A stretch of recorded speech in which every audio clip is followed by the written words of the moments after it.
parang utility, map-red. doon siya. Kasi matagal, hindi, sikat na siya sa Assassin, mga Lance. Pero di ba matagal siya hindi Assassin? Kasi napahinga. Naging utility ng sobrang tagal na sobrang habang season. Tapos nung nag-Assassin, parang nandun pa rin talaga yung prime niya sa Assassin. Isang beses lang natalo yung Assassin meta nila, tapos wala, tuloy-tuloy na. Tuloy-tuloy na. Champion na. Champion na ngayon. Kyle, the GOAT. Taste of MLBB. Okay guys, next naman, may bubunutin dito sa Kelra. Ano to guys, mga player din to. Tapos, sasabihin mo Kel kung ano ba yung weakness or strength ng player na mabubunot natin. Start na natin. Ikaw na bumunot. Di ako na. Sige. Isa muna na. Isa. Sige. Wala makuha. Super Yoshi. Roam siya, Roam. Omega. Siguro yung strength niya, magaling siya manghuli. Ang weakness niya lang siguro, pag may time na nanguhuli siya, wala siyang kasama. Yung magaling siya manghuli, pero madalas walang follow-up. Timing na lang. Timing. Next, tulungan na kita. Tulungan mo na. Oheb. Siguro yung strength niya, Oheb, yung sa team fight, magaling siya sa team fight. Pero yung weakness niya siguro, laning. Sa laning. Next. Sanji, may weakness ba to? OP ba yan? OP yata to eh. Siguro yung strength niya magaling siya mang-reflect ng mga skill ng mga kalaban tsaka magpa-bait. Ang weakness lang siguro pag nasasobrahan siya sa pagre-reflect, minsan hindi niya na nare-reflect. Yung mga huli. Okay, next Kel, may kasama huli tayo dito. Ito naman, tapos na tayo sa mga player. Ito naman, sa mga hero naman to. Tapos bibigyan natin sila ng tips kung ano nga ba yung mga best pang-counter dito sa mabubunot natin. Tulungan na ulit kita. Sige natin ito. Nathan. Pang-counter dito si Irtel. Kasi, di ba yung passive ng Nathan? Pag ginit mo, yung Irtel, kahit nakakahit siya habang tumatakbo. Kaya Nathan, yung masakit sa kanya yung bumabalik-balik pag umaatake. Hindi siya tatamaan ng pabalik kasi naglalakad habang naatake. Kaya yun yung counter ko sa kanya. Single lang dapat, no? Oo. Nahihirapan siya pag in relationship. Uy! Dalawa yung babalik eh. At tulungan na kita, nainggit ako sa'yo eh. Mopolen, tupa. Ano counter dyan? Ang lakas nito sa lane. Sa linya eh. Wait lang. Tulungan kita. Tingin mo. Irrital na lang din. Pwede, kaya rin i-irrital yan. Kasi irrital kasi malakas siya sa lane dahil sa first skill second niya. Yung minus armor. Kaya malakas sa lane yung irrital eh. Kaya niyan lalo na pag-level. Tingin mo sa 1-1, naka-inspire ka. 1-1 din pala. 1-1 din pala. Kasi yung panik-ulti yung popol, may second skill yung 1-1, di ba? Madadodge yung ulti. Pero ang hirap counter rin ito. Pero mahirap yan. Katapat, malakas na lane yan. May kasama eh. Popol guys, gamitin nyo. Try nyo yan. And syempre, huling bunot. Kel, ikaw na. Uy, parang danger to. 1-1. Speaking of, Irrital din. madali lang eh, no? Dali lang, irrital. Weakness kasi ni 1-1 yung isa, laning. Laning. Tapos, Laning na siya. ayaw niya nang hindi siya nakaka-stack. Something na nag-fury guys, or mabilis. Ayan, tulad ng irrital, nakapaglakad, hindi niya may istackan. Mahirap yun. Mahirap siya istackan. Tsaka yung mga long range, like range. Ranger. Eto, Kel, dito na masusubok yung smiling face or serious face kasi kada may sasabihin akong player, pwede mong ngitian kung feeling mo mas malakas ka dun sa player na yun. Unahin natin, Kel, Aaron Chiki. Panis. Ang laki ngiti dun, parang no match yun. Ang next natin, si Innocent. Ayan, sakto lang. Papalag. And next natin, Super Marco. No match. Eman. Papalag. Pwede. Toy. KO guys, KO. And huli Kel, ang mortal enemy natin dito. Dalawa sa pinakamalakas kayo mag-gold. Ohen. Gold standard. Okay, last natin si Domen Aurora. Hindi lang yun. Ante lang.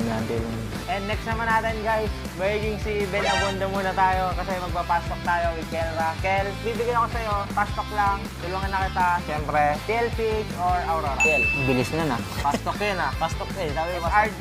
Sabi. Turtle or Lord? King Kong o Brusco? King Kong. Karit or Ranger? Meron agad. Gold or kill? Kill. Gold or jungle? Jungle. Banning or picking? Picking. Shoes to go or mom shoes? Choose to go. MSC or M-Series? MSC, mas laki pera. MSC guys, abangan nyo daw next week si Kelra. And nga pala guys, para nga pala sa mga susunod natin na Meta Pro Series, siyempre mamimili tayo ng super fan sa mga susunod natin na Meta Pro player. Kaya abangan nyo. Kita kits.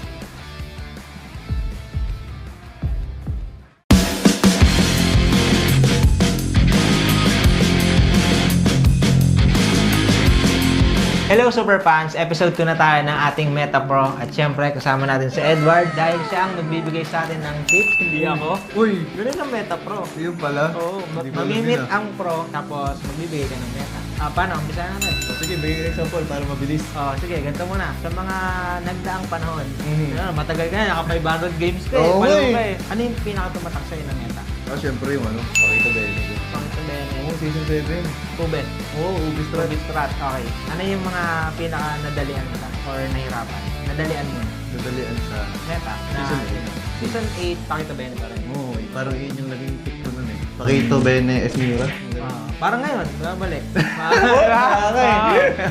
Yung mga nahihirapan ka naman, yung Madrid, sana matapos na tong meta na to. Yung season 14, ay 13-14 ba yun? Yung tank. Gatot din! Gatot din! Ayaw mo na! Yung wala Ailos, gatot. Basta idol, mabagal. Walang ginagawa, no? Wala mo siyang pinipindot. Tawa ko May lang. masaktan dun. Sorry. Mabagal. Hindi yun. Okay, pangalawang tanong, Edward. Kung gagawa ka ng sarili mong meta, kung may-ari ng yun anong gusto mong meta? Sa whole ba na team or sa akin lang na explain? Okay, full team na. Sino ang hero yun? Bigyan kita idea. Okay, sige. Si Kelra, all assassin daw. Bakit yun? Bakit? Ano sa'yo? Sa akin, 3 fighter, 2 mage. Dalawang miss mo yun. Rambulan meta. Rambulan meta. Rambulan yan. Kagulo yun. Bahala na sila kung ano bahala yun. na. Mag-isip. Okay, Edward. Sa mga nagdaan season, sino sa tingin mo yung player or team na sobrang bilis mag-adapt sa meta bukod sa Aurora? Hindi ko sagutin ko eh. Bawal yun. Bias ka nun. Bakit ba ka nun? Okay, siguro sa team na lang. Yung ONIC or TL. Ganun. Kasi, Pagod sila. mabilis. Okay lang. Okay yan. Okay yan. Masaya nga yung masaya eh. At syempre, ngayon lang to, may special guest tayo. Sino yun? Galing sa Super Fans. Siyempre, Super Aurora Fans. mismo. Uy. Welcome na natin si Miss Sino yun? Pia. Hello Hello po. po. Congrats dahil ikaw yung napili na makausap si Edward na ating prof ngayon. Siyempre, may karapatan ka. Bibigyan kita ng karapatan na magtanong ng 3 tanong para kay Edward. Sige nga. Ano yung golden rule mo bilang Legend Zero and to remain Mr. Consistent? Golden rule. Grabe. Hirap ng tanong na yun din. Ano maganda sagot doon? Ayan. Para sa akin, disiplina lang talaga. Doon lumalabas na yung pagiging consistent doon kapag disiplinado ka sa ginagawa mo sa everyday life mo. And ayan. Okay. Pangalawang tanong, Pia. Anong pangalawang tanong na gusto mo itanong kay Ed? Curious ako kung ano yung ginagawa niya kapag yung enemy team is parang lahat ng hero pool niya at that meta is binaban nila. Ban Edward, ano daw nasa isip mo or ginagawa mo? Semi-proud kasi, ayun, at some point, ako yung nakikita nilang threat or nire-respect nila yung hero ko. Siyempre, nakakaano yun. Kasi nakaka-proud lang din.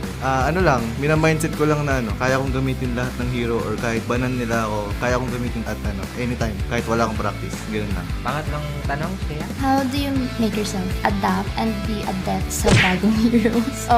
Adapt sa meta, yung parang magigets siya, tapos nagiging proficient kapag sa hero na yun. Gumagaling ka na sa hero na yun. Next question daw. Next question, pwede bang skip? Okay na ba Tagalog? Tagalog yun lang. Yung sa meta, di ba? Like, mag-shift ganun.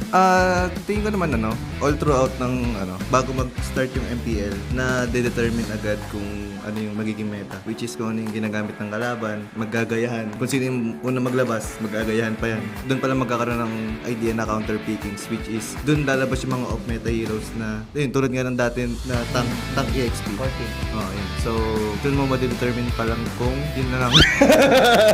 Ano yung ginagawa mo para mabilis ka maka-adapt din sa game? Wala eh. Sa ano lang talaga eh. Experience ng scrim kung ano yung nagiging meta, ganun. Kumbaga, wala, adapt lang. Minsan, kopya lang, ganun. Kailangan gamitin, no? Oo. Ginamit niya sa amin, gagamitin ko sa inyo. Thank you so much, Pia.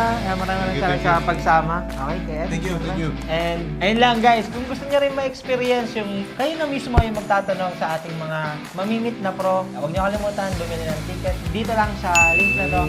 And Ed, maraming salamat sa Thank you, pagsama. Sir Ben. Hanggang sa Thank you, muli Sir Ben. sa ating Meta Bro.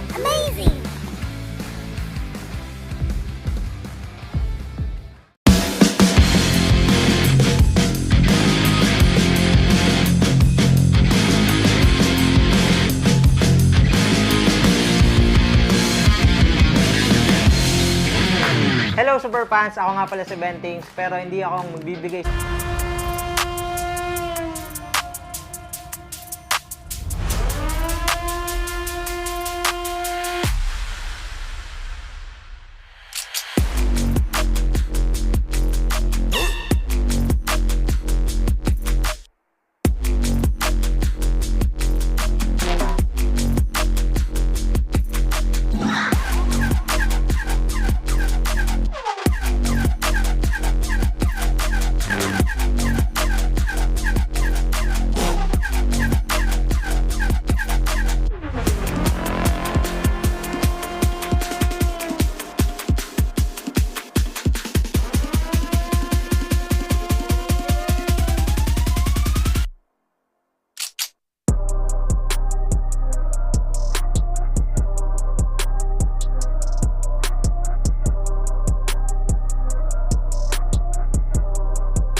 Malakas, Pilipinas, malakas, kahit anong lane, we become the monsters.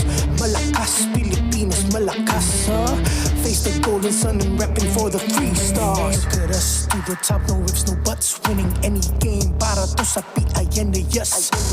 Di mo matitinag aming boses sa new level. Nasa kalye man o mobile, you know I become a legend. Listen, open fire, we unite, we winners. But with pressure, like diamonds are made of. Switching the lane na parang gera, HP racing made a setup. Look like a tank, buhat ni Hilda, full dome SS parang Laila. Susundan ko ang iyong bakas, kasama pataas, tagumpay natin to dahil tayo'y malakas para sa Pinas. Nasa amin ang alas, hindi to atas, kinikilala sa taas kasi kami ang malakas para sa Pinas.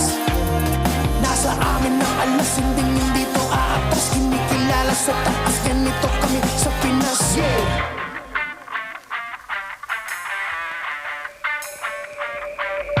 Laging MVP, no surrender, no retreat. Pag nagsama-sama, just imagine what we can achieve. Laging MVP, no surrender, no retreat. Giving 100 on my all, cause we just cannot be defeated. We are unstoppable, immune and invulnerable. Ready ang equipment, lahat frozen, mala, crowd control. Pakita on the jab, beast to the southeast. Taas ang matawad, proud and loud, cause every enemy we devour. Susundan ko ang iyong bakas, kasama pataas, tagumpay natin to dahil tayo'y malakas para sa Pinas.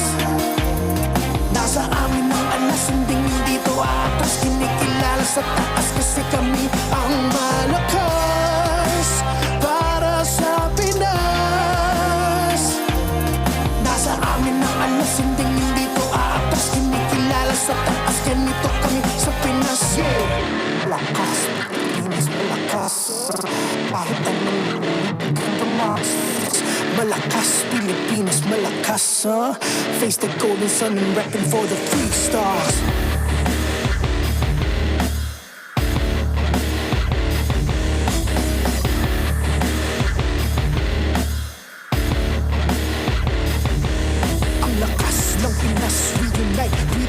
Ang lakas ng Pinas, reunite with the stars. Ang lakas ng Pinas, reunite with the stars. Ang lakas ng Pinas, with the stars.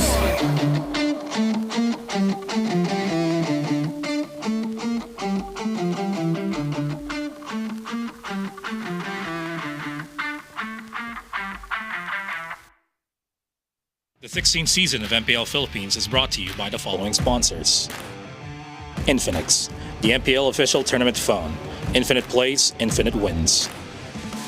Victories you can count on. Smart, the simply reliable telco partner of the MPL. BPI, the official bank partner of MPL Philippines. Mas epic na bukas, buksan sa BPI. Our partner in esports, Clear Men. Power up your dandruff-free scalp. Supercharge with Clear. And Nor. Sarap panalo with Nor. Don't miss any MPL action by following our official Facebook and subscribing to our YouTube channel. Follow MPLPH on TikTok for more content. Experience the lakas ng Pinas of MPLPH Season 16 action live at Green Sun Hotel. Grab your tickets now via the official MPLPH website. MPL Philippines is monitored and supervised by the Games and Amusements Board.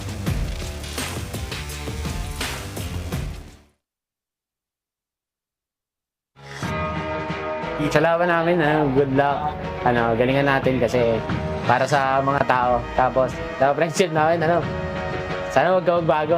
Joke lang. You're like candy up in my mouth, a little bit sweet with a little bit of sour. Got you all in my cheek, let my tongue swing round, make it count. Are you down? Baby, you're like candy up in my mouth, a little bit sweet with a little bit of sour. Got you all in my cheek, let my tongue swing round, make it count. Are you down?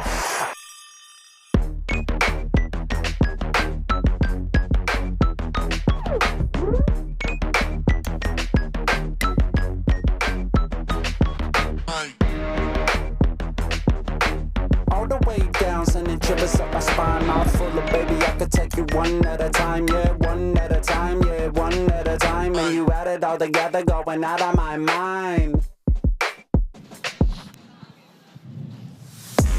Magandang gabi, MPL Arena! This is your very own Odin. And I'm Renmar Santa Cruz. Mag-ingay dahil narito na tayo sa halfway point ng ating Season 16. Yeah, and after today, we will be running it all back next week for round 2 of the season. But before we get there, we have 2 matches to get through first today. We are going to be part of a reunion sa ating unang serye with TNC Pro Team versus ONIC Philippines. And to close out our first half of the regular season, our final match would be APBR versus Team Liquid Philippines. At wag po natin kalimutan na ngayon ay ang Family Sunday dito sa MPL Arena. So we're inviting all of you to invite everyone that you know, friends, family, everyone in your house, neighborhood, community to witness how the strongest in MLBB play. Invite nyo na lahat and keep watching because you are about to witness another absolute cinema unfold. Kaya sama-sama natin tunghayan ang Lakas ng Pinas! Happy Sunday, everyone, and welcome to MPL Philippines Season 16. Currently, we are in the final day of Week 4, and we'll be your casters for tonight. Umi here with Naisu and Leo.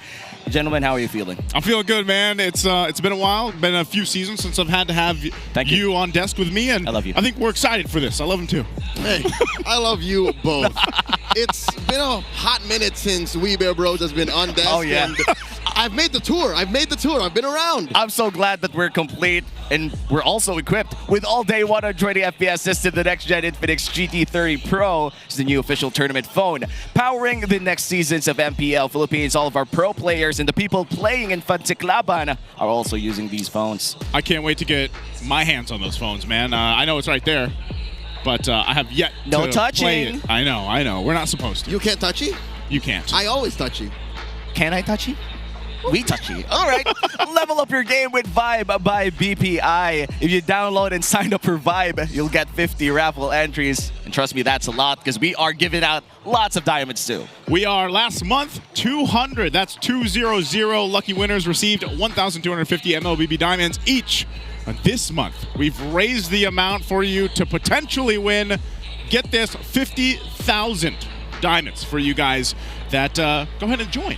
I can't even start to think of what I would do at 50G, but here's the thing. You can download and sign up for Vibe now and begin an epic tomorrow with Vibe by BPI. And there's a little QR code over there if you want to scan that below. And by the way, this tournament is monitored and supervised by the Games and Amusement Board. Our first match of the day would be ONIC Philippines versus TNC Pro Team. Currently, TNC Pro Team is our 5th seed of the regular season, and ONIC Philippines is currently standing at 2nd with a healthy 4 points. I'll say this, man. So far, now that we're just about to finish the halfway point of the regular season, I feel like I say it every season. Like, this is the most competitive season we've had. But this time, I feel like we are really there. Like, you don't know. Like, places 1 to maybe 7. Oh, yeah. Even 8. Even 8. Because what happened last night. Oh, that's true. The Clash of Titans, this chapter called The Legend of the Titans did not disappoint. Yeah. And we ended up with this kind of standings. Again, even 8th, you can't call out the Falcons just yet. You can't count them out. And we still have 4 weeks to go. Again, this is just the last day of our halfway point. Again, this is week 4, day number 3. And looking at our Infinix standings, it's still Aurora on top currently with 6 games winning streak for this week. I feel like they've already played all of their games for the first half of MPL. And next week will be their match against Falcons, currently with a 6-game losing streak.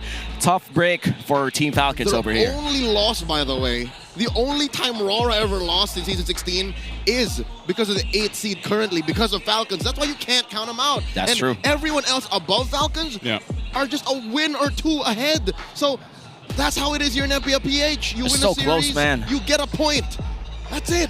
And now looking at our schedule for today, we're going to start up our Sunday with ONIC Philippines versus TNC Pro Team. Once again, this is 2 versus 5, but we've seen TNC Pro Team pull up upsets and miraculous comebacks from time to time. And I'm quite excited to see that matchup with Chaknu and Kelra, former teammates, former MSC champions together back in 2021. And to close up this week, number 4, it's going to be APBR versus Team Liquid Philippines. It's quite interesting to see the sophomore sophomores and old vets coming in from APBR up against a TLPH hot from their win yesterday. Yeah, and I would say after yesterday's matchup we started to see with TLPH and Falcons, of course, it makes things, I guess, more interesting for APBR because it's like, okay, even a team that has been quote-unquote struggling, especially online, all the discussion, took 3 games, took TLPH 2-3 games, and APBR are probably, I mean, they've obviously gotten better over the seasons here too, so I can't wait to see what they're able to do. And now, we talked about this earlier too, it's the Omega Pass. Chaknu and Kelra used to be teammates in Omega when they did win a lot of championships together, and not just Chaknu and Kelra, but also Etomax and Why Not. When we look back at 2021, I think Etomax was still an active player. Yep, he was the mid laner, he was a team captain, and they did my boy Robbie Remar Kandoy 30. Hito was also part of that lineup. That's true. And you know, when we look at the Omega Pass for the players and coaches involved here in our first match, we'd like to see how that era in Execration or Smart Omega during that time had given them the foundation that they have right now. Didn't we talk about just, was it last week where we were mentioning the most, was it the biggest rivalry through all MPL Philippines history? And that was Execration Black, right? Yep. Execration Black that we had there. And when I had my first time coming into the season back in season 8, you know, a lot of that history was at its peak, I feel like, building. And when you go and look at what's happened here for these individual players and where they've gone and where they've come back, I think it's always interesting to see how much they've changed, but also that veterancy that we talk about a lot for these players. And I know we've talked a lot about even specifically like Chaknu, his role and his impact in a lineup and everything else. Like, this is what all the eras of the league is really about, is these players here and their impact. They all came up in the Age of the Crown. That was starting season 7. That was Kelra's debut season, where he went all the way to the grand finals alongside his squad to take it to who would then become the most dominant force for the next couple of years in MLBB Esports, Blacklist International. Yep, and I think during the championship as well for MPL was a very heated matchup between Oheb and Kelra. Looking back a few years, I think it's already 3+ years since that time. And 4 and counting. 4 and counting.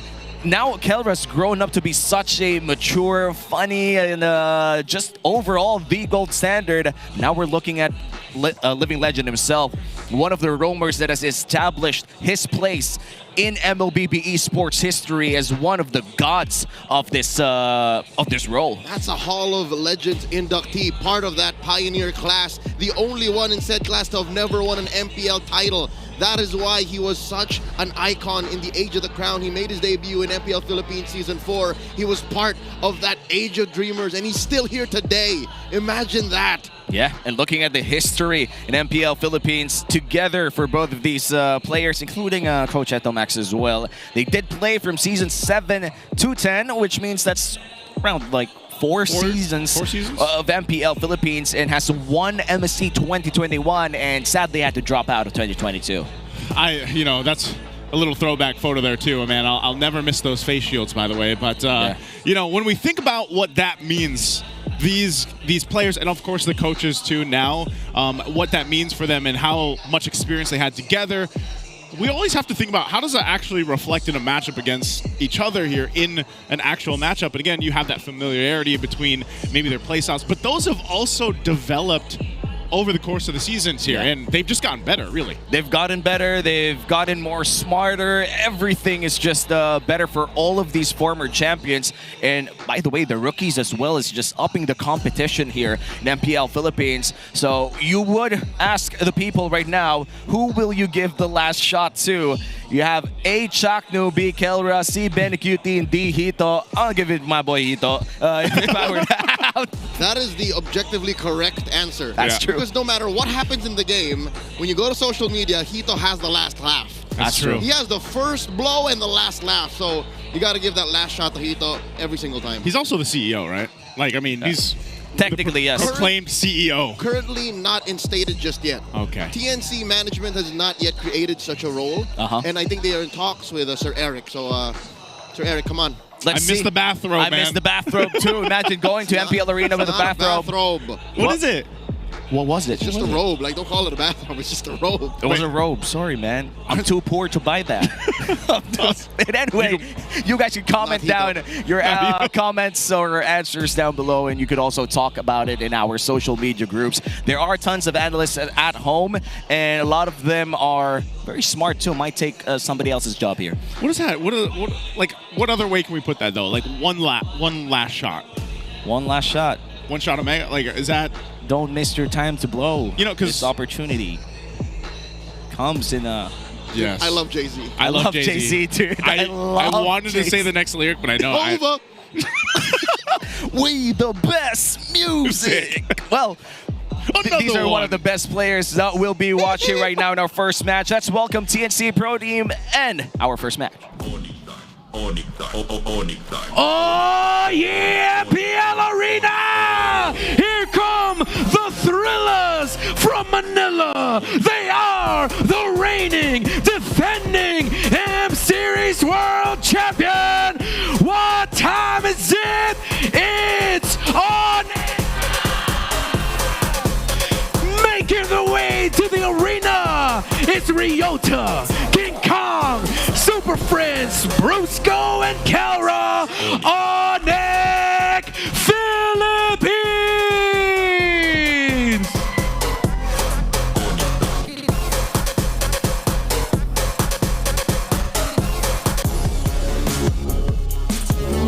And facing off against them, how high can the Phoenix fly? Make some noise for 3 more. Zyda, Lancy, Jackno, and Benny Cutie. It's TNC Pro Team.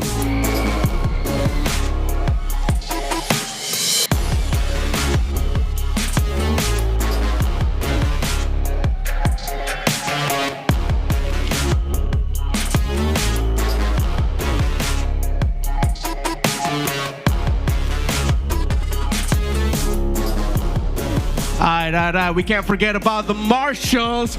Make some noise for Joshua, JJ, Patrick, and Juvin. And of course, our head coaches for ONIC Philippines. You got Coach Why Not. For TNC Pro Team, it's Coach E to Max.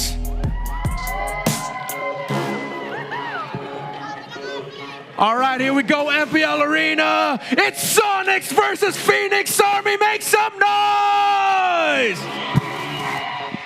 Our first match of the day is about to start. Let's welcome ONIC Philippines. We have Ryota, King Kong, Super Friends, Brusco, and Kelra. Just to leave the whole Omega past narrative behind. Wait, no, it's still catching up with us. Ryota here is part of the lineup. He was last seen in MPLPH playing with the green and white. And his performance yesterday? Or no, that was Friday. That was Friday. See, that's how fresh it is inside my mind. It's like it just happened last night. Scored him another sweep. Whoa. So tonight here against TNC, who is looking good, mind you, I think the Phoenix Army should be watching out for the new general. Speaking of the Phoenix Army, we have 3 more. Zyda, Lancy, Chaknu, and Benny Cutie. And I love it because TNC has been on the rise. They've definitely had some great matches. They've showcased a lot of different things. We've talked a lot about every single role here, and I think they're starting to find that flow. They're starting to find that rhythm, and what a great way if they can go ahead and get a win here against our current M6 champions, ONIC Philippines. And looking at our team head-to-head, look at the Lord Control coming in from ONIC Philippines ahead by 14%. That's going to be a big issue entering this match. King Kong has found his stride. Some people are saying he's returned to his season 14 form, but I would like to contest and consider that maybe Zyda has also returned to his MVP finals form. This young man is an MDL champion, don't forget, and him playing 3 Yisun Shins against Twisted Minds yesterday should prove a point that even against a team as fresh and as strong as Twisted Minds, he will not back down. So something tells me even before the draft begins, Coach Tony, Coach Hayes are looking at that usage and saying, King, we better watch out. Well, hopefully they do, because as of now for King Kong, people are starting to ask as well if he could actually play other tankier jungler roles, because we have seen a lot of assassins, a lot of fighters as well coming in here from King Kong, and we'd have to check that later on once the draft starts. But right now, we're going to go back in time, check out what happened before the match started with a smart 5G ping test. Na pagkakain ka sa raminan. Mami Mase! Hala, totoo ba? Baka yung boses ko yun. Baka dito na yun. Message ko daw kay Gerard. Sobrang dami kong message dun eh. Siguro daming tao sa labas. Wait lang, nadidistract ako. Pwede ba chat na lang? Chat ko na lang si Gerard. Baka marinig pa yung ibang tao yung mga clingy side ko eh. Ano kaya minessage sa ni Gerard? Wala ko, ano lang yun. Good luck lang naman yung mga ganun, yung mga basic lang. Chat na lang. Siguro sa chat, mahaba pa lang message. Ano yun? Gusto mo mag-check, bigay ko naman. Try mo nga. Nakakamiss din pala yung may sinusulyap ka dyan sa babae. No? Hindi, mic check lang to Sad boy. Wala na sa meta yun no, yung sad boy. Baby ko si kulot, inaalis niya aking lungkot. Okay na to. Message sa ating Chakno. Galingan mo, nak. Eto Max Chakno connection. Sana mabalik yung hindi, Chakno Max connection sa mid. Tapos nakasabier sa Eto Max. Huwag na yung Eto Max, delete na yun. Yung Hito. Boss Josh, tama ba ang desisyon yung kay Hito? Tama nga ba ang desisyon ni Eto Max kay Hito? Hito, ginawang happy pill na Eto Max. Bulak, galingan mo Bulak. Kasi gagalingan daw ni Lowy. Dahil si Hito, ayun, malakas din aura ni Hito. Message ko sa'yo, Bulak. Galingan natin. Good luck. Tapos, mag-rock ka, magka-cloud ako. Combo tayo. Dati, yung cloud natin, magkasama. Ngayon, magkalaban na. Magkalaban muna. Aray ko! Pasok! Oh, thank you for that transition, Kellera. We're back here in the desk. That was our Smart 5G ping test. Of course, done to check for tournament integrity, and everything is all smooth now. All of the players are ready to go. I do miss when folks would refer to Chakno as Bonak. That is his term of endearment amongst the old Execration Bonak. Omega boys, yeah? And Kellera still calls him that. Bonak. Well, hopefully the next guy isn't Bonak, because we're gonna visit the Infinix Keys to Victory with Wolf in the HAL. Welcome to the HAL. Ang nga pala si Wolf, bringing you the Infinix Keys to Victory. Medyo masama ang panahon ngayon at alam naman natin ang TNC, ito talaga ang last nila, ang bagyong Benny. Tingnan natin kung mapipigilan to ng ONIC Philippines ang makakatapat nila. Simulan natin sa ONIC Philippines. Ang kailangan nilang gawin i-contest yung Grok. Malakas din naman talaga silang gumamit ng Grok pag gamit ni Brusco, pero kailangan din nila tong pigilan dahil alam natin na si Chakno ay kayang gamitin din naman to at kailangan din nilang i-contain itong si Zaida. Kapansin-pansin na napakalakas ng TNC ngayon kapag si Zaida ay komportable sa heroes at pati na rin sa kanyang playstyle. Ngayon, para naman sa TNC, kailangan lang nilang pabagalin o i-slow down yung playstyle dito ng side ng ONIC Philippines. Kapansin-pansin na kapag mataas ang vision ng kalaban, hindi masyadong makakilos ang side ng ONIC Philippines. Kung sakaling hindi talaga sila makahanap ng opening, ito yung magiging maganda para sa side ng TNC. Lastly, ito na, kailangan nilang palakasin ang bagyong Benny Cutie. Talagang ipakita sa buong mundo kung gaano kalakas si Benny Cutie. So far this week number 4 ng MPL Season 16, napakaganda ng ipinapakita ni Benny Cutie. Talaga namang nananalasa sa ngayon. Tingnan natin kung ma-unleash nga ba na TNC ang bagyong Benny. Sa ngayon, abangan na natin ang bakbakan ng ONIC Philippines versus TNC. Maraming salamat. Let's now get back to the casters.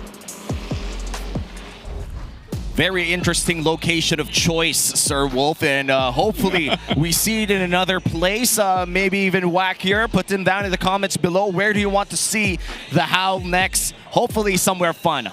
There's plenty of places, and we have plenty of weeks to go ahead and see where Wolf ends up next, but I like that one, man. Gentlemen, you're missing the point. What's the point? The point is, I want to give one key to victory out focused for each squad, all right? You guys are just getting derailed by the fact that I was outside under the umbrella and under the rain. Speaking of the rain, Benny Cutie is definitely a key player in this one. Yesterday, he was super duper activated, played that carry, went deathless, and was such a threat. Yeah, 13x. Like, there was nothing anyone could do. It's clear that his discipline and his game sense, his IQ, his spatial recognition is just through the roof. Get him up to that zone, all right? Stay to flow. On the other hand, ONIC should steal away Chaknu's Grok. Chaknu was the one who actually debuted in the regular season with a winning play style. Brusco picked it up. We saw it on Friday night, and it was beautiful. He was just blocking dudes. He was ruining people. He was like the Dennis Rodman of ONIC Philippines, dude. Yeah, I might be mistaken. It wasn't Friday, but he definitely played a Grok recently that he did. That will live rent free in my mind. So if they can do that, they don't even have to worry about putting the Lancelot on King Kong, nor blocking Zaida's Yusen Shin. I'm pretty sure they can open up the map by that hero alone. Well, I think we will be able to see that translate into the draft as we enter Game 1 drafting phase. But right now, we are looking at a, correct me if I'm wrong, it was TNC Pro Team who actually picked up blue side this time around, which means that they will have priority over that potential Kalea pick that has been the theme of the week, especially if it's open. And when we look at the Kalea, it's one of those picks that really empower early games, but we talked about picks for the late game, like the carry, the Claude, in which case, both these gold laners, they know how to play this out. For both of them, I mean, the stats here are clearly in favor of Kelra right now, and also that's just sort of the preview of what's happened so far in the regular season, but Benny Cutie definitely a force to be reckoned with, and that's why we always talk about it, because even if it looks like there's nothing left that can happen, somehow Benny Cutie is able to go ahead and put pressure around the map on some of the specific heroes that it even brings into the gold lane. Which now comes into the overall composition. I think one way that TNC can kind of cordon off the heroes and the comps that ONIC are capable of is force Zaida and King Kong into a utility versus utility matchup and then put carry on Benny Cutie. I hate you, Leo. Why would you say that? Because I'm right. I think I'm right. And that's what's gonna happen. I don't want to see utility on King Kong and Zaida. These men are assassin's beasts. Well, luckily, with more S's. Assassin's beasts. Well, luckily, there are many assassins out in the meta. Sometimes it's too abundant that you would pick a Hayabusa and you regret it. Oh, yeah. And that's what you have to consider.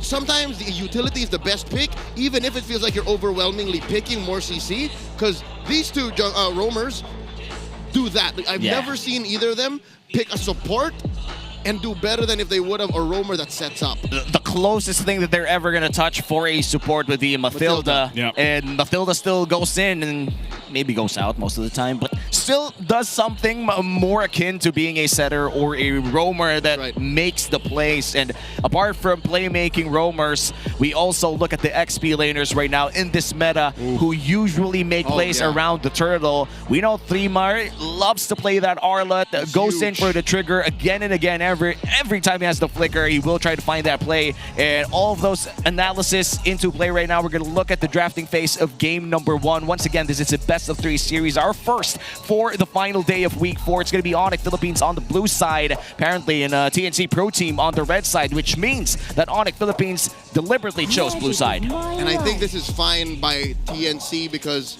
red side actually more winninger in season 16. That is true. It's true. not about around 6% deficit, closer than that, actually. I think it is much more akin to a 52% to 48. Yeah, so 4% disparity. Swing. Yeah, so TNC, I'm sure they can make it work, especially since we've never, well, since CC, we haven't seen any blue 1 XP lane pickable heroes. Oh, yeah. And that's why it's okay for TNC to be red side because they can go red 1 and 2, prioritize Thremar's picks. I was saying, Thremar's been huge, colossal, gigantic, titanic in season 16 so far. And his pick should be coming in red 1 or red 2. You ask me now, I will not be afraid to say he is maybe the second best Lapu-Lapu, the second best Uranus, the second best Arlot in the league right now. Who'd be number 1? In order, Sanford, Edward, Lansu.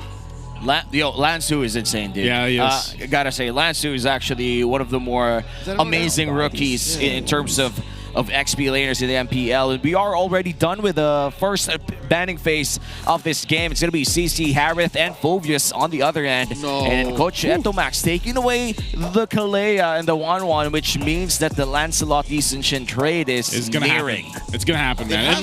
Unless this is either one of them. If this is a Lancelot ban, then they just trade it for ONIC. Go ahead and take the YSS. But that leaves open the Zushin. The Zushin, yeah. You know, when the Zushin comes in gushing, you don't want to go in. That's Zussi. That's Zussi. Because you're trading, obviously. Oh, but they don't. They're letting everything through. I like this. I mean, that's one way to approach the red draft. You kind of want to have that one last ban, a bit of a targeted ban, something that you would ban in the second phase, just so you could have more stuff to choose from. And looks like they're going to go for a Lancelot. This is King Kong's what, 5th, 6th Lancelot game in this league. Something. Man, at this point though too, like what does this mean then for TNC Red side? They pick up their XP laner like we mentioned? Like just go with that? There's so many XP choices. mid? Obviously, I think Zaida's going to take the Yushin Shin. Could come in at red 3. Yeah. The Grook is open. The Zushin.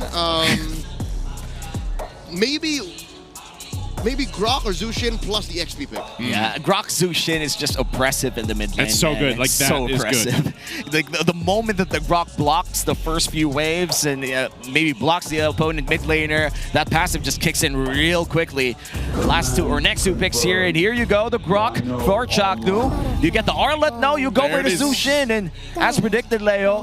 Now, how do you think ONIC Philippines would respond to these two picks? No time to think, it's a Kimmy. Nope.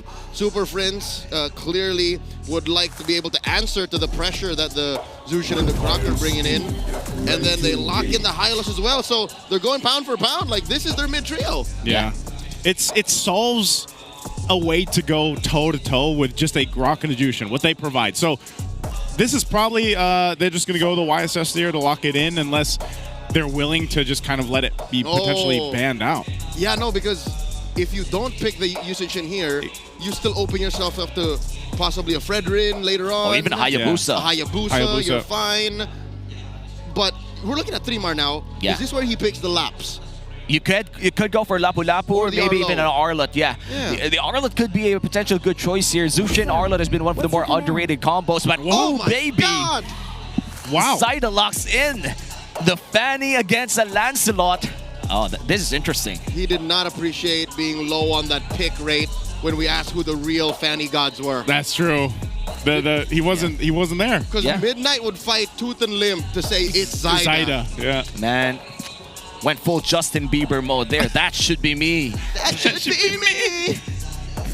Throwing out my cables. You're really good at that. Hey, thank you, man. Thank you. I've learned from you. I've learned from the best. Well, it's definitely Family Sunday here in MPL Philippines right now.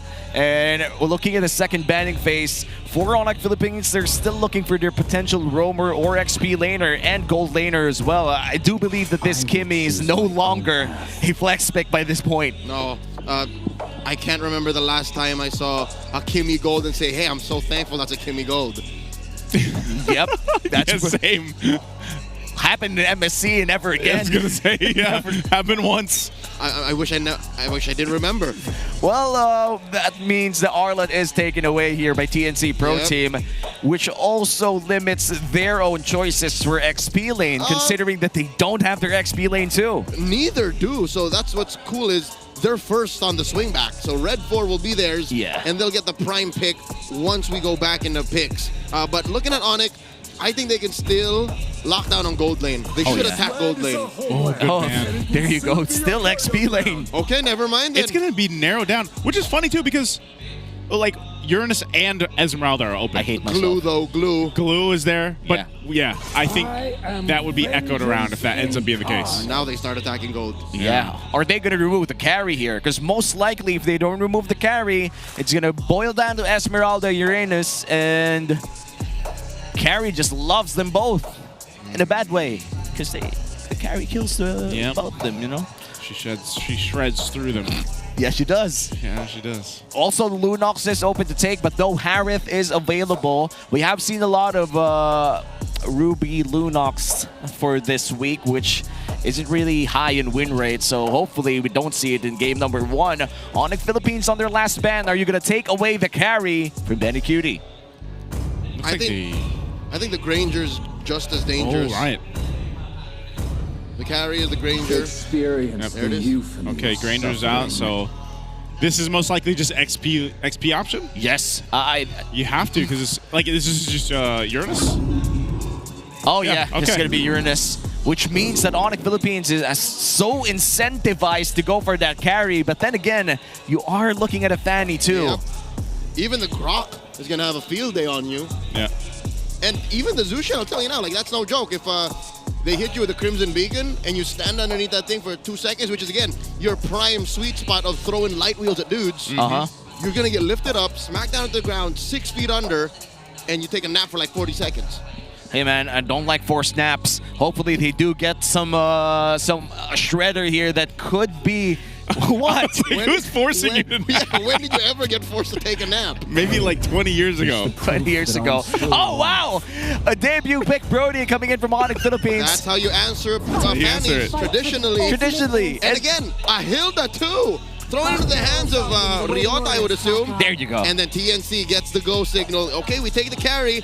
It's the win. It's a winning matchup for Benny. Yeah. It is. Wait, well, in the laning phase, he's gonna have wouldn't have a field day against a Brody just because of the range matchup. But if he survives that, which is he's so good at that. He's so good at just laying low, just brewing a storm. That's true. And then coming out. This is the situation when I say you win the lane without the lane.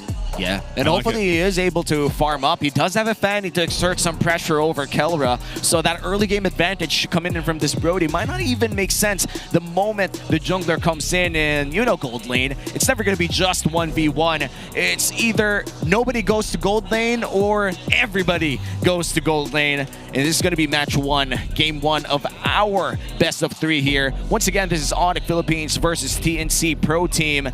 A lot of the members of the past Omega see each other today and tonight in MPL Philippines Season 16. This is their first time seeing each other in the regular season. Let's see who comes out on top. You know, okay. A little bit longer here to get there, but that's one thing I'm going to be looking forward to as well, is that gold lane matchup. I got a glimpse there too. It looked like they were running with the quantum charges here. Now, yeah, that's something that Benny Cutie's done so well. Even in his match yesterday, when he had that 13-0 game, a lot of the times it was weird because Benny Cutie waited so well. Like a lot of the times he was actually just able, because again, carry doesn't have the best range until maybe you pick up a Malefic gun much later. Then it helps a little bit. A fourth item or fifth item. But even before he got that, he was able to go ahead and convert a lot of kills just playing around the team. And I think their composition even here for this one is still going to allow him to do that, because you always kind of default to, okay, well, the best gold laners, it comes down to their micro in those situations. Well, Benny as well as Kelra both have that. So it's like, it comes down to them playing around the composition and the team that they have here. And carry late game, man, is going to just kind of shred through anybody, you know? And now Brody, being the fact that we haven't seen too much Brody, could also be somewhat of a surprise here, depending on how the game goes for him. Yep, we haven't seen Brody in the entirety of the season until now. And traditionally speaking, in terms of competitive MLBB esports history, we have seen a lot of Brodies against that Fanny. And most of the time, it's going to be the Moskov. But I feel like in terms of more reliable damage, it's gonna have to be the Brody, because even if the Fanny flies away, the moment that torn apart memory registers on your face, that's it.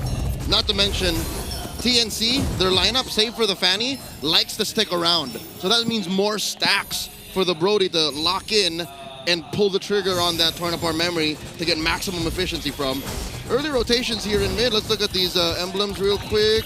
Keller has lethal intentions. He wants to hit that Master Assassin on Benny Cutie, but no, Benny Cutie wants to fight back. They both have it. I mean, we have seen a lot of carries run this Assassin emblem in their Tier 2. That Master Assassin allows for better laning phase. And to be honest, man, you kind of want to have enough damage to demand respect coming in from Kelra. Otherwise, Kelra is just going to freeze the entire lane until you feel like a frozen hot dog stuck in like the freezer for a month. I don't like to feel like that, man. You know? I don't even have those frozen hot dogs in my freezer. I'm sorry, man, Mr. Healthy Man. I may have felt like that maybe once in my life, and it might have been a dream. Those are very vivid dreams, my friend. And now we're looking at the Infinix in-game equipment. Still nothing built. We are looking at a lot of potential Tier 1 boots already.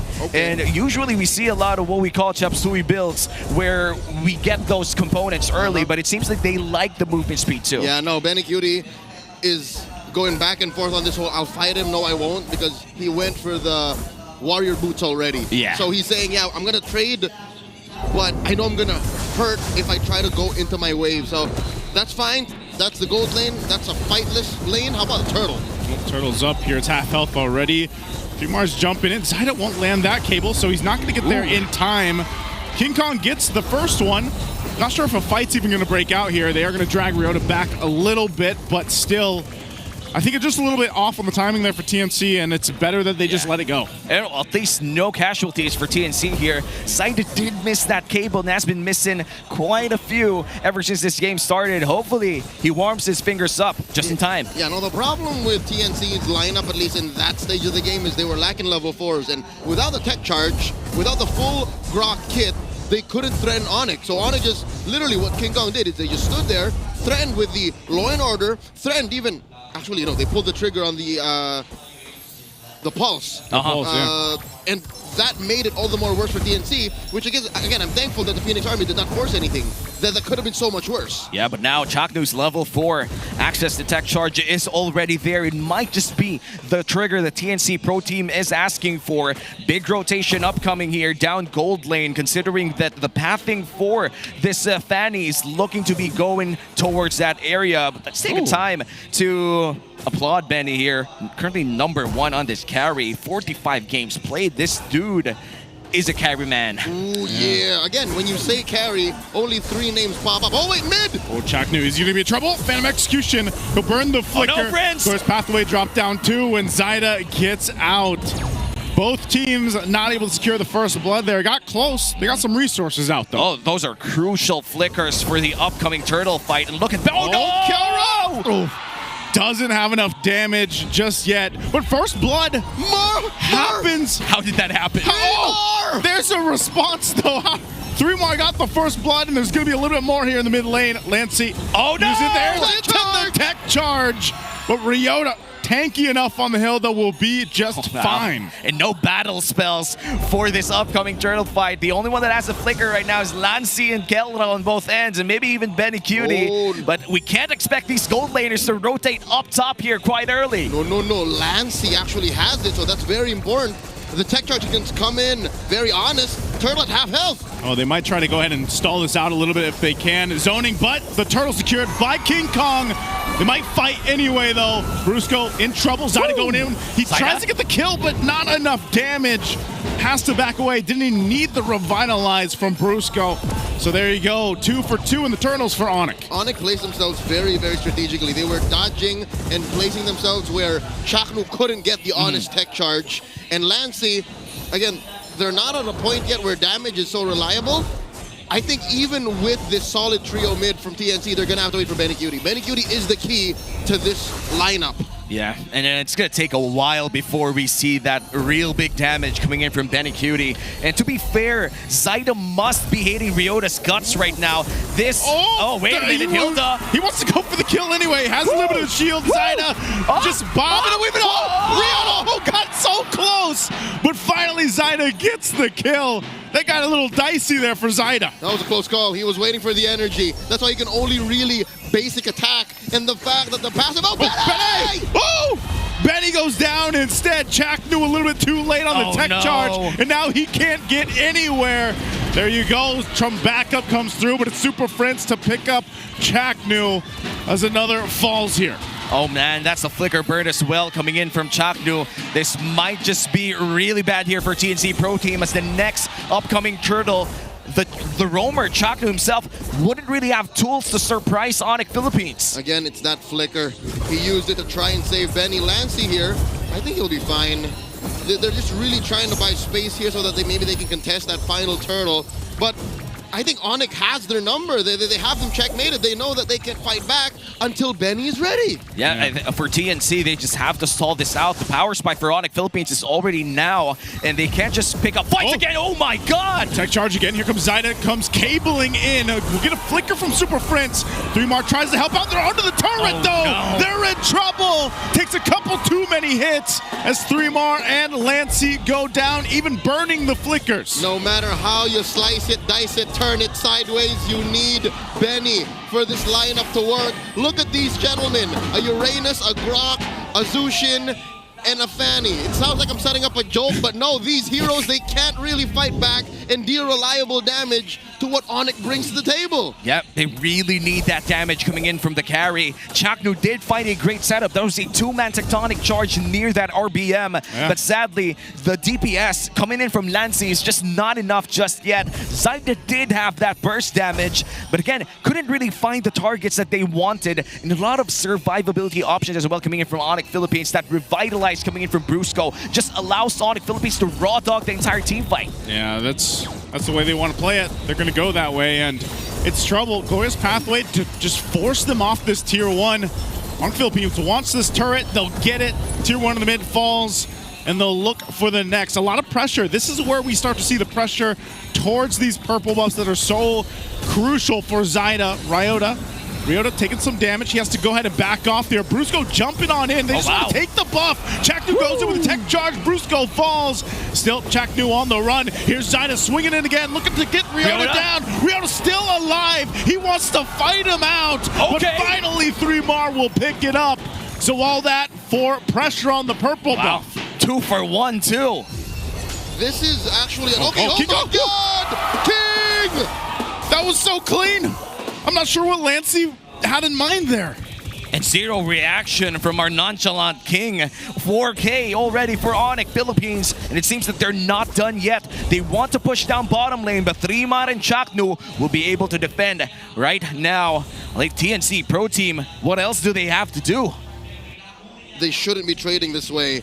Again, I think it's come through to them. They heard us through the mics. It has to be Benny. And at that time, they were saying, yeah, Benny, how about you try it now? But 2 items deep, that close, that tight in the purple pit is not where you want to send Benny Cutie. Not right now. Not 8 minutes into a fight where you're down 4K. Yeah. What they should do is, again, send Benny in the far lane. Because, again, ONIC, for them to get to him, they have to show up on the map. Yeah. And ONIC can't do that right now. ONIC are actually balancing how much pressure do we put on our side of the map and how much do we take away from Zyda and Benny Cutie. They can only do one of these things effectively. And now the Lord already half HP. I feel like TNC really can't contest this. And this is going to be a free Lord. ONIC Philippines secures the first Lord of the game and the first 3 turtles too. Perfect objective game so far. See, this is what I'm talking about. Even when they're about 5K ahead and they know TNC can fight back, ONIC are still staying a tight unit. They know they have to fight together. Glorious Pathway! Glorious Pathway dropped down. Zyda trying to get his buff. He doesn't get it though. Oh no. Buff stolen.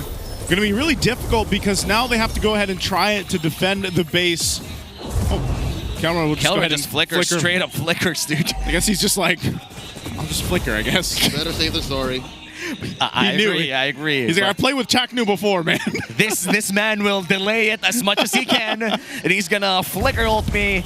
And just like that, Brody's back in MPL Season 16. The last time that Brody showed up was in Season 14 by Super Marco, and Falcon's APBR was still a thing during that time, and it's RSG Philippines too. And now we are about to enter the 10-minute mark. The items for the carry already has 2 of the Trinity items. I feel like just a few gold more and you're going to have that THS. Oh, look at this. The pressure just to take off in the mid lane. You can see Zyda trying to do some split pushing here. He's taken quite a bit though, so they know they can clear the Lord out, but they will lose that Holy Shield up top. Oh no. Chaknu's trying to delay this one here in the mid lane, but that'll pop too. So now the focus in this base turret. Traction pulse thrown out. Zyda now joining the fight. Glorious Pathway comes on down. What are they going to be able to focus on here? 3mar tanking up a ton of the damage. King Kong will jump in. Thorn Rose, but still, TNC will hold on to the base turrets. Well, at least the inhibitor turrets are still alive. Are threading the needle. In a split second, Chaknu could have said, I'll call it, tech charge into this Lancelot when he comes out, but they know that they have to hold on to it for a time like this here. Oh, Zyda in trouble. He just wants his buff, man. King Kong takes him, they take his buff, and now they're looking for more. Flicker forward from Super Prince. There's a triple for King Kong. He wants to go for the Maniac. He finds Lancy too to get another. And as low as Chaknu is, he'll just go for it. End the game. Chaknu won't give up the Savage. And there you go, a quick victory coming in from ONIC Philippines with that Lancelot pickup. King Kong showing up with a Maniac. TNC were overloaded. TNC made a choice in the early game, pre-draft even, to say we're gonna wait for Benny. And I think somewhere down the middle, they said, we can't wait for Benny. And ONIC made them make that choice. Yeah, that was pretty much forced. A lot of the team fights that we did see were in the terms of ONIC Philippines. It was extremely hard for TNC Pro Team to find a winning team fight because even in, let's say, small, tight spaces, Benny Cutie couldn't even hit people. It's kind of crazy how fast I feel like the landslide happened there, because it seemed like, it wasn't too much. Yeah, some of the objectives went over, but, from King Kong, man, after this maniac that he got too, he was just able to go ahead and keep the pace, and the team really took off at a certain point. I mean, that was a highlight out there in that last team fight, and not just there, but also a lot of potential solo kills that would have happened if not for a lot of effort coming in from TNC Pro Team. Looking at our Game 1 MVP, once again, this is going to be King Kong on his Lancelot performance. The Fanny wasn't it. And especially when King Kong gets hands on the Lancelot, again, he's been playing this hero in the current meta game, in this competitive atmosphere for the better part of what now, 6 to 8 months? Yep.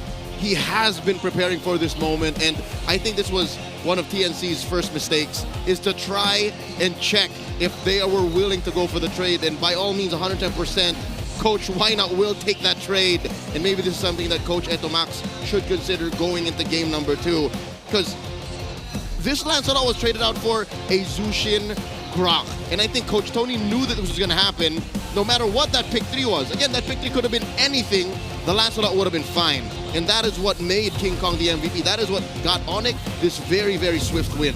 Yeah, and the moment that they took away the Kalea meant that whoever got this Lancelot wouldn't really have a hard time unless you go for an orthodox roamer such as a Kaja or even a Franco. But this time the Grok did try to go in for great tech charges, but looking back at our MVP highlights, there were some misses too. Yeah, it seemed like, again, the tech charge can work so good, but if you're looking at this early game that relies a lot of the damage on a Fanny, for example, and you're not actually able to go ahead and utilize it. Yes, there were some moments like this, and you also have to give props to ONIC, the way that they played defensively against that in a lot of these situations and these tight corridors throughout the jungle even. Alleviated that pressure of what a Fanny can actually do in the early game, I think was a big thing. Much easier for ONIC to play defensively because their lineup doesn't force them to be at a certain range to take advantage of things. TNC, look at this, it's all dive. I did not want to make this the point of focus when the game was happening because it's clear they're frustrated, but look at it again. Watch how their engagements can only happen when certain heroes are within range. Yeah. While ONIC can say, they're not ready, wait for them to come. They're not ready, wait for them to come. And when they do come, it's so much easier for ONIC to say, let's lock them down. And they locked down TNC Pro Team in a very quick game here. 11 minutes, 25 seconds. It's our official game time. Didn't even hit the 12-minute Lord for it to end. And for ONIC Philippines, we mentioned the word landslide. It definitely felt like one for TNC Pro Team. They couldn't even enter the premises of their own purple pit. It's crazy when you think about it because the way that it worked so well, the trio mid of ONIC Philippines, and having the Hylos there, the traction pulse, of course, from Kimmy, it makes those engages, especially when you're leading like the way that they were, that much more devastating for TNC. You know, and even though they're trying to run away and trying to kind of disengage from these fights, or even if Cutie is trying to look for an opening, it's like if he puts himself 1 second too long in position, he's going to get caught by someone. And that's in fights. But in my opinion, TNC wasn't in any fighting shape, even at the 11.5-minute mark. There was a moment in time, I'd say it was a minute window, wherein TNC could have made a decision.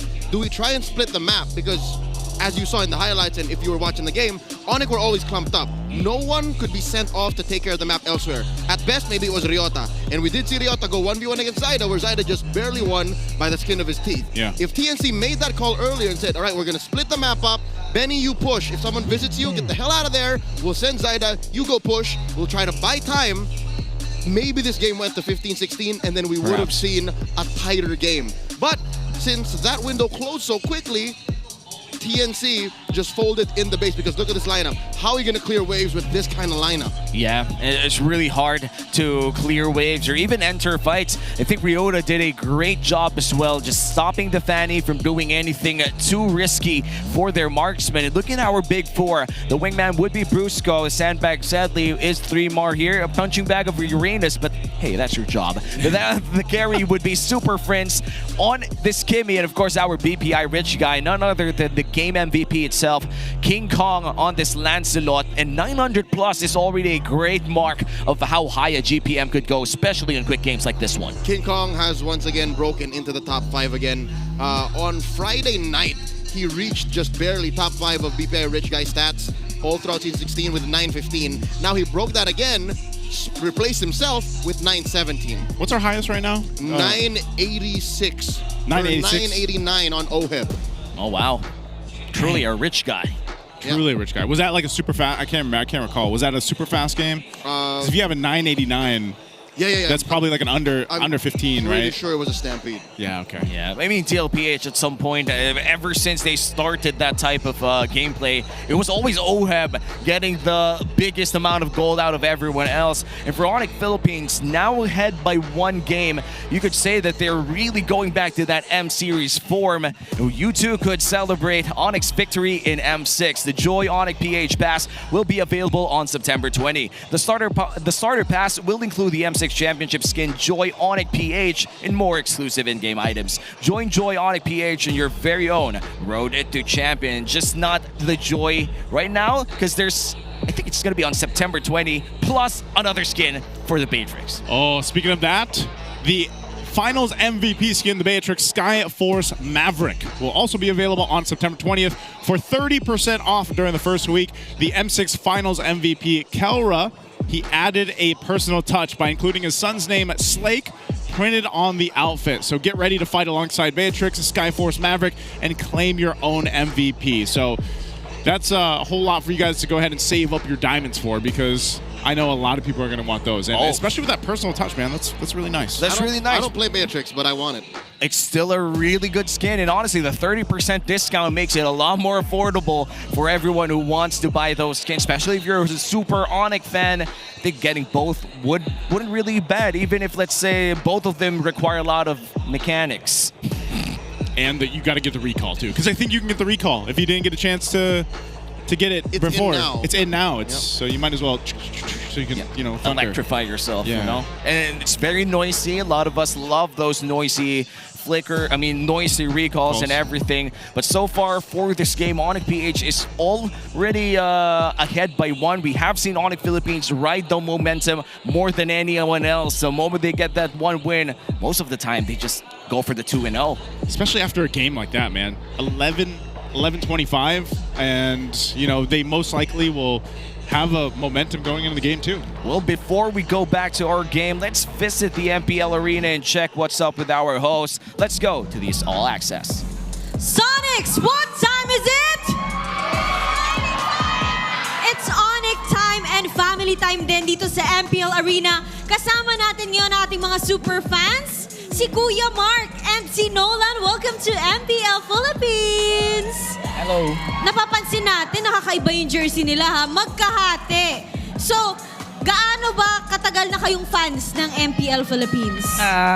Since season 10 pa. Oy, matagal-tagal na rin ha, ilang seasons na. Yeah, we actually got to talk a bit earlier. So we started off as a Blacklist fan, eventually becoming a Aurora fan, and then an ONIC fan as well. Paiba-iba sila na sinusuportahan na team. So, bakit po ganyan yung shirts nyo ngayon? Kasi ang naging favorite ko kasi is Aurora and ONIC. So torn ka kung sino susuportahan sa kanila. How about you, Nolan? Because I've seen much spark from ONIC and TLPH, so I decided to support them. Wow! Talagang fan siya ng dalawang teams na to. And do you have another question to ask for Mark? Yeah, no, of course. Well, for Nolan, earlier you were telling us actually that you started playing MLB, you were what, 7 years old? And then you started off at 7. And then you're a mid laner, is that correct? Yes. So, I know you're a mid laner, but sometimes do you just play mid lane Nolan or no? Based po siya sa mga emotions ko. Minsan po nagro-roam ako. Iba-iba yung role niya kahit Okay. Nolan ang pangalan niya. Flexible, So, meron ba kayong favorite player ngayon sa ONIC Philippines? Kelra. Si Kellera! So, since mag-game to sila, meron ka bang mensahe para sa kanya? Galingan nyo sana makarating kayo sa finals. Wow! Excited siya makarating sa final si Kellera. But how about you, Nolan? How's your experience here at MPL Arena? It's been so delighted na napunta po ako dito and masaya naman po. The experience is top-notch and I recommend going here too. I love that! Good thing na nakakita tayo ng iba't ibang age bracket dito sa MPL Arena. And I believe kasama rin nila ang kanilang pamilya na nanonood dito sa ating venue. And with that, ibalik na muna natin sa ating desk para mapanood ang Game 2 between ONIC Philippines and TNC Pro Team. Let's go! Let's go, ONIC. Thank you so much to our host and, of course, to our super fans, Nolan and Nolan's dad. Can I just say I have so many questions, but I want to know what two teams I would put on a jersey like that. Good question. I asked myself. I would put maybe. Who would you put? That's a really hard That's question. hard, right? That's a hard question. I'd be Liquid ONIC. Liquid ONIC. Liquid ONIC. Okay. Wait. If they could they do that with the jackets? That would be insane. Someone needs to do it with the jackets. Yeah, and hopefully if they do, we get a 30% discount too. And, TNC Pro Team, by the way, picks blue side, and that's going to be a confirmed swapped sides for you for game number 2, considering that ONIC Philippines did secure that blue side when they had the side selection advantage. And now entering game number 2 with the blue side going to TNC Pro Team, what can we expect as we enter the drafting phase? They are no longer going to give out that Lancelot. It's too dangerous. That's true. I think it would be a mistake to let King Kong get his hands on the Lancelot again, especially via red 1 and 2. So if not in the ban phase, I think TNC will set up a blue 1 Lancelot, and then if ever red side bans the Lancelot too, in addition to the 1-1 and whatever else comes up on red 3, they'll go Zushin 1 on the blue. Wow. Early CC ban here coming in from Coach Why It Not. makes sense. That's the ONIC MO. It is ONIC. I do think so. You know, they just don't like it. They just the don't CC. like it. I think they just don't like the CC. And when we look at the Kalea on the side of TNC Pro Team, this is like the blue side housekeeping at this point. If you're not going to pick the Kalea, you got to take it out. Because if you're going to first pick the Lancelot or YSS and the Kalea is open, that's basically death sentence. In week 1 and week 2, we saw YSS have 0% win rate in blue side, and that's mainly because the Kalea was present in the red. And even on red, you're allowed to not have to pick Yusen Shin. So they don't have to ban Yusen Shin. If they want to pick the Lancelot, they should risk it going into blue 1. And that's what TNC's setting up for. And that's what I'm wondering though. Like, why the fanny ban? Is it because TNC don't have anything else to ban here. They don't want to get rid of the others? Yeah, because look, from red, what they banned was Kalia, 1-1 Badang. Yeah. 2 of those things were throwaway bans. They didn't have to ban the Kalia, they didn't have to ban the Badang. I mean, at this point, if you're Coach Etomax, you wouldn't really want to give the comfort picks or assassins here for King Kong. I feel like whenever facing ONIC Philippines, there's just this part of you that wants King Kong to play utility. Like, this guy's just too good in the assassins, especially now. You know, maybe 2 weeks ago, you can't say that out loud, but now it's different. So what's going to happen here, since we do see the Lancelot in red 2 ban, TNC is going to lock in the Yusen Shin, unless it gets banned. And then ONIC will somehow think of putting the Hayabusa or something on King Kong, and then TNC is going to answer it. Yeah, because the Harith is pretty much open to take 2. And if ever TNC does go for a Yusen Shin early on, or maybe even a 1-1, that's going to be an easy Hayabusa and a Harith on the side of ONIC Philippines. And you wouldn't really want that in one side, especially if you're going to take away the Phobius too. So there you go. The Harith is taken away for TNC Pro Team. Now ONIC Philippines, I wonder how they're going to respond. Wait, does this, what if this happens? What if they first pick the 1-1?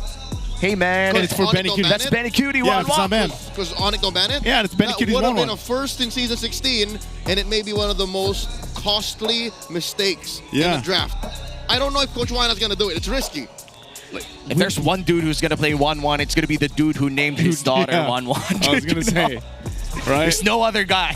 Okay, there's no way. There's no way. No. You can't let that. You Still can't let that go through. 100% ban rate in Season 16. You know what? I think Tony knows that he just edged all of us. Yeah. He knows it's like, I gotcha. He's also looking at Benny Cutie. Harith is so strong in the meta right now. Let's just nerf 1-1 again, right? Yeah. Like, we can just take that away. And now for TNC, lock in the Yisun Shin. Let's not play around. Yeah, this is most likely just... Do it, Mama Coco. You know you wanna. Come on, Zaida, say the word. There you go. Everybody's favorite Korean hero. YSS. Is YSS Korean? Yes, dude. Yisun Shin. Shin is the surname. Yisun. Wait, you know what? I might be incorrect. Let's not go there. It's a Korean It's name. a Korean It's a traditional name. Korean I name. think it's a Korean hero Gosh, I in thought he was- history. Like he's an admiral. Ah. Yeah, He's that's a what I know. historical figure. History lesson. Just like Lapu Lapu. Lapu Lapu is what? Our first president. And Paquito. And Paquito, our Paquito. second president. No, I'm kidding. Second president. By the way, no. Lapu Lapu. You're going to confuse people. Lapu Lapu is not our first president. He's a tribal chief Tribal back chief. then in During the ancient Datu Philippines. times. Yeah, ancient Philippines. You know? Yeah, I went to Philippine history. Yep. Yeah, pre-colonial times. Pre-colonial times, yes. And there you go, the Kimmy locked in with the Grok. And we did see good Grok gameplay coming in from Brusco. Yes, he did. Yesterday. No, that was Friday night. That was Friday night. You know what? So fresh in my memory, it feels like it was yesterday. Sounds like I just heard that. You said that. Yeah, I did. Darn it. Speaking out loud. Well, apart from my all own thoughts simulation. talking to me every night, next two picks here Wake for up. TNC Protein. Wake up. This is a dream. It's a force snap. Sorry I triggered you. It's okay, man. That's a secret. I wake up, I'm already triggered. That's 4 snaps are a secret, by the way. It's a secret technique. You don't know edamame? You don't know? Hey, man. What is edamame? I gotta Do you be guys honest. know what edamame is? You said it's the ONIC MO. It is. What is an MO? That's the modus operandi, all right? Yeah, oh. All right, thank it's what you usually go for. It's your plan of attack. That's what was the reason I was so silent, dude. I didn't know what MO was. This is dangerous. This is dangerous that they pick the Arlot blind without taking care of the Phobius. And what did I tell you? I hate how I'm so right. Minutes down. It's like I'm from the future. There's a Hayabusa. Dude, Yeah. where are those? Are you eating the Twisted Mind candy that Wolf was eating yesterday? That was big brain candy. Yeah, dude. he was eating the big brain These candy. are my leftovers. Dude, oh, man. Oh man, even leftovers are that powerful. And with that Hayabusa locked in for the side of ONIC Philippines, they're still looking for their potential XP lane and gold lane. And they're going to be taking away the Ruby, considering that with Yisun Shin comes the threat of double fighter lineups too. Right. Okay. There it is. They finally took care of it. Although, in my opinion, this is a weak blue 4 ban, and they just got away with it. This is just a vulnerability that they had to close up. And you know what? Knowing TNC, knowing Coach Etomac, seeing what he banned, this wasn't something that he missed out on anyway. So it's fine. It's fine. He's protecting the Arlet. There's the Hylos. TNC, I would not be surprised if they banned the Laps. Yeah, the Lapu Lapu seems to be a very strong option here for ONIC Philippines. Ban the Laps. Or Maybe the even glue. the Uranus or Glue. I would say glue. Maybe the glue. I'm more afraid of the glue. Yeah. Especially with this one, because... Oh, they go to Lapu Lapu. Okay. Yeah, that's our first president already out in the draft. No, that's not our first. That's some historical revisionism here. ONIC Philippines now on the red 4. They could potentially get their. I would say it's smart to get your gold lane right now. If you go for the XP lane, that would be the safer route. Maybe a Gatot Kacha. That's going to be the Uranus. So they go. Yeah. Interesting. Because then what is this? What is TNC going to pick up here? Especially a gold lane. Are we going to see a fighter? Then is that what we're expecting? Oh, man, I don't think we should get a fighter considering that you're up against a Uranus. That's a Baksha Rome. Baksha Rome. And then, do you still carry? That's what I'm thinking. Like, yeah. I feel like you don't really have a choice here. I feel like ONIC Philippines Carry- wants TNC to play carry. Carry, Granger, Moskov are still open. Moskov is kind of hard to play against this lineup, yeah. This Grok. The Haya, Grok, and Uranus, yeah. Oh, not a lot of choices here. I feel like they're forcing the carry pick out of Ben Cutie. If he locks us in, it's wow. Okay, still gonna go for the global pass. If you know what, it's not gonna be an issue if you're not gonna face the Brock head on. But that's gonna be the last lock-in for ONIC Philippines, the Granger against the Moskov. Is part of this also just because of what you mentioned earlier, Leo, where you're like, you know, they like TNC could have tried to play the map a little bit more. Now the Moskov allows them to do that. Which is, again, much like that Phobius ban in Blue 4, it feels reparative. It feels like it's trying to reconcile something that went wrong prior, and they're doing it after the fact, which is okay. Again, I would rather you do this than just blindly go and force certain strats. So I appreciate that they're trying to buy back parts of the map. And in my opinion, I don't think it's overkill, because sure, you have global vision and, you know, a solid way to buy time and get better engagements with the Mountain Shocker, but also you can go 4-1. I agree. But that Moskov pick with a 4-1 plus the Mountain Shocker allows for really good macro plays come late game. But early game, it should be a different story here. Once again, this is our first match of week number 4, TNC Pro Team versus ONIC Philippines, where ONIC Philippines already secured that Game 1 victory in less than 12 minutes. Will the story be different now as we enter game number 2? Lancy playing back-to-back Zushin games. Yeah, maybe he wants another crack at it here, you know. It was a difficult game that they had in the previous one, because even so, they were trying to play into that Fanny, right, and have that early damage, but you know, you have all this utility. Lancy, whoa, quite low, holds on to the flicker though. Wow. So he's just going to go ahead and regen back up, but you know, that's what I'm worried about here, is if they're not able to capitalize on this, having this Jushin, which is still, obviously it's a power pick. Teams still love to pick it up, but you know, you got to be able to follow through with that. Now, should be a little bit better now that you have Zyda on the YSS, and like we mentioned leading into the match, we saw him play this time and time again yesterday.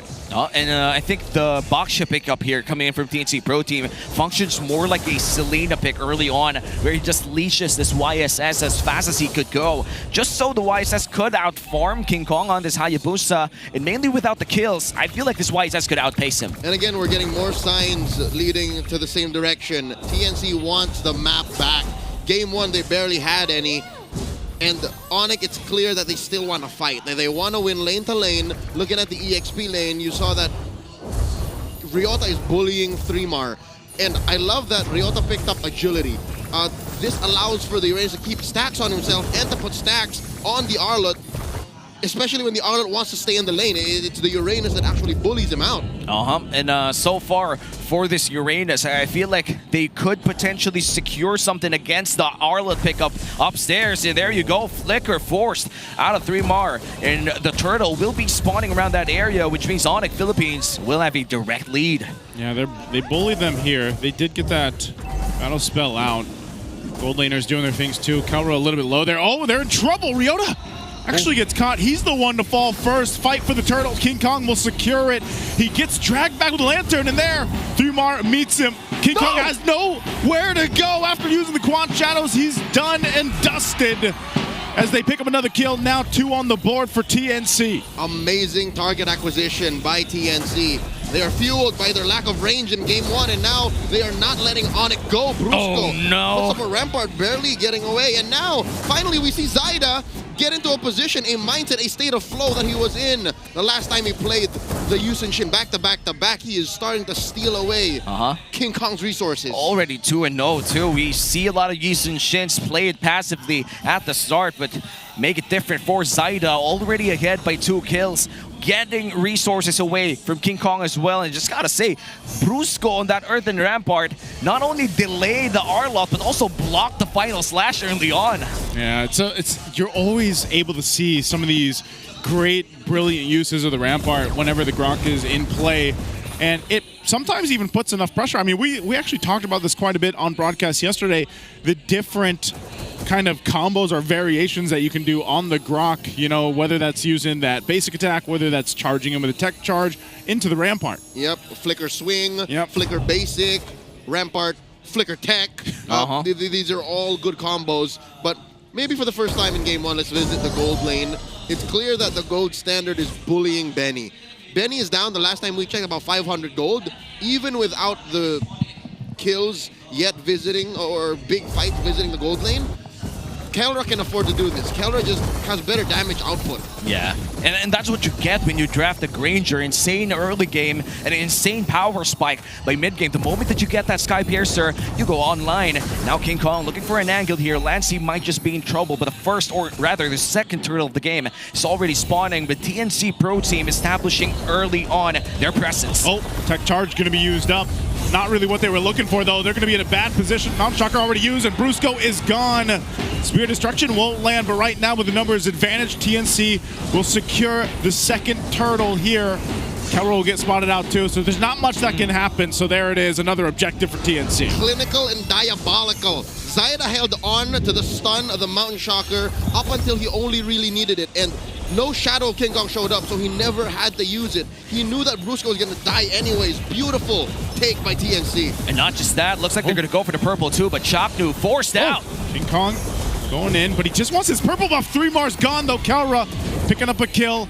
They burned the flicker from Lancey. They fought for the purple. They secured it for King Kong. Oh no, I feel like that's the first misstep coming in from TNC Pro Team, and Super French still exerting so much pressure against Lancey and Ryota now at least around that mid lane too. ONIC Philippines, despite having or maybe losing out on the first few fights, they're acting like they're owning this game. They finally got the Sky Piercer after Kelra got that free kill in that turtle fight. So, you know what? K-Sera, he's still up by about 600 gold now. Ryota's in trouble. Ryota pops a Consecrate. Oh, wow! Final Slash finds two, finds King Kong as well. Will Quad Shadow on out. He's going to be fine. That could have been way worse for ONIC, but right now TNC, you know, utilizing what they can. Can they make a play on Kelra too? Chaknu's been there for a while. Not going to happen. I think Kelra knows. Oh no, here they come. Kelra knows that Chaknu is not enough range. Oh no! ONIC Here's the kill squad! making their way. There's the traction pulse. Benikuti trying to sidestep it. He'll get taken out in an instant. And now Chaknu pop the poisons. He's going to be fine. But look at the pressure now in the mid lane. They're going for the turret. And that's going to be the turret going down. Brusco about to make a play here. Earthen Rampart is available. Here comes Tectonic Charge on one. Goes in with the tech charge. There's not much damage here, though. That's the problem. King Kong might jump into the back line, but no. Brusco falls instead. Not much there for ONIC Philippines to take. No, I feel like the tech charge angle was already a bit too late. Now Ryota, is he actually going to escape this? I feel like no. 3Mar TZ currently on fire. That's back-to-back-to-back. Final slash is just landing on more than two. 3Mar is on point. I love how he holds on to that final slash, the way that Zaida holds on to the stun of the Mountain Shocker just to get more targets. And Ryota, I think at some point, whoever builds that Dominance Ice or that Halberd first, that Uranus will be no longer a threat. Yeah. TNC, this is 600 gold lead, but when you watch the game, it feels like it's a 3,000 gold lead. Yeah, and this 1K gold lead coming in from TNC Pro Team could really be felt the moment that they group up and try to find kills. But it looks like for ONIC Philippines, they have to stop the bleeding for now, and Benikuti is still farming up on this Moskov. We're yet to see the macro advantage that TNC has. Meanwhile, for the power spikes, ONIC Philippines should be online by right now, considering that they have the Sky Piercer going to that Malefic Roar on Kelra. But we're yet to see a winning team fight coming in from TNC. Yeah, TNC's been able to pick things here and there. They've got their objectives now. You know, they got the one turret, the two turtles down. But again, with this kind of lineup, you have a couple options. You can continue to go ahead and punish with this combination of having the... they go in anyway! They find King Kong! A great play and information coming out from Chaknu. All right, it's clear that TNC have found the zone. They found their state of flow, but I'm hoping that this newfound aggression and focus on winning fights doesn't take over the fact that they invested in the map via the draft early on in the game. And slowly but surely you're seeing they're losing grip of the map. They've only pushed one turret compared to ONIC who's pushed two. I think they need to make the most of this gold lead and these fights they're winning by converting much, much faster. We can see that they've been trying to pin down King Kong again and again, but it seems that 3Mar is just proving to be one hell of a frontliner for TNC Pro Team. Couldn't really get past through that Arlot without the threat of having a final slash onto 2 or even 3 from time to time. ONIC Philippines now hiding inside their own jungle, maybe even able to take their own buffs for now, as the Lord will be spawning 20 seconds. ONIC Philippines, they've stopped the bleeding for now, but the Lord is the next big objective. I wouldn't be so worried about ONIC's buffs just yet. I think the fact that now they've lost their tier 1s opens up the problem. So now it's about 50 to 60% hitting critical mass that they might start losing their buffs. When TNC starts getting through your second tier, then that's when King Kong should start sweating. I wonder how big that gold lead between Zyda and King Kong is right now, because that is what's causing all this pain for the Super Fam. I feel like we haven't even really seen a full-on 5v5 just yet. Here's come Distraction Pulse. Ryota pops the Consecration as well, able to regen all of the damage instantly. And I feel like we wouldn't really see full-on 5v5s unless the SOD lands in a crucial team fight. Yeah, part of that is, ONIC, they kind of have to really choose their battles here. Benny Cutie's going to continue to be on the opposite end of the map, which is exactly how you expect that Moskov to play. And for ONIC, they can go ahead and delay this as much as possible. Again, just trying to grab what they can here. I guess the best thing for them is that Kalra hasn't gone down. He's farmed up. We take a look at how much gold he's got. He's got a good farm up, but look at the difference between the junglers. There's your answer, Leo. 2,000 gold. And here we go, Mount Shocker, starting it up. They're going to go for it. Chaknu trying to zone them out. They're going to find Ryota. They drag him back. A final slash going to be used as well. Ryota can't get away from this. He does flicker out, though. But now the rest of the team joining the fight. King Kong looking to go for a 3-mar. They back off the Lord. So everything thrown, but TNC still in control. And just a flicker bird as well for Ryota and Lancy. Make that 3 for 3 Mark 2. A lot of resources burned in that entire fight alone. Mostly for TNC. So I'll count that as a technical win for ONIC, and that's why they are so gung-ho on taking this Lord. We'll see if they're able to get it. There's a tech charge, able to find 2, but Benny Cutie will find Ryota, but King Kong gets the Lord instead. They're trying to disengage from the fight. After getting the Lord, they'll have to sacrifice Brusco, the 1-for-2 trade with the Lord for ONIC Philippines. And now the question remains, could ONIC Philippines use this Lord? That's what I was saying. Even if they couldn't use the Lord, they can use it to equalize. The fact that the waves are empowered and that there's a massive Lord marching through one lane, ONIC can recover, regroup, and try to gain back parts of the map and then go from there. Again, look, that 2,000 gold lead for Zyda is still there, yes, but they have failed to address the problem, the golden problem. Kelra is still way ahead of Benny. Yeah, and it's 3-0 Kelra too. The damage starting to pile up. Malefic Roll already built, and Chaknu already hurting in the face of the Rhapsodies. And he's not going to be escaping this. Man, they dragged him back with a traction pulse. They knew they had a target, and they went for him. Kelra gets another kill on top of it. So, yes, off that first Lord, they'll get a tier 1 in the mid down. That's currently 3 stacks yep. on that Sky Piercer. So you're looking at, what, a 35% threshold? You hit it at max, it's over. You're gonna regret that you ever let that Granger breathe. And now watch how they did this, all right? Brusco was key here. Brusco ruined too much of the back line, and they forced Zyda to, I don't know if it was panicking, but one could assume that that wasn't the ideal time for him to throw that Mount Shocker, and that ruined the entry into the Lord take. And look at this. This is more than a recovery. This is ONIC coming for a full-on clapback. They push top lane and mid lane tier 2. And cuts the gold lead back to 800. Less than 1K for TNC Pro Team. Good as gone. Good as gone, honestly, entering this 12-minute mark. Wind of Nature picked up, however, for Benny Cutie. This is going to be very crucial against King Kong and Kelra. The Genki connection thrives on physical damage, and a Wind of Nature and Benny Cutie allows for 1v1 setups in the opposite lane. Yeah, even with that, Kelra, like you said, despite his stacks, he's got the Malefic Roar there. He's got a little bit of defensiveness, too. He's got the Halberd. He's got that. And look at this. He's pretty stacked up. So if you're TNC and you're seeing this, you're going to be like, how do we get to Kelra? How do we deal with this? And, they have Benny Cutie. Benny Cutie is part of that equation. He's done great farming up, too. Yes, he's a bit behind Kelra, but he's still a threat in terms of the damage. And also is... if 3-mar catches someone with a final slash, they still have favorable team fighting here. Let me say this. Benny Cutie is more of a threat to the map than to actual fights. That's true. So that's why now maybe TNC can leverage that, especially since this gold lead is almost non-existent. Send Benny where ONIC is afraid to answer back, nor rather send Benny where ONIC can't answer back and force them to split up too, because ONIC lineup isn't strong. Oh, there's the final slash. That's what I was just talking about. They find King Kong, they find Ryota. That is massive for TNC before this Lord. I was just saying, ONIC can't fight when they're not complete. 3mar finding a potentially game-winning play here for TNC Pro Team and essentially secures them the Lord too. TNC Pro Team grabs control once again of this game 13 minutes in. That's Zyda securing the Lord. It seems that they're going to fight for this purple too. Okay, that is huge for TNC. What was that? ONIC Philippines will try to hold on. A final slash going to use again. They pop the wind of nature on Kelra. Kelra trying to get some space, but he's dragged back.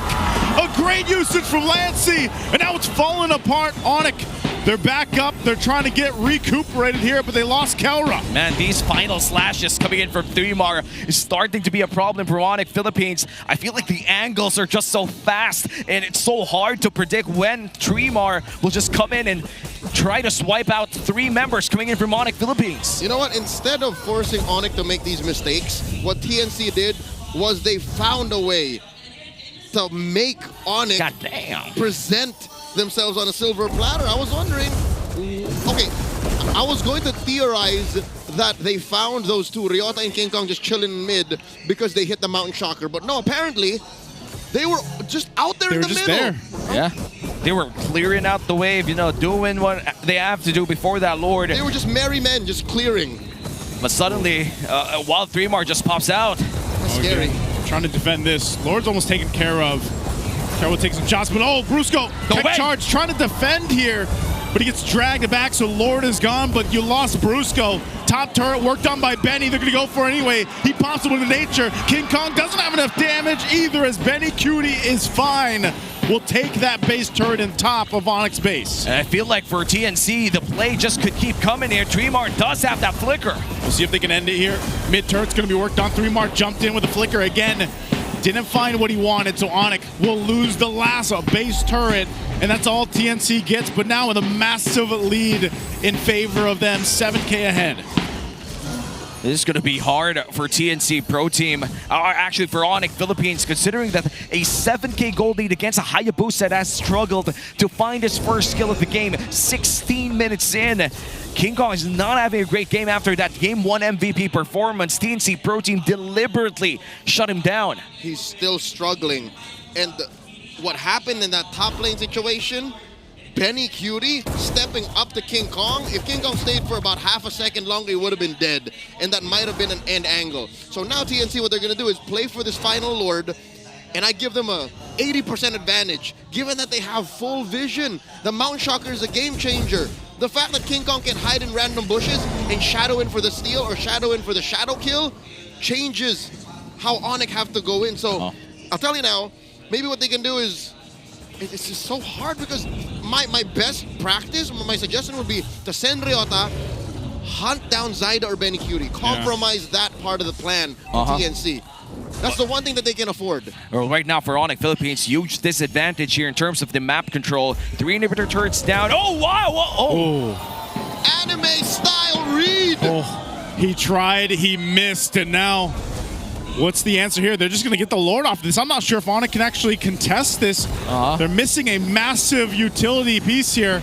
Brusco going to get caught with the final slash. He has nowhere to go. Dragged back with the lantern again. Brusco gone. They're still going to be fighting. Kelra firing off of the Rhapsody. King Kong jumps in, but still holds on to the shadow kill. They really don't have much space to work with at all. And it looks like that'll be it. TNC will just grab themselves the Lord. That's going to be a Lord secured, but Ryota might be in trouble here. Chakdu has the shadow, but King Kong forced to go back. Oh no, my God. Spirit Destruction going to be used. They go in anyway. Beacon from Lancey. He pops up with a crown. They'll find Ryota. The shadow kill going to be coming through. King Kong gets a kill. He still has this help of the team. Wow, but Kelra pops the wind of nature. 3mar's on him. A double for Zyda, making a triple. He'll show him who's boss. And now they'll focus on the base and take us to Game 3. It seems that yesterday's 3 games are catching up for our final day of Week 4. We're going to Game 3 in our first match.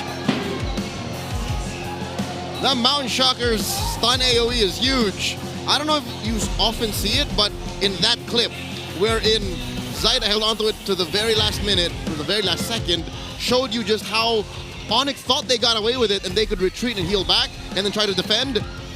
They said, nah. They literally caught 2 of the key heroes in that engagement, ended it.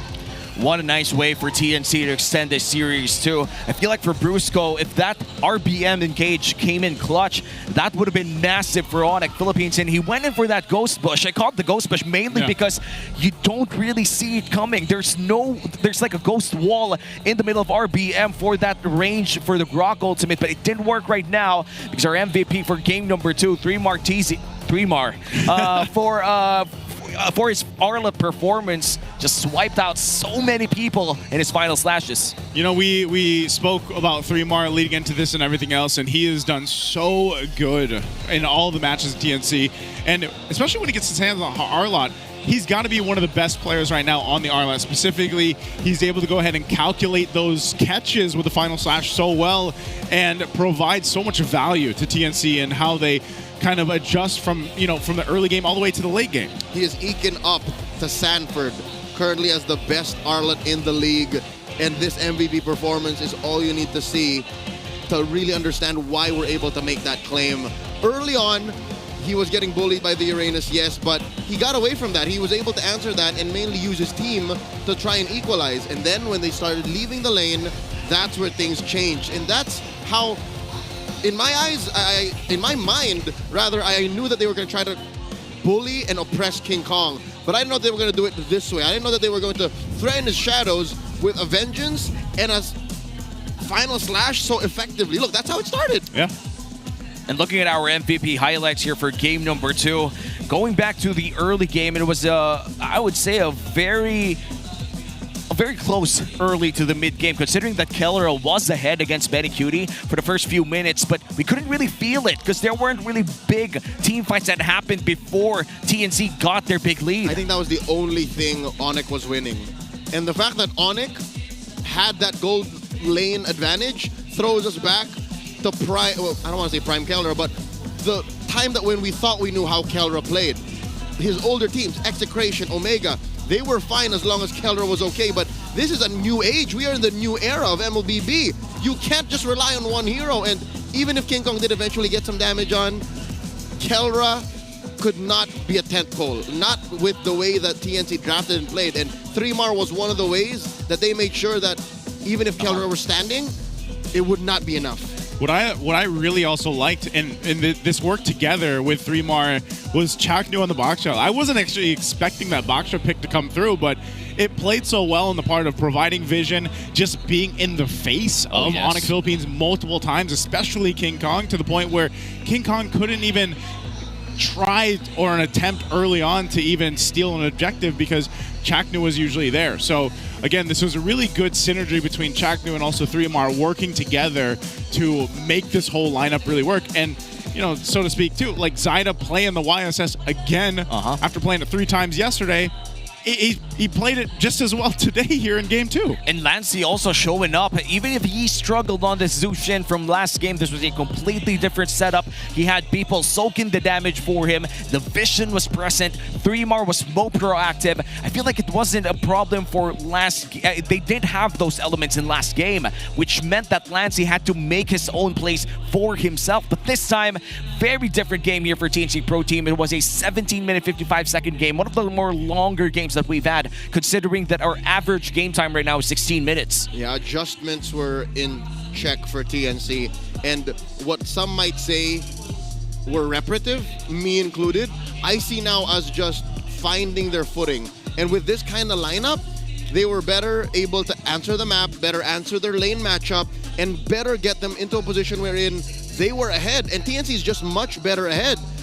I'll say that now, they're much better ahead. When they're trying to catch up, it's hard for them to get their cores back online.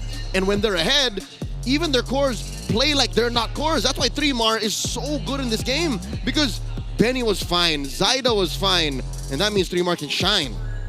And 3mar did shine, our Game 2 MVP for this series, extending the series all the way to game number 3. On this Arlot pickup, we've seen 3mar pick this up early on in Season 16. There were times that we would have pulled the trigger quite early or maybe even far away from his teammates, but it seems that TNC has cleaned that up here in game number 2. And against ONIC Philippines, one of the best teams in terms of formations around team fights, objectives, and everything, they were able to dismantle that in I would say, an off-tempo beat. late, they did find targets coming in from ONIC Philippines that were prime targets in different times of the game. Especially Kelra, who is supposed to be in the backside, would still be able to hit that final slash. What a stark difference, though, for King Kong, you know, from game one, like you mentioned earlier, Womi, where he had that game one MVP, and then here, honestly, he was kind of just shut down. You know, you didn't really feel the Hayabusa at all throughout this game too here, and it was just apparent of just how tough it was to work against the lineup that TNC had. Yep,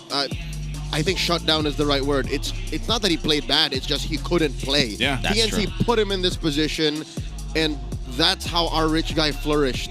Zaida is the BPI rich guy at 865. I think I mentioned this when he played yesterday. Yeah, I mentioned, I think he also got a GPM that's around the same, if not lower, like 700, 780, 800, like low 8s. It's not that he farmed less, it's just that the economy in this game has a lower ceiling, in that this is more evident of how high he's able to put himself in when all the stakes are that much lower. So he min-maxed the economy on this YSS, and that's why it makes him one of the better ones in the league. And looking at this YSS performance coming in from our BPI rich guy, Zaida, it was fueled by his teammates as well, just feeding him all of those potential kills and also giving him the space to farm up. I feel like at some point in time, we were also telling that he was already invading the jungle against a Hayabusa. Who does that, right? When you enter the premises of a Hayabusa jungle, you risk a 1v1 against one of the most lethal ultimates in a 1v1. But before we head on to that, be featured as the next MPLPH Superfan of the Month. All you have to do is to join the MPL Philippines official group, engage with the community, and just keep those interactions positive. Scan that QR code below. Keep them positive and share any MPL-related news and updates in the group for your chance to be named for the MPL Philippines Superfan of the Month. We always keep an eye on that group for you guys, and we always like the discussions that come through, you know, especially from our super fans out there. Don't miss out on an amazing deal. On that amazing deal. Well, it would be effortless the moment that you just talk about the league, talk about your favorite players and organizations in those social media groups. But other than that, of course, let's talk about the meta for a bit. We do have a lot of different compositions right now in our meta, and this is our meta talk right now. What other fighter heroes rather are viable in the gold lane? We've seen the Ruby, we've seen the CC, we've seen the Masha, but we try to forget that. So Yep. what else? I would maybe a throwback to the Midstar Gold that was brought up a few seasons back. That was Benecutie. Benecutie that brought that. Now season 11. Fighters. That's okay. Zilong comes to mind. I hate you. But no, I love you, bro. He's one of those heroes that if you let him get out of control, he's very hard to stop. Yeah, that's true. And also the Argus, played by Benecutie too. That was something that we've seen throughout the MLBB esports history. But if you were to request a hero, what do you think would? I'd say Benedetta. I'm a Benedetta guy. Benedetta Gold? Benedetta Gold. I'd say Bane Gold. Bane Gold. But Gord Gold. No? I've actually tried it before. Maybe he's not a fighter. Did you get reported? Fighter? I barely even know her. No, I didn't get reported because I was a 5-man stack. I know him. I would report you. But I was a 5-man stack, so why would they report me? Because you played Gord and Gold. Because I told them, boys, I got this. Did you? Did you get this? Yeah, we did. Okay. That one time. The one and only time. All right, so if... Not recommended, by the way. If you were to choose a fighter... what would you put in the gold lane? Fighter. No. Fighter? So I would probably... Oh, man. I'm a fan of Argus. I like Argus. You like Argus? I would go with Argus. I like him because of the Darth Freya Vader. Gold hasn't been introduced in MPL yet. Nope. RG is filled with Freya Diggies, and at some point in time, I think like 6 months ago, it was the top strategy in Mythical Glory Plus. It was cheese. Freya Gold or a Freya Jungle, as long as it's paired up with a Diggy. But right now, we're gonna look at the meta tips from Keller himself. Number one is don't tilt and enjoy the game. How do you expect me to do that when whenever I log in the damn game, I saw Hanabi's in my gold lane, Zilong's in my XP. No, I'm kidding. How is that even still happening in like Mythical Glory? No, I'm kidding, Glory, dude. I'm good. Like, I'm happy with the game, dude. I never tilt. Well, tip 2 and 3 are kind of, connected because you have to be patient and farm because you need the gold for those team fights. Yeah. Oh yeah, that's definitely gold-centric tips out there. Those are golden tips. What about the last golden tip? Don't go first in team fights unless you're playing a Tigreal. So if you Just are never go first. Yeah, That's a golden tip. I feel like these tips are made specifically for gold laners out there. Let the Hanabi go first because she has CC immunity. I agree. You Yeah. know, if you're playing the Freya Gold, don't think about the people with CC. Just come in. And then you have the other. Then you have the other people on the other side being like, "Go in, Come on, follow me." And now ONIC Philippines goes in with the blue side pickup. Another swap of sides here for game number 3. For game 1, they did choose the same side, so we might be looking potentially at a very similar draft. But I think if you're Coach Etomax, you don't want to give the Lancelot. Let's not have a part 2 of what happened in game 1. I think part of that is all going to be dictated by the bans, like we saw earlier, because we did see some swerves on the bans, you know, in the previous one. And now that ONIC Philippines is going to be on that blue side, if the goal is to get the Lancelot in the hands of King Kong, or potentially maybe the YSS for him this Not time. going to happen. Neither. Lancelot on King Kong is never going to happen. Not after what happened in game 1. What about the YSS then? I feel like YSS, you could, as long as you could trade for the Kalea. Yeah, but I don't think the Kalea is going to happen either. Because Etomax banned it. Etomax banned it. So now that they're on red, it's more likely they're never going to see the Kalea. Yeah, but might be not actually housekeeping for this game might go nuts because Kalea 1-1, Yi Sun-shin, and the Lancelot, all of these picks are really big comfort picks for key players here. So we might just see those picks out in the banning phase already. But looks like they're going to go for the Harith first in the 1-1. And this is going to be the final drafting phase of our match number 1 with Etomax taking away the Lancelot that they gave away in game 1. So what I see happening is TNC might allow the first pick Zushin. That might be the best trade. First pick Jushin. Yeah. I'd be even afraid. Honestly, I'd be even afraid of letting the Arlot go through again, man. Like after 3 March performance there, they might want to go with that again, depending on what ONIC picks up in that first phase. Especially if the Phoveus is taken out, or at this point, CC, potentially Lapu could be taken out away. Etomax, they could take away the Yi Sun-shin. I feel like at this point, just take away the YSS. Oh wait, the Kalea is still open. Yeah, Kalea is still open. So they're gonna ban the Kalea here. Yeah, and it's gonna be really hard to ban. What? Oh, they're gonna go for the trade. They take away the Fanny. They're forcing ONIC to make the choice: Zushin or Kalea. No, it's Lancelot. Wait, no, yeah, it's YSS. Zushin or Kalea or YSS. So I think Brusco gets his Kalea here. And it's no open, matter man. what happens, TNC gets the other 2. Yeah. I think they take the Kalea though. That's the safest. That's Devious. That's Devious, Etomax. Devious. What's the Vius? Devious. Devious, brother. What's the Vius? Oh yeah, they're gonna go for the Zushin. This is gonna be a Chaknu Kalea paired up with a potential YSS. Kalea Sun-shin. That is the most safest trade that they could go for if you're TNT Pro It's Team. a winning trade, bro. It's like I'll give you my $1 for your $10. There you go, the YSS. Now, do you pick up the Kalea with this YSS? He does didn't. not. What? All right. Brock instead. $10, baby. $10. We'll take it. No, take it. no, I'm not. No, I would like your $10. it was a metaphorical statement. I would like your 10 USD, Sir Leo. This young man who is a graduate of literature would know what a metaphor is. No, I think metaphor, if there's the existence of metaphors, implies the existence of off-meta vibes. But yes, ONIC Philippines. You're digging. The Kalea is there, and the Lapu-Lapu. They don't care about the Arlet. The Kalea is weird. I think they read into it. They read into it. TNC. The Kalea is weird.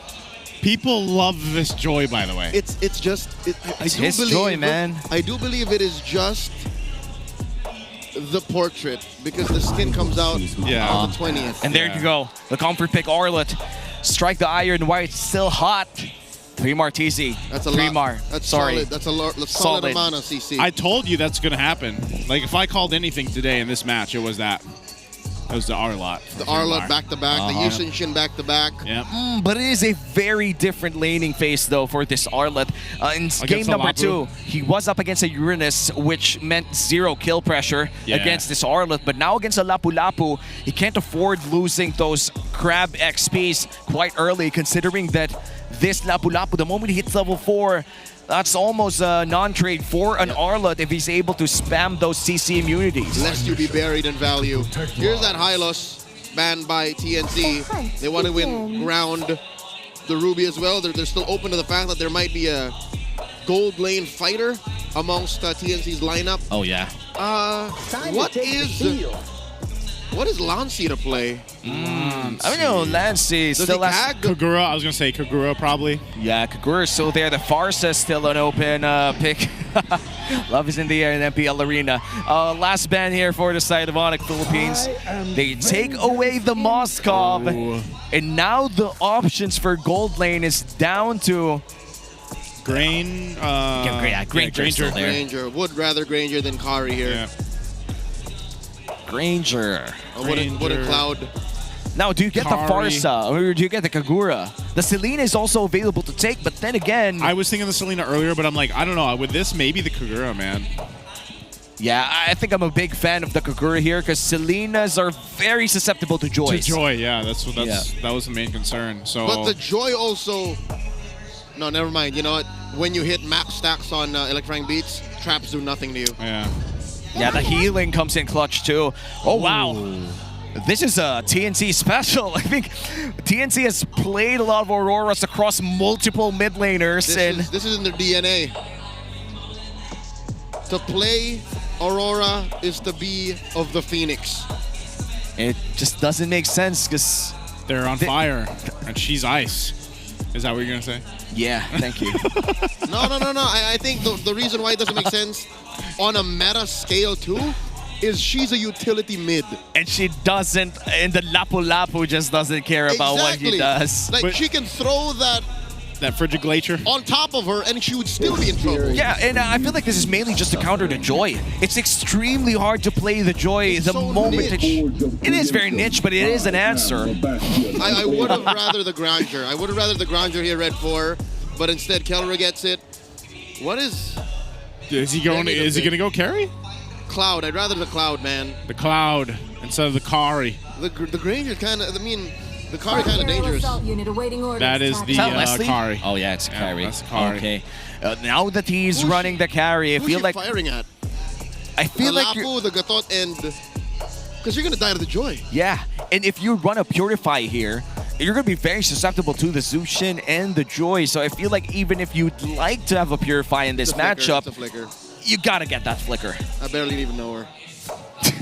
Same. I walked right into that. Yes, you did. I walked right into that. But yes, now we're walking right into game number 3 in this first matchup of the day. Once again, TNC versus ONIC Philippines. We've seen ONIC win very quickly in game 1. Now TNC Pro Team in game number 2. Let's see in game 3. What I like about this Aurora pick is it might be yesterday's Chip Claude. It might be the hero that none of us asked for. Yeah. It might have even memed to some extent, but it might be what makes this lineup work. Well, we're about to find out as we enter the Land of Dawn for whoever wins this game number 3 gets to the point between ONIC Philippines and TNC Pro Team. 3mar was impressive in game number 2. Game 1, King Kong was oppressive to the entire TNC Pro Team. Now we're going to head on to a short break. And this is going to be a big game for TNC Pro Team considering that this will be their last game for the season. And a win here could potentially put them within top 4. Last game of the season. I mean, last game of the half season. I was going to say, whoa. My bad. Half season. True, because let's be real here. Things are going to be changing. Oh, you yeah. know, for our second half of the season. Project next week. Something's coming next. Yeah, something's coming next. You know what? I'd like to see the river expansion in the future, you know? Yeah. I would like to see some walls get broken. I would like to see someone traveling on a cloud. I'd like to see more bushes around the Lord. I wonder if this is how it happened. Like there was just a personal wish list. And then they were like, I think you know we're what? only allowed to wish for 4 things. Moonton HQ? Yeah, Moonton HQ. And they're like, you know what? Yeah, it's about time. Maybe... I like a new hero. You'd like a new hero. You Obsidia. Obsidia. What is that? You know, I like the passive name of Obsidia. Return to bone. To bone. To bone? RTB. Return to bone. What does that mean? I don't know. I don't know. But it makes you feel something. It's provocative. It's provocative. Return to bone. And now we return to game. ONIC, TNC. This is going to be Zyda's back-to-back YSS games. Impressive in game number 2, but this is in different context. They do have a lot of crowd control up early. And look at this. Ryota did lose a lot of HP out of that trade. Yeah. Looking at how this is going to play out, too. You know, I like that Lancey has even the Rupture. Like, it's just a little bit of extra burst because I just feel like Aurora doesn't do that much. Yep. But maybe the idea here is also playing into Chaknu's Grok to a point where you can say, okay, he gets a tech charge off, or maybe you set up with Lancey with the Frigid Glacier and then they can work together. It's chain CC, and I think I get it now. I just need to see it in execution. The damage that she deals is deceptively good, like an Eve. You know, like she can let through these spells back to back to back, and next thing you know, like, oh no, Super Prince isn't ready. Super Prince can't fight. And I think it's also hard to find a proper or perfect timing, especially if you're up against this Aurora, considering that the moment that you drop the Frigid Glacier, it kind of pauses the entire team fight. It's an entire pause button the moment that you see it just spreading throughout the entirety of that AoE. As the 3-mark gets level 4 quite early, this means that they do have a slight advantage here in the upcoming turtle fight. Okay, so that's almost coming up. You can see the positioning. Lancey's trying to get that level 4. Chaknu doesn't have 2, so those are 2 big ultimates that they would want. But 3-mar having the final slash might be enough. Beacon from Super Friends are going to go in, forcing off Zyda from the turtle. So King Kong will grab that one. They're going to be looking for the next target, and it's 3-mar as he falls a Frigid Glacier. He's going to have to flicker out. Lancey trying to run. They want this passive, and they will get that. Do they get the kill? He's able to get away. Good thing Chaknu was there. And already you see problems. TNC, because of the Aurora, as I mentioned, would be happy if he's able to let through the skills one at a time, back to back, place that Frigid Glacier where he wants it to. ONIC's lineup doesn't let you do that. If you stand too long, Super Prince will slam you. If you stand too long, Ryota will jump on top of you. If you stand too long, King Kong will put 3 or 4 stacks of the electrifying beats on you and kill you. So TNC just was not going to win that fight, especially since it started with Super Prince compromising Zyda. Yeah, and TNC Pro Team, they did have the angle early on. They had some XP advantage, but they decided to delay that turtle fight for a bit longer, which meant that ONIC Philippines had access to their ultimates too. Super Prince, though, low HP. ONIC Shocker doesn't really land that much. Now, still, ONIC Philippines holds the gold lead, almost a 2,000 gold lead here.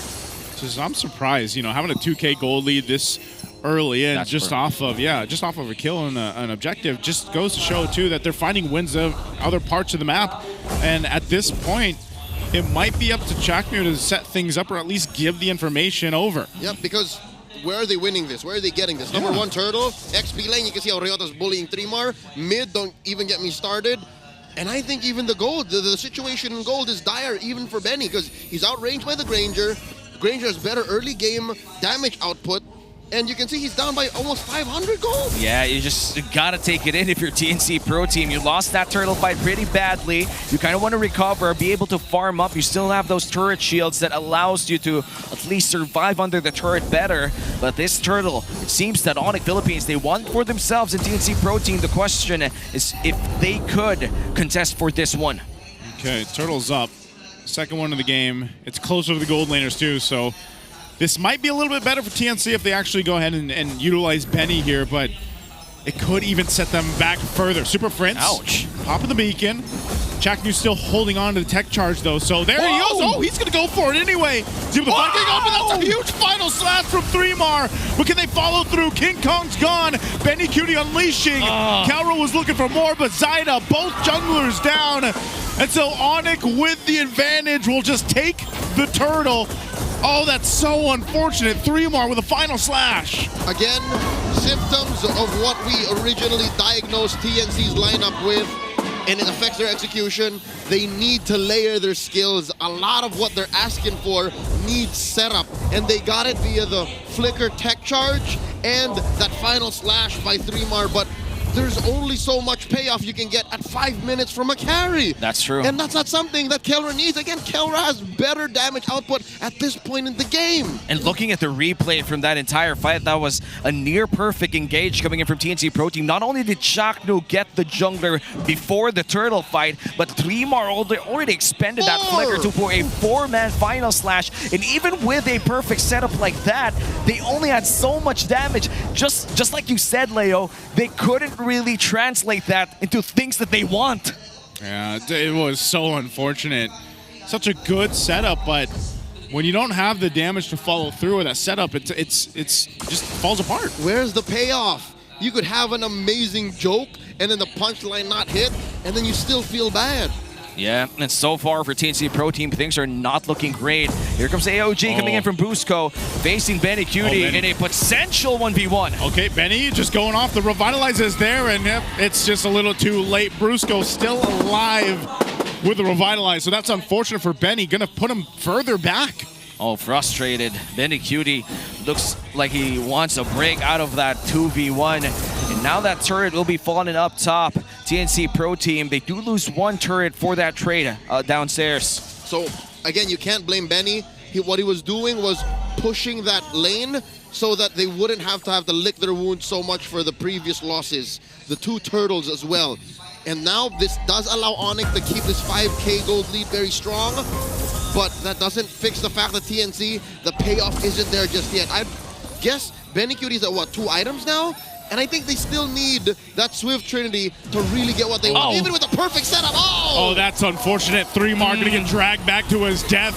You lose the final slash, you lose your life. Kelra will pick up a kill. They're now focusing on Lancey. There's the passive, but they're gonna be able to follow through with a shot from a double from Kelra right under the tier 2. Rihanna does go down, and now Kelra looking for a triple kill. He'll find it as he takes out Chaknu. Oh man, disastrous sequence of events here for TNC Pro Team. Not only did they expend crucial battle spells, but they lost 3 lives in that entire fight. What TNC is doing here is something that they wish they did in game number 1.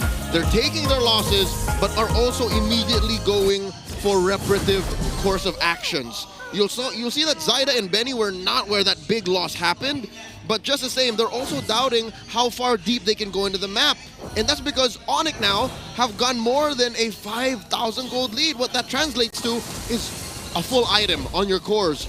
A full item or almost components. Oh my god, Zyda still got it right. Half an item or components on those non-cores, which means they're literally fighting from a different age in time. TNC are fighting with picks and axes while ONIC have straight up automatic shotguns. And that's just straight up cheating, man. This is firepower difference, and it's as if they didn't have that damage problem early on. Oh, they're jumping in again. Unbreakable on the taunt. Chaknu with tech charge. Frigid Glacier was already dropped down.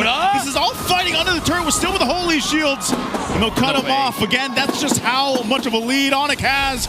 Chaknu, is he going to be able to get away here? A shot from Kelra. Destinata's looking for more. They get the holy shield. That's all they wanted. 5v4 underneath your own turret, and you still got sent back. Yeah. That is what I'm talking about, the technological difference. It's the artillery damage as well coming in from ONIC Philippines. A great engage coming in from that AOG from Brusco. You usually don't see that anymore. Let's be honest. People don't use the Avatar of the Guardian to start fights anymore. But Brusco was just so brave. He knew that he could land at least just one, you know? One could say he RD'd the AOG. What? He RD'd? He RD'd the AOG. What's RD? He hit it raw. Yeah. He just straight up like, I'm going to do it here. I'm going to do it here. Yeah, he did. He RD'd it. You know? First the MO, now the RD. You know I'm going to do it. What are you going to do? What is your response? You back off, apparently, if you're TNC Pro Team. And now with this first Lord of the game, TNC Pro Team, it seems that they still have some sort of control around their purple buff, which means that they could at least set something up potentially to fight against this Lord. But I feel like if you're up against an ONIC Philippines with a 7k gold lead, you try to get one man down and you're out. No, they shouldn't try to get one man down. What Chaknu is doing is he's distracting ONIC to try and get a response, slow down this Lord take, and then eventually he might pay for his life. Oh no! Oh, Chakno. Oh, he's fine. Okay, he'll defensively tech charge, but he's tracked back by Super Prince. But luckily for him, he gets away. Didn't have to burn the flicker either, but Lord secured now for ONIC. And this is eventually what they should really do, right? TNC, they know that the damage is done. They know that they're down almost 10k gold.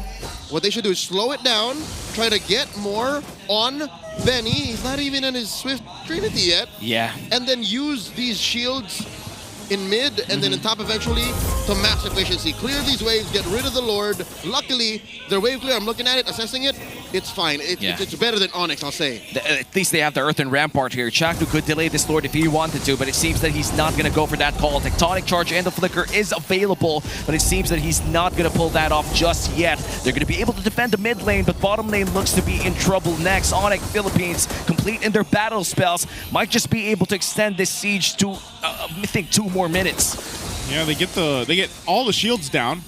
So holy shields are gone. Counter, hopefully that Rampart. The next sights here on the space turret. Super Prince jumps in with the beacon. Chakno, where is he going to go? Lancey in trouble. Still holding on to the passive, but they'll go in and get the turret. Look for this bottom one as well. Kelra taking a couple shots. 3 more goes in with the final slash, but he's in trouble. He goes down. Now Chakno's going to follow. A double for Kelra, making a possible triple. Passive already going to be there. Benny jumps forward. Doesn't have enough to take out Kelra. And ONIC already knows as 4 are down, it's only Zyda as he faces off the full force of the Super Fam. They'll clean it up, take the game, and take the series. A 2-1 victory for ONIC Philippines, celebrating the near release of their skin line, that joy performance from King Kong. I expected no less from the Super Fam. As soon as they touched the 13k gold lead, they knew that the end was nigh. Again, I can't blame them.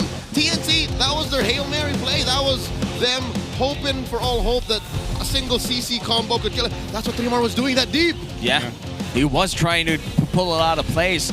Sadly for TNC Pro Team, they failed to secure a point against ONIC Philippines. Remains in the bottom half of our Infinite standings. TNC in this season, a lot of people think that they are competitive. I feel like they are. We've seen them win in game number 2, and hopefully they restart, find their game again as we enter the week 5 next week. TNC Pro Team, definitely a team to watch as we go to the second half of the regular season. But for ONIC Philippines, they did just win right now. A 2-1 victory, even playing that joy. Yet to have that ONIC PH skin, but in the hands of King Kong, definitely something worth to watch. Man, I can't wait for those skins to come out. September 20, it's not too far away. Mark the date. That's ONIC PH, Beatrix, and Joy. For now, we're going to go to the main stage to talk to ONIC Philippines. And the Super Family is dominating after that 3-game match. ONIC Philippines, what time is it? Congratulations, gentlemen, sa inyong win na yon. Hello, Kelra. Ito muna ang mikropono para sa'yo. Ayan, napakaganda ng iyong performance, especially doon sa last na moments nyo. Naka-triple kill ka pa ata with that Granger, no? And Kelra, pinag-uusapan natin ang eras of the league. At for sure, walang makakalimot doon sa era na magkakasama kayo ni na Coach Etomax, ni na Chakno, together with Coach Why Not. Ano ba yung favorite mo na moment na magkakasama kayo before?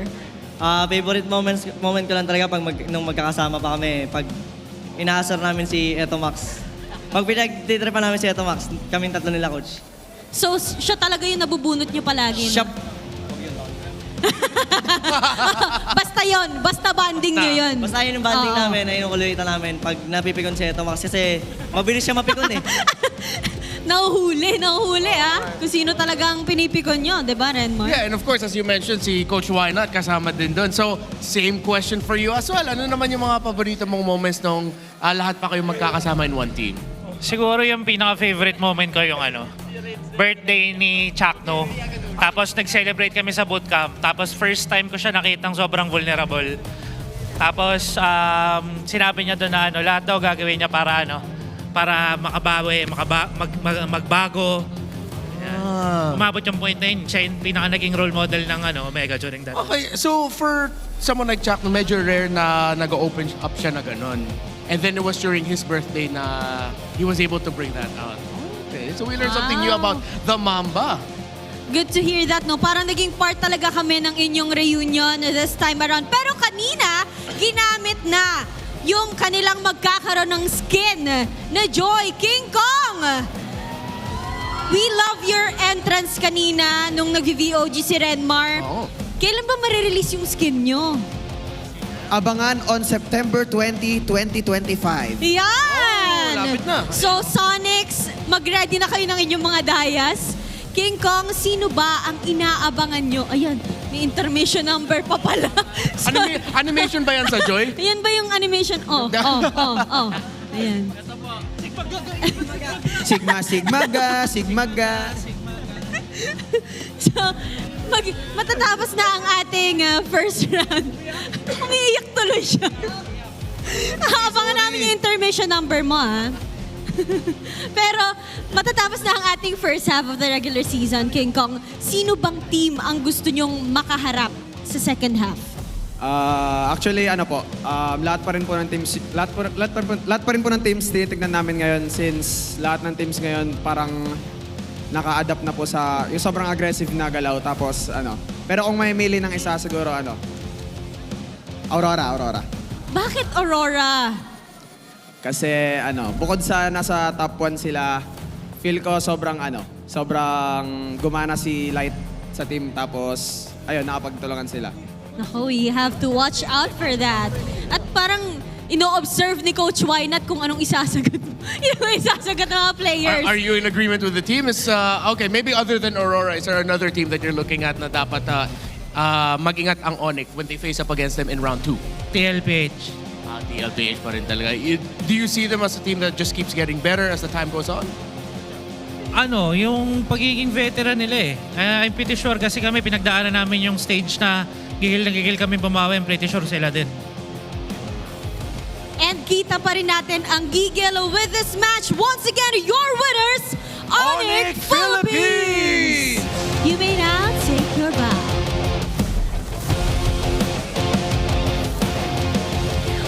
A win for ONIC Philippines at mukhang diretso bonding ang Super Family after this match. Yeah, and it was great to see that the series went 3 games at nakita talaga natin yung history of Jackno and Kelra playing against each other na even the casters na point out nila na parang may halong familiarity na yung nakikita nating gameplay. That's right. Talagang naging maganda ang reunion sa laban na to, and we're excited to know more about what happened in that game with our casters. Thanks so much, Odin and Renmar. We're back here in the casting desk still with Womi, Naisu, and Leo. They talked about their bonds from way back and talked about how they had fun in that match. ONIC Philippines, however, still looking to find a match against TLPH. They set their eyes on the MSC champions as of now. They got him, man. I think everybody has certain teams on their list.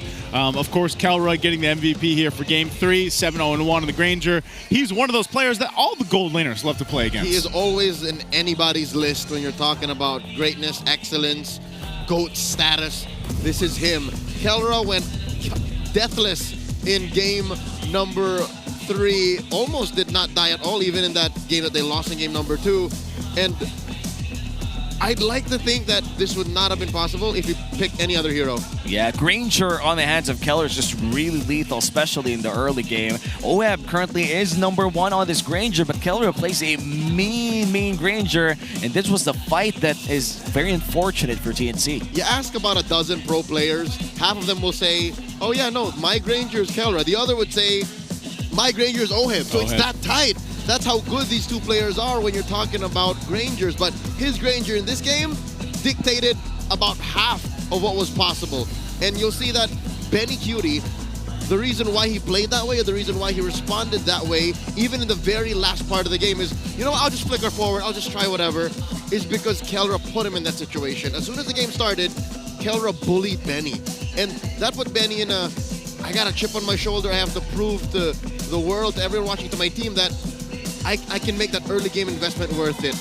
And that even put 3 more on tilt. That forced Trimar to go that deep. Yeah. And look at that sidestep flicker coming in from Kelra as well. Just knows the range of this wild charge, or this tectonic charge. And to be fair, it's fairly big. So knowing that you could sidestep through that flicker and still be in range to deal damage is a talent itself. Usually you would just flicker back just so you could be really safe. But Kelra knew that he could still deal damage at the right amount of time as we enter this, again, very quick game. Both victories from ONIC Philippines in this series went under 12. That's crazy, man. Lightning rounds. Very great for their whole concept, you know. And again, the joy coming through, beat of the flash, and everything else. Like 11:39 to be able to do this. I think a big part of this, though, was still what we were talking about in the draft, man. I think Lancey probably could have been on something else. It just didn't work up because we were worried about even getting collapsed down on with a Joy, with Brusco jumping in. You mentioned this earlier, Womi, an aggressive AOG to start the fight. You know, I mean, so many of those instances just because they knew that they could throw almost everything at even Lancey alone and put enough pressure on him to where then you kind of don't really have much left to utilize on that Aurora. And I think with all of the mages available in this game, Aurora seems as such as I think a very niche pick here for the side of TNC Pro Team against this Joy. There were other options. What options are you looking for? Weirdly enough, Kimmy was left open. Eve was left open. Farsa was left open. Oh, Eve would have been beautiful. Selena Cag was open. Kagura could have been an option too. Maybe this was just, you know, that recessive gene in the TNC player. Like, let's just bring up our pick. Just like, boom. Yeah, we can Aurora. This is the time, Lancey. Pick it up. And now we look at our big four. The Wingman, Super Prince, Chakdu will be getting that sandbag again. And their carry and our BPI rich guy this time around will be Kelra, dealing so much damage and getting so much money in return too. I'd say he makes it in the top 10 season, all-time season 16 BPI rich guys. 914 gets you there to top 10, but not top 5 just yet. Yeah, I feel like if you're competing for the most BPI rich guys, you would be in either jungle or gold. I'd be surprised if within top 5 there would be a mid laner and an XP laner, but that would be very rare. I feel like it was only one time that we've actually seen a mid laner win this award. So right now for Kelra, getting that BPI rich guy and a dub against TNC Pro Team means they're 1 point up again in our Infinix standings. That's good that they got it right here at the halfway point as well. All these points are really crucial because as we looked at the Infinix standings earlier, you saw how close everyone was. And before we head on to more pre or post game discussion, let's go back to the waiting calls in the Infinix mic check.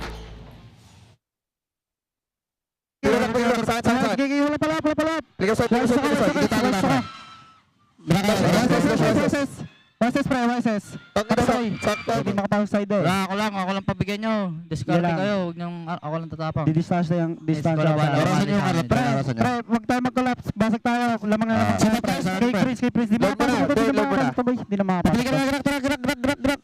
Wala ulti, nag-ulti ako ka. Gulo lang harap eh. Wala ulti. Kalma pre. Basag tayo. Dashing na ako. Tara nga ba, ready sa akin? Basag. Chill. Ano yun?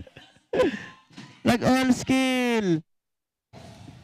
And you could just see how easygoing it felt for ONIC Philippines the moment that they had that lead. Kelra was laughing half of the time in that Infinix mic check. I love how active Ryota is there too, you know, in a lot of the comms, and it just seems to mesh so well with him coming through. And I know you mentioned, you know, when we first got to see him play, it was just like, put him there. So very great to kind of hear how that plays out in the mic check. Yeah, plug and play for the new general. I'm pretty sure the Ryota army is rejoicing. All of his diehard fans that followed his career all throughout, you know, his early days in the league, through Omega, through ONIC again, yeah. And then over here, again, you can't even point it out that it's not, you know, anyone else, that it's Ryota who's a new player. I love it. Well, that's it for our first match. Once again, we were your casters for match number 1. Uomi, Nice, and Leo here. Don't worry, we're still going to visit the Infinix to victory with the house.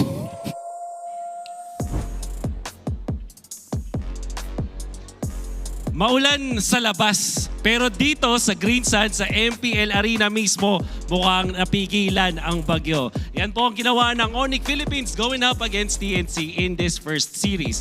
Ngayon, kapansin-pansin na ang naging focus dito ng side ng ONIC Philippines ay i-outpace yung TNC, lalo na yung catch na playstyle. Kasi sinabi natin sa Keys to Victory na dapat i-contest or i-deny yung Brock, pero binigay yan mismo ng side ng ONIC Philippines. At ang ginawa nila dito para hindi makaporma si Chakno ay mas pinili nila yung tinatawag nating low cooldown o kaya naman yung spam na heroes. Katulad nung sa game number 1, meron silang Kimi, meron silang Hylos, heal dapat rin Brody, mga heroes, and even yung Lancelot na hindi naman talaga big cooldowns yung hinihintay. Ganon din naman sa game 3. Zushin, talagang spammable yung mga stun, yung mga panghuli.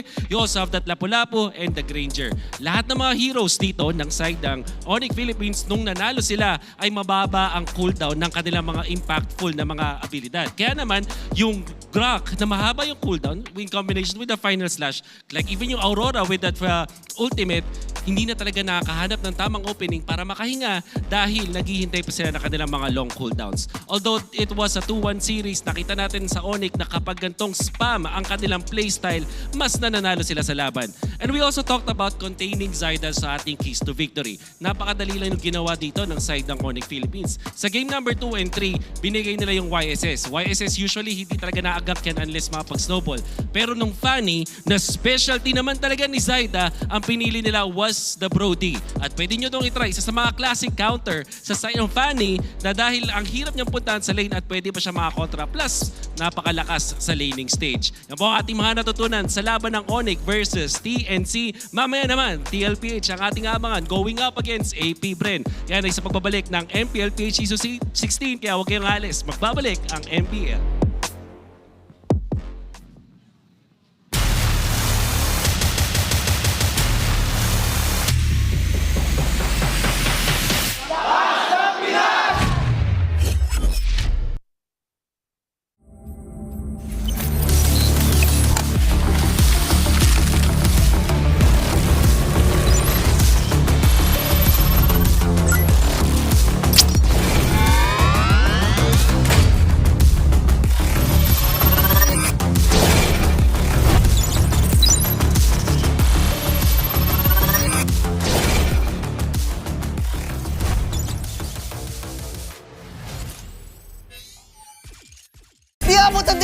Defeat GG Bro! Don't worry, be only with Smart Power All 99. Hindi bitin with 10 gig data to power your games plus only Facebook or only TikTok. Load now!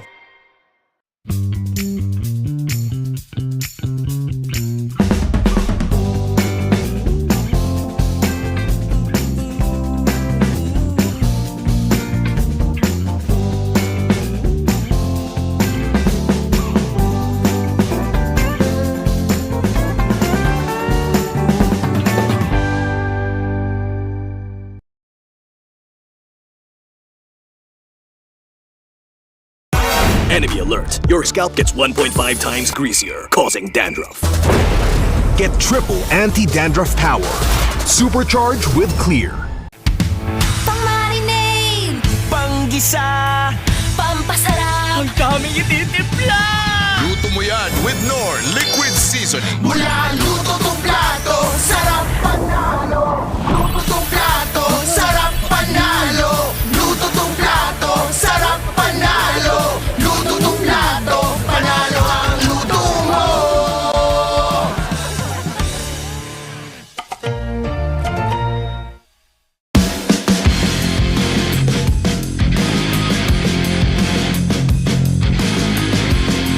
Hello Super Fans! Episode 2 na tayo ng ating Meta Pro at syempre kasama natin si Edward dahil siya ang nagbibigay sa atin ng tips, hindi ako. Uy! Ganun ang Meta Pro. Yun pala. Oo, mamimit ang Pro tapos magbibigay ka ng Meta. Paano? Umpisa natin. Sige, bigyan example para mabilis. Sige, ganito muna. Sa mga nagdaang panahon, matagal ka na, naka 500 games ka Oo, Ano yung pinaka-tumatak sa'yo ng Meta? Siyempre yung pakita Bene. Pakita Bene. Season 7. Ubet.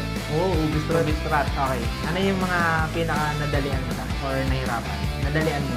Nadalian sa Meta. Season 8. Season 8, pakita Bene pa rin. Oo, parang yun yung naging pick ko nun eh. Pakito, Bene, Esmura. Parang ngayon, babalik. Yung mga, nahihirapan ka naman, yung ano, bad trip, sana matapos na itong meta na to. Yung ano, season 14, ay 13-14 ba yun? Yung tank. Gatot din! Gatot din ayaw mo na! Yung wala ayos, gatot. Pas tayo doon, mabagal. Walang ginagawa, no? Wala masyadong pinipindot. Tawa ko May lang. masaktan dun. Sorry. Mabagal. Hindi yun. Okay, pangalawang tanong, Edward. Kung gagawa ka ng sarili mong meta, kunwari, ikaw may-ari ng inmate. Anong gusto mong meta? As a whole ba na team or sa akin lang na explain? Okay, full team na. Sino-sino ng hero yun? Bigyan ka tayo idea. Okay, sige. Si Kelra, all assassin daw. Bakit yun? Bakit? Ano sa'yo? Sa akin, tatlong fighter, dalawang mage. Dalawang mage. Ano yun? Rambulan meta. Rambulan meta. Rambulan yun, rambulan yun. Kagulo yun. Bahala na sila kung ano yun. Mag-isip. Okay, Edward. Sa mga nagdaan season, sino sa tingin mo yung player or team na sobrang bilis mag-adapt sa meta bukod sa Aurora? Hindi ko sasabihin ko eh. Bawal yun. Bias ka nun. Bias ba ka nun? Okay, siguro sa team na lang. Yung ONIC or TL. Kasi? Pagod sila. Mabilis? Okay lang, okay lang. Okay lang, masaya nga yung masaya eh. At syempre, ngayon lang to, may special guest tayo. Yun yan. Galing sa Super Fans. Syempre, Super Aurora Fans. mismo. Uy. Welcome na natin si Miss Sino Pia. yan? Hello Hello po. po. Congrats dahil ikaw yung napili na makausap si Edward na ating pro ngayon. Syempre, karapatan ka. Bibigyan kita ng karapatan na magtanong ng 3 tanong para kay Edward. Sige nga. Ano yung golden rule mo bilang Legend Zero and to remain Mr. Consistent? Golden rule. Grabe. Hirap ng tanong na yun din. Ano yung maganda sagot doon? Ayan. Para sa akin, disiplina lang talaga. Doon lumalabas na yung pagiging consistent doon kapag disiplinado ka sa ginagawa mo sa everyday life mo. And ayan. Okay. Pangalawang tanong, Pia. Anong pangalawang tanong na gusto mo itanong kay Ed? Curious ako kung ano yung ginagawa niya kapag yung enemy team is parang lahat ng hero pool niya at that meta is binaban nila. Ban Edward, ano daw nasa isip mo or ginagawa mo? Semi-proud kasi, ayun, at some point, ako yung nakikita nilang threat or nire-respect nila yung hero ko. Siyempre, nakakaano yun, kasi nakaka-proud ng hero. Mina-mindset ko lang na, kaya kong gamitin lahat ng hero or kahit banan nila ako, kaya kong gamitin at anytime, kahit wala akong practice. Ganun na. Pangatlong tanong, Pia? How do you make yourself adapt and be adept sa bagong heroes? Adapt sa meta, yung parang magigets siya, tapos nagiging proficient kapag sa hero na yun. Gumagaling ka sa hero na yun. Next question daw. Next question, pwede bang skip? Okay na ba Tagalog? Tagalog yun lang. Yung sa meta, di ba? Like, mag-shift ganun. Tingin ko naman, all throughout ng, bago mag-start yung MPL, na de-determine agad kung ano yung magiging meta. Which is kung ano yung ginagamit ng kalaban, maggagayahan. Kung sino yung unang maglabas, maggagayahan pa yan. Doon pala magkakaroon ng idea na counter pickings, which is, doon lalabas yung mga off-meta heroes na, yun, tulad nga ng dati na tank EXP. Yun. So, doon mo ma-determine pa lang kung yun na lang. Ano yung ginagawa mo para mabilis ka maka-adapt din sa game? Wala eh. Sa ano lang talaga eh. Experience ng screen kung ano yung nagiging meta, ganun. Kumbaga, wala, adapt lang. Minsan, kopya-kopya lang, ganun. Kailangan gamitin, no? Ginamit niyo sa amin, gagamitin sa inyo. Thank you so much, Pia. Maraming salamat sa pagsama. Okay, Ted? Thank you. And ayun lang, guys. Kung gusto niyo rin ma-experience yung kayo na mismo yung magtatanong sa ating mga mamimit na pro, huwag niyo kalimutan, bumili ng ticket. Dito lang sa link na to. And Ed, maraming salamat sa pagsama. Hanggang sa muli sa ating Meta Pro. Amazing!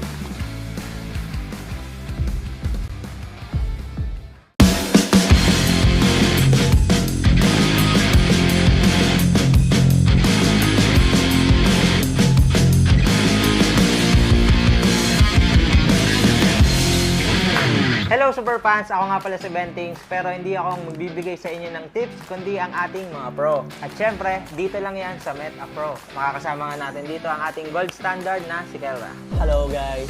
At syempre, bago tayo mag-start, ang ibig sabihin nga pala ng Meta Pro, mamimit na natin yung mga pro at magbibigay pa sila ng mga meta tips. Ang unang tanong, Kelra, sa mga dumaang meta, ano yung mga pinaka nagustuhan mo at mga hindi mo nagustuhan? Sa lahat tayo, pinakagusto ko yung mage. Yung mga Alice, Alice, Golox, rate para sa Kagura. Kasi masaya gamitin yan, tapos mas may mechanics yan sa mga marksman. Ang pinaka hindi ko naman nagustuhan is parang wala naman akong hindi nagustuhan. Parang lahat gusto ko, gusto kong fighter. Nakapag-preya ka. Nakapag-preya, nagro-ruby. Kung i-rate mo na lang from 1 to 3, ano doon? Mage, top 1. Marksman, tas fighter.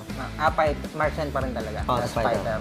Kel, pangalawang tanong, kung gagawa ka ng sarili mong meta, ano yung gagawin mong meta? Tapos, ano yung itatawag mo? Ano siguro? Assassin. All assassin? Hindi, balik lang assassin meta. Assassin meta na lang. Oo, yung parang last season. Tapos tatawagin mo siyang Kel Assassin. Kel Assassin. Ano, ikaw yung core o ikaw yung ano? Pwedeng assassin gold, pwede rin jungle. Basta dalawa assassin. Kel Assassin. Kel Assassin. Okay, good yun, good yun. Pangatlang tanong, Kel. Isa kayo sa pinakamagaling mag-team fight. Ano yung mabibigay mo sa kanilang tips na para mag-success sa isang team fight? Siguro ano lang, yung proper comms and proper targeting sa team fight. Ayun lang kasi yung talagang namin ginagawa namin. Pero pag nagawa yung simple na yan, talagang malaking chance manalo sa team simple pero sobrang laki ng impact sa team fight. Ang next na tanong natin, ano naman ang mabibigay mo sa mga nanonood sa ating mga gold laner? Kahit yung pang RG na tips lang na mapapakinabangan nila. Siguro sa mabibigay ko sa mga pang RG na tips, unang-una, wag kayo, lalo na pag solo kayo, wag kayong matitilt. Kailangan enjoy nyo lang yung game kasi kaya nga game, ine-enjoy, di ba? Enjoy nyo lang game, tapos siguro sa in-game naman, kailangan nyo maging patience kasi kailangan nyo mag-farm, lalo na golden kayo. Kailangan nyo ng pera para makasama sa team fight and mapanalo yung team fight. Ayun, napakaganda nun. Madami kasi sumasama agad sa team fight, tapos nauuna pa sa mga tank. Mga uno pa, kaya nadi-disaster sila. No? Mainam pinakaiwasan dapat. Pag sumama ka sa team fight, huwag ka mauuna. Kasi once na sumama ka, tapos nagpa-farm yung kabilang golden, bosset ka nun. Lugi ka sa gold. Lugi ka sa gold. Napakagandang tip from gold standard. Ang next na tanong, Kel, sinong team or player yung feeling mo napakabilis umadapt sa meta o kaya sa mga hero na bago? Sino sa tingin mo? Yung previous season siguro yung TL. Tapos sa player naman, si Carl. Kasi di ba, UT jungle talaga siya. Tapos nag-assassin, isang season lumipas. Pero yung season na natalo sila nung assassin meta nung season 14, maganda pa rin yung performance na assassin niya doon. Pero kahit na UT siya, di ba utility talaga siya nakita? Parang utility, mga friend. Doon siya. Kasi matagal, hindi, sikat na siya sa assassin, mga Lance. Pero di ba matagal siya hindi assassin? Kasi napahinga. Naging utility ng sobrang tagal na sobrang habang season. Tapos nung nag-assassin, parang nandun pa rin talaga yung prime sa assassin. Isang beses lang natalo yung assassin meta nila, tapos wala na tuloy-tuloy na. Tuloy-tuloy na. Champion na. Champion na ngayon. Kyle, the GOAT. Taste of LBB. Okay guys, next naman, may bubunutin dito sa Kelra. Ano to guys, mga player din to. Tapos, sasabihin mo Kel kung ano ba yung weakness or strength ng player na mabubunot natin. Start na natin. Ikaw na bumunot? Ako na. Sige. Isa muna na. Isa. Sige. Wala makuha. Super Yoshi. Roam siya, Roam. Omega. Siguro yung strength niya, magaling siya manghuli. Ang weakness niya lang siguro, pag may time na nanguhuli siya, wala siyang kasama. Magaling siya manghuli, pero madalas walang follow-up. Timing na lang. Timing. Next, tulungan na kita. Tulungan na. Oheb. Siguro yung strength niya, Oheb, yung sa team fight, magaling siya sa team fight. Pero yung weakness niya siguro, laning. Sa laning. Next. Sanji, may weakness ba to? OP ba yan? OP yata to eh. Siguro yung strength niya magaling siya mang-reflect ng mga skill ng mga kalaban tsaka magpa-bait. Ang weakness lang siguro pag nasasobrahan siya sa pagre-reflect, minsan hindi niya na nare-reflect. Yung mga huli. Okay, next, Kel. May kasama ulit tayo dito. Ito naman, tapos na tayo sa mga player. Ito naman, sa mga hero naman to. Tapos, bibigyan natin sila ng tips kung ano nga ba yung mga best pang-counter dito sa mabubunot natin. Tulungan na ulit kita. Sige natin ito. Nathan.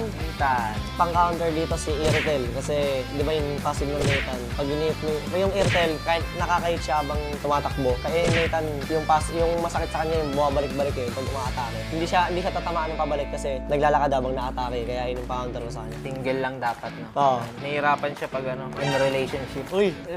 Dalawa yung babalik eh. At tulungan na kita, Kel. Nainggit ako sa'yo eh. Mapala yung tupa. Ano pang-counter dyan? Ang lakas na sa lane. Sa linya eh. Wait lang. Tulungan kita. Tingin mo? Irrital na lang din. Pwede. Kaya rin Irrital yan. Kasi Irrital malakas siya sa lane dahil sa first skill sa niya. Yung minus armor. Kaya malakas sa lane yung Irrital eh. Kaya yan lalo na pag-level. Tingin mo sa 1-1 naka-inspire ka. 1-1 din pala. 1-1 din pala. Kasi yung palag-ulti yung Popol, may second skill yung 1-1, di ba? Madadodge yung ulti. Pero ang hirap counter rin ito. Pero mahirap yan. Katapat. Malakas na lane yan. May kasama eh. Popol guys. Gamitin niya. Try nyo yan. And syempre, huling bunot. Kel, ikaw na. Oy, parang danger to. 1-1. Speaking Irtel din. Madali lang eh, no? Oo, dali lang, Irtel. Weakness kasi ni Wanwan yung isa, laning. Laning. Tapos, May na siya. ayaw niya nang hindi siya nakaka-stack. Oo. Something na nag-pure guys or Mabilis. Ayan, tulad ng Irtel, nakapaglakad, hindi niya may istakan. Mahirap yun. Mahirap siya istakan. Tsaka yung mga long range, like Ranger. Eto, Kel, dito na masusubok yung smiling face or serious face kasi kada may sasabihin akong player, pwede mong ngitian kung feeling mo mas malakas ka dun sa player na yun. Unahin natin, Kel, Aaron Shiki. Panis. Ang laki ngiti dun, parang no match yun. Ang next natin, si Innocent. Ayan, sakto lang. Papalag. And next natin, Super Marco. No match. Eman. Papalag. Pwede. Hoy. KO guys, KO. And huli, Kel, mortal enemy natin dito. Dalawa sa pinakamalakas kayo mag-gold. Head. Gold standard. Okay, last natin si Domen Aurora. Hindi lang din. Ante lang. And next naman natin guys, magiging si Ben Abunda muna tayo kasi magpa-pastok tayo with Kelra. Kel, bibigyan ako sa'yo, pastok lang, tulungan na kita. Siyempre, TLPH or Aurora? TL. Bilis na. Pastok yun Pastok eh. Sabi ko RG. Sabi. Turtle or Lord? King Kong o Brusco? King Kong. Harit or Ranger. Ranger? Meron agad. Gold or kill? Kill. Gold or jungle? Jungle. Banning or picking? Picking. Shoes to go or mom shoes? Shoes to go. MSC or M-Series? MSC, mas malaki pera. MSC guys, abangan nyo daw next week si Kelra. And nga pala guys, para nga pala sa mga susunod natin na Meta Pro Series, syempre mamimili tayo ng super fan sa mga susunod natin na Meta Pro player. Kaya abangan nyo. Kita kits.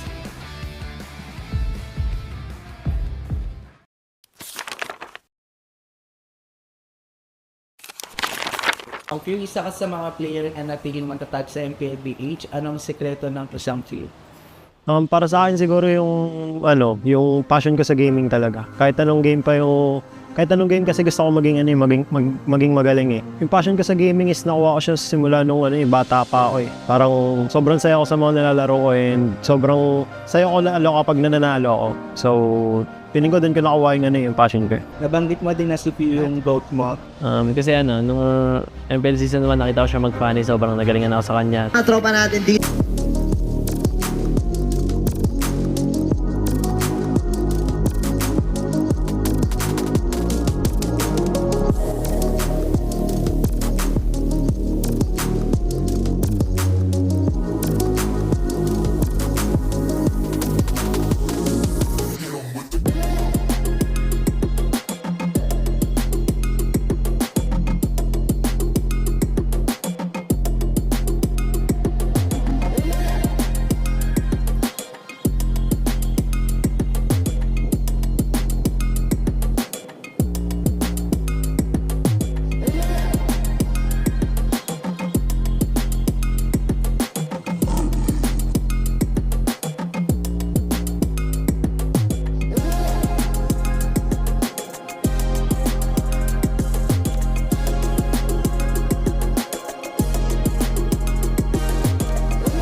malakas kahit anong lane, we become the monsters. Malakas, Pilipinas, malakas face the golden sun and repping for the 3 stars. Get us to the top, no ifs, no buts. Winning any game para to sa PINAS. Di mo matitinag aming boses sa new level. Nasa kalye man o mobile, you know I become a legend. Listen, open fire, we unite, we winners. But with pressure, like diamonds are made of. Switching the lane na parang gera. HP Racing made a setup. Pagkakatang buhat ni Hilda, full dome SS parang Laila. Susundan ko ang iyong bakas. Kasama pataas, tagumpay natin to. Dahil tayo'y malakas para sa Pinas. Nasa amin ang alas, hindi to atas. Kinikilala sa taas kasi kami ang malakas para sa Pinas. Nasa amin ang alas, hindi to atas. Kinikilala sa taas, ganito kami sa Pinas. Yeah.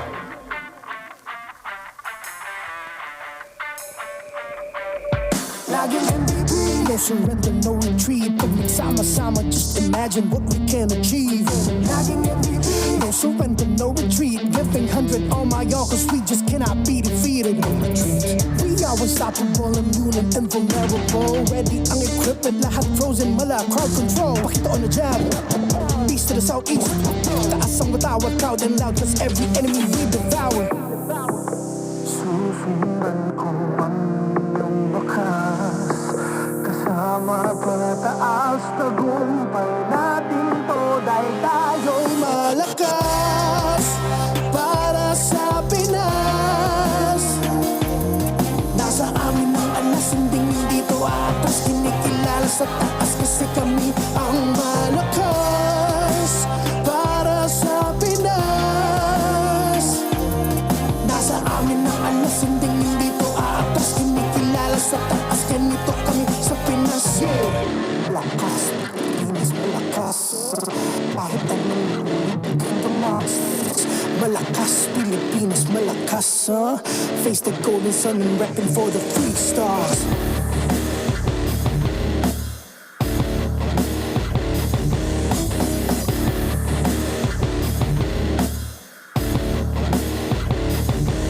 Ang lakas ng Pinas, reunite, we the stars. Ang lakas ng Pinas, reunite, we the stars. Ang lakas ng Pinas, reunite, we the stars. Ang lakas ng Pinas, we the stars.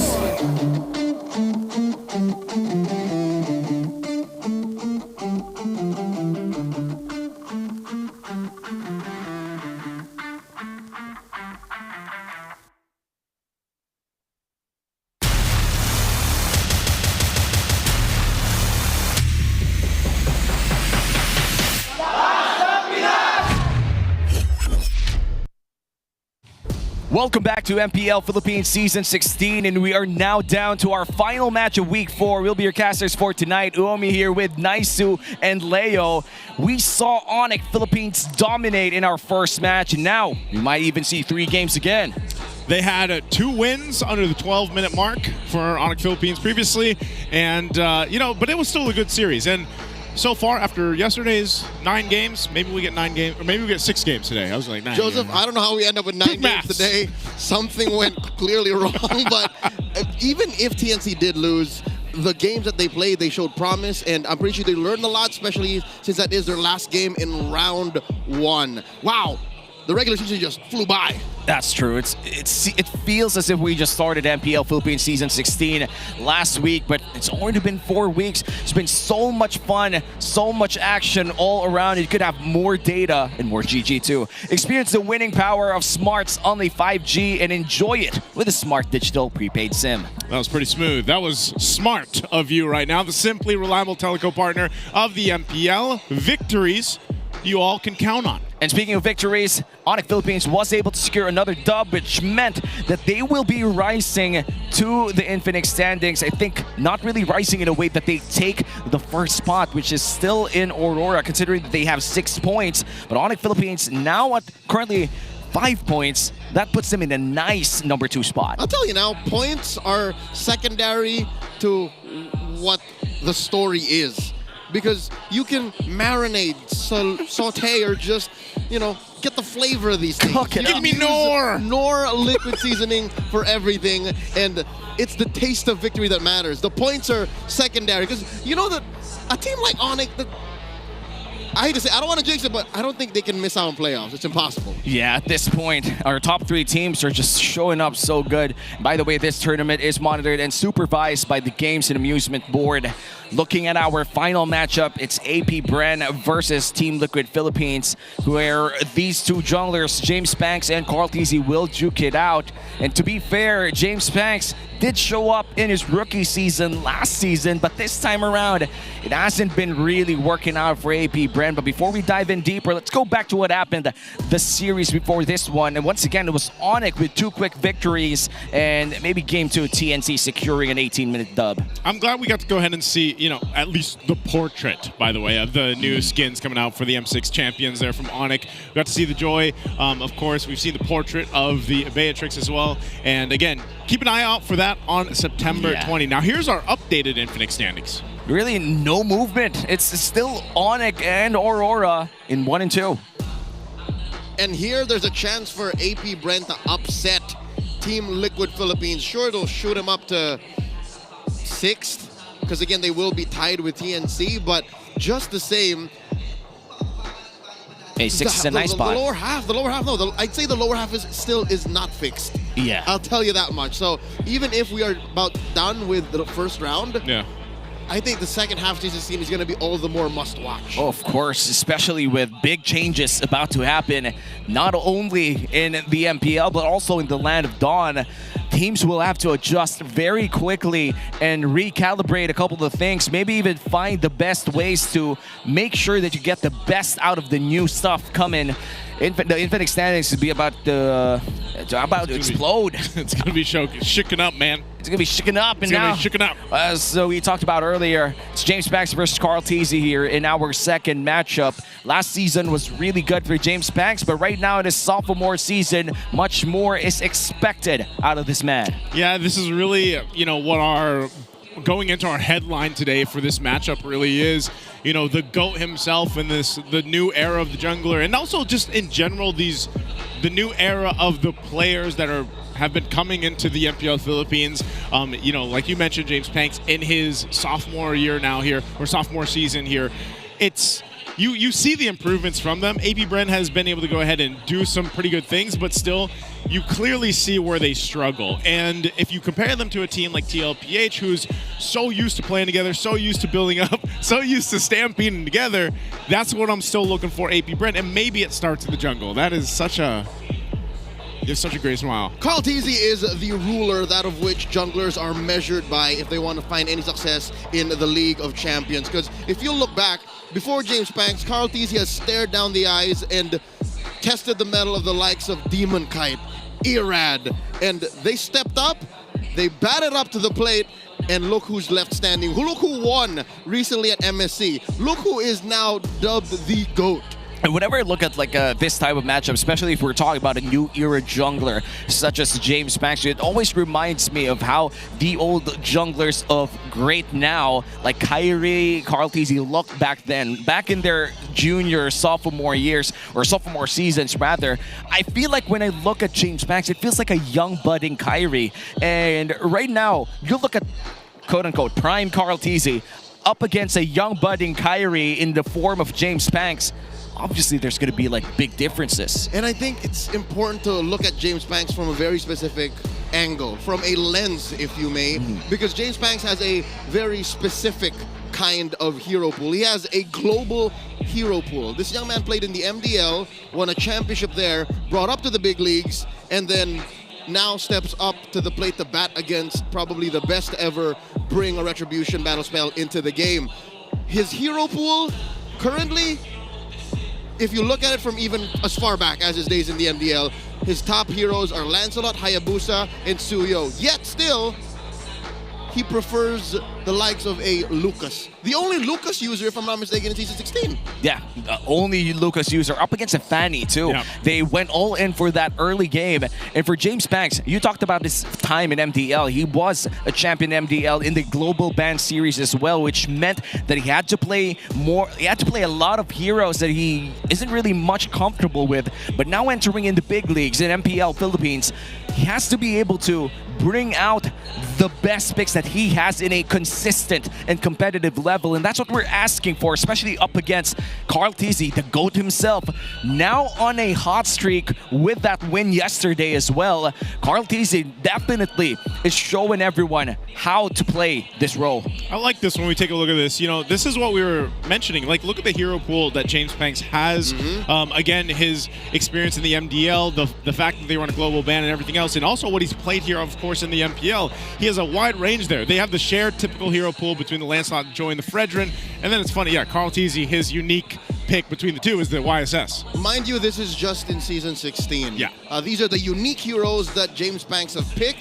And then Carl Tizzy, the only unique hero he has compared to James Banks is the Yusun Shin. What if tonight James Banks picks the Yusun Shin? Well, that would be a challenge for James Banks. In fact, if other people think about what else James Banks should be bringing out next, I feel like they could comment that down below. Because for me, I feel like it's about time that you bring out the YSS this time around, but a lot of these choices are also viable options, especially for the Leomord that he had played last season, paired up with a high loss. And a lot of Alice compositions do exist right now with the Angela. Hey, whatever your choice here, just comment them down below or talk about it in our social media groups. It's all available out there. Analysts at home, we throw it back to you.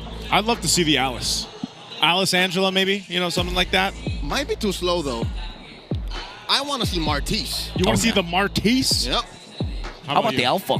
I mean, we haven't seen the Alpha for the longest time. That's my Alpha Dog 360. When we were back in the M Series, Alpha was one of the, I think, the heroes to choose from, especially up against that Suyo. And in fact, I do miss the Suyo. We haven't seen the Suyo that much here in MPL Season 16, but maybe that's about to change because this is about to start. Once again, it's going to be AP Brand versus TLPH. Let's all welcome the players. It's the Hive's time to shine with Lord JM, James Banks, Aqua, X Nova, and Shizo. It's AP Brand!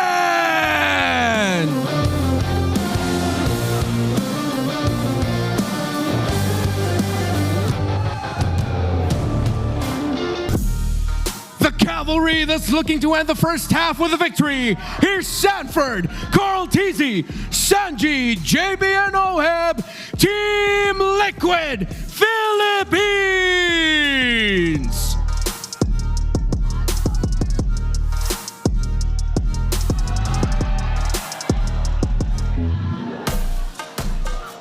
Please welcome the marshals for this match. Joshua, JJ, Patrick, and Juvin. And our coaches, Coach Jeff for AP Brand and Coach RC for Team Liquid Philippines. MPL Arena, this is our last match of the week. AP Brand, Team Liquid, make some noise! The last match of this week 4 is about to begin. Let's welcome AP Brand. We have Lord JM, James Banks, Aqua, X Nova, and Shizo. Man, if I was AP Brand, I'd be a little worried after seeing JP do the pose up there. But again, for AP Brand, they showed us some great things. We're going to have to keep an eye on James Banks, like we mentioned. Maybe bring something new to the jungle. But overall, we have to see exactly what X Nova does. We know how important the roamers are for that initial setup alongside Aqua. Again, the guy with so much experience, former Raider, but now leading the Hive here for AP Brand. Experience and potential could only go so long. Let's see if they realize that against TLPH. We have Sanford, Carl Tizzy, Sanji, JP, and Oheb. It's true that JP does acknowledge that he has exceeded a milestone previously set by Oh My Venus, but we all know the Queen is irreplaceable, and so is Daddy JP. He is a multi-generational talent leading Liquid Philippines. There's a reason why they call him Dad, in-game, out-of-game, and about everywhere they go. I'm excited to see how JP might flip the switch and bring in new heroes? Because is it just me, or is Rome also kind of getting saturated? Is Rome slowly becoming the new mid Like from the it's stale? previous metagame? Yeah, like I can almost tell you what Rome comes out even before the draft is over. Yeah, there's like 6 heroes that we choose from right now for Rome, and a lot of them gets banned either way. But looking at the team head-to-head, a lot of TLPH covering the hexagram, it just goes to show that AP Brand has been struggling. If there's anything AP Brand can do to step up to Liquid, it'll come down to these major objectives. That is where they're closest. Lord Control and Turtle Control. I know that we started off the storytelling in this matchup by saying James Banks has to step up to Carl, and now it actually means something. It's literally in-game. If he can tie up to Carl TZ Retri for Retri, then maybe AP Brand stands a chance. That would send a message too. The new era jungler putting in a lot of good games against the GOAT himself, Carl TZ. But before we head on deeper to this match, let's go back in time and check out the preparations from these players. Let's check out the Smart 5G ping test.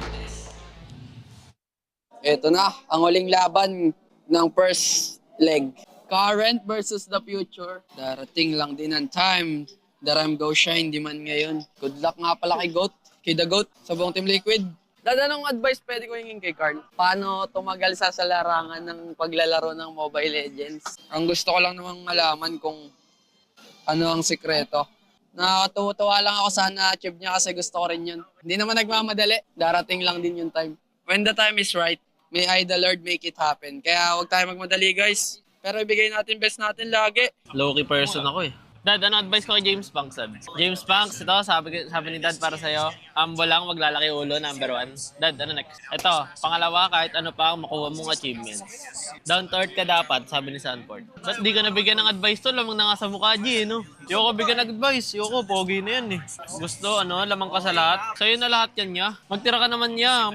Pogi mo na nga eh. Ako na sa ML. Mata daw sa baba. Paa daw sa taas. AP Brand, former team ko yan ah. So, bumalik pa ako dyan eh. Balik ako dyan para talunin ko yung Team Liquid. Solid talk coming in from Carl TZ. He talked about how he was former part of Brand Esports and how James Banks looks so good that he could already just give the game to him. And, jokes aside, that was our Smart 5G ping test, ensuring everything is smooth for this game and, of course, for tournament integrity as well. Man, I don't know. I know we're focusing on the jungles here. I can't wait to see them eventually battle it out, and because we know that even with Carl TZ, like he is that guy that can go utility if they have to. Well, hopefully we see that, but right now we're gonna visit what they have to do in this match. Let's visit the Infinix keys to victory with the Howl. Welcome to the Howl. Ako nga pala si Wolf, bringing you the Infinix keys to victory. It's TLPH going up against AP Brand. One other tall task para sa AP Brand. Para sa TLPH, ang kailangan nilang gawin para manalo sa series na to, they just have to outpace the XP lane rotations ng AP Brand. Kapansin-pansin na hindi ganun kabilis or ka-decisive ang AP Brand when it comes to rotating in the map with their XP laner. At alam naman natin, ang TLPH with Sanford, nako, mabilis talaga maglaro yan. If they outpace AP Brand, it will be an easy task for them in this series. They also have to punish yung river control ng AP Brand. Kapansin-pansin na sa most recent na laban ng AP Brand, nagkakaroon sila ng pagkakamali at namamatay sila kapag umiikot sila dun sa river na hindi pa sila kompleto. In fact, madami mga pick-offs kay James Banks ang nangyayari dahil hindi pa nagkakaroon ng vision around the river ang side ng AP Brand. Now for AP Brand, kailangan nilang i-contest o i-prioritize yung Harit. Nagulat ako kahapon na hindi masyadong binibigyan ng importansya ng AP Brand ng Harit. Well, alam natin si Shizu, napakalakas na Harit player. Tapos yung meta, it dictates na malakas talaga ang Harit. So I'm really wondering why they're not contesting this up against TLPH. Hindi pwedeng mangyari to. And lastly, they just have to not overcomplicate yung kanilang draft. Ang problema kasi sa AP Brand minsan, kahit sabihin natin maganda na flexible or nakakita tayo ng mga unorthodox na picks mula sa kanila, napapa-overcomplicate yung draft. Minsan hindi pa napapaganda. AP Brand needs to just stabilize, siguro 1 or 2 na special na mga picks. But apart from that, nothing too complicated dahil mahirap katapat ang TLPH sa mga ganyang scenario. That's it for our K2 this now. We can throw it back to the casters. Wolf talked about the outpacing of the XP laners rotation, and looking at the matchup between our XP lanes, we have Sanford and Lord JM, both of which known for very aggressive playstyles, the other more successful, but hey, the other's been trying to prove himself in this league, and AP Bren is choosing blue side. Yeah, I like that. I like that. You can go first. No, I was just going to say, I like that Sanford. I like that. I like that. Because, what do you call it? He's the apex predator, man. He is. He plays the XP lane just like that. And at the same time, I think it's going to be up to Lord Jam to step up to what Sanford's capable of doing. We've seen glimpses of it, a little bit of a hope here and there for Lord JM, but it's crucial in this matchup. If you read between the lines, AP Bren's task here is simple. They have the laser focus to actually doing things right. Wolf says do not overcomplicate your draft. Trying to target the Harith and get a winning comp for Shizo. Liquid just has to play their game. That's how dangerous it is for Mr. 50-50. You're looking at these side lanes. You're looking at Lord JM winning against Sanford. You're looking at Shizo surviving Oheb. And that is so much easier said than done. Going into the draft, AP Bren, Coach Jeff, Coach Baum, clearly attacking the main combo, the heart of the Liquid Stampede. I would not be surprised if they also tried to trade for the Zushin. Not ban it, just go for blue 1 Zushin. Yeah, but if ever they go for blue 1 Zushin, it doesn't make sense that they take away the Fredrin and the Arlet, just because if you take the Zushin blue side, TL won't get that Fredrin, mainly because that is the main, I would say, the natural predator to Fredrin right now. I don't think that's completely true. I'm pretty sure Liquid can cobble together a way if they have like 2 out of 5. If they don't get the Zushin, Fredrin, Arlet, I'm pretty sure there's some weird combination that Tic Tac and RC have cooked up. Yeah, pretty much. That is just as lethal. Yeah, but still a fact that the Zushin is the natural predator of a Fredrin. That has been tested by time itself. Now, first pick here for AP Bren. Lance, do the Lance. Do you get the Lancelot? But then we're just going to have that trade, right? Lancelot, YSS over to Carl. I think Lance Carl is more dangerous than YSS Carl. Yeah, that's what I'm thinking too. And we saw YSS Carl yesterday, both of which very dangerous right now. Whatever you trade up, I feel like it's a problem of comfort now for AP Bren. What are you willing to give James Banks? It is my mission There's to the banish answer. all darkness. What I tell ya? I'll take the Lance. Yep, it's still going to be the Lancelot. This is literally choosing to give Mike Tyson the option. I'm gonna tie my hand behind my back. Like, you just say yes to that. Like, you don't let him have 2 hands. Yeah. You're gonna go down. Give him one. Bro, I'd rather not fight Mike Tyson. If I had the choice, I'd rather Exactly. I'd rather not. But Well, you don't have a choice. This is a forced. This is like their forced snaps, It's man. our This is a forced forced snaps. match. This is a forced match. Yeah. In fact, it's our last match of our first leg. In this metaphor, Carl Teasy is Mike Tyson. Carl TZ is Mike Tyson, except...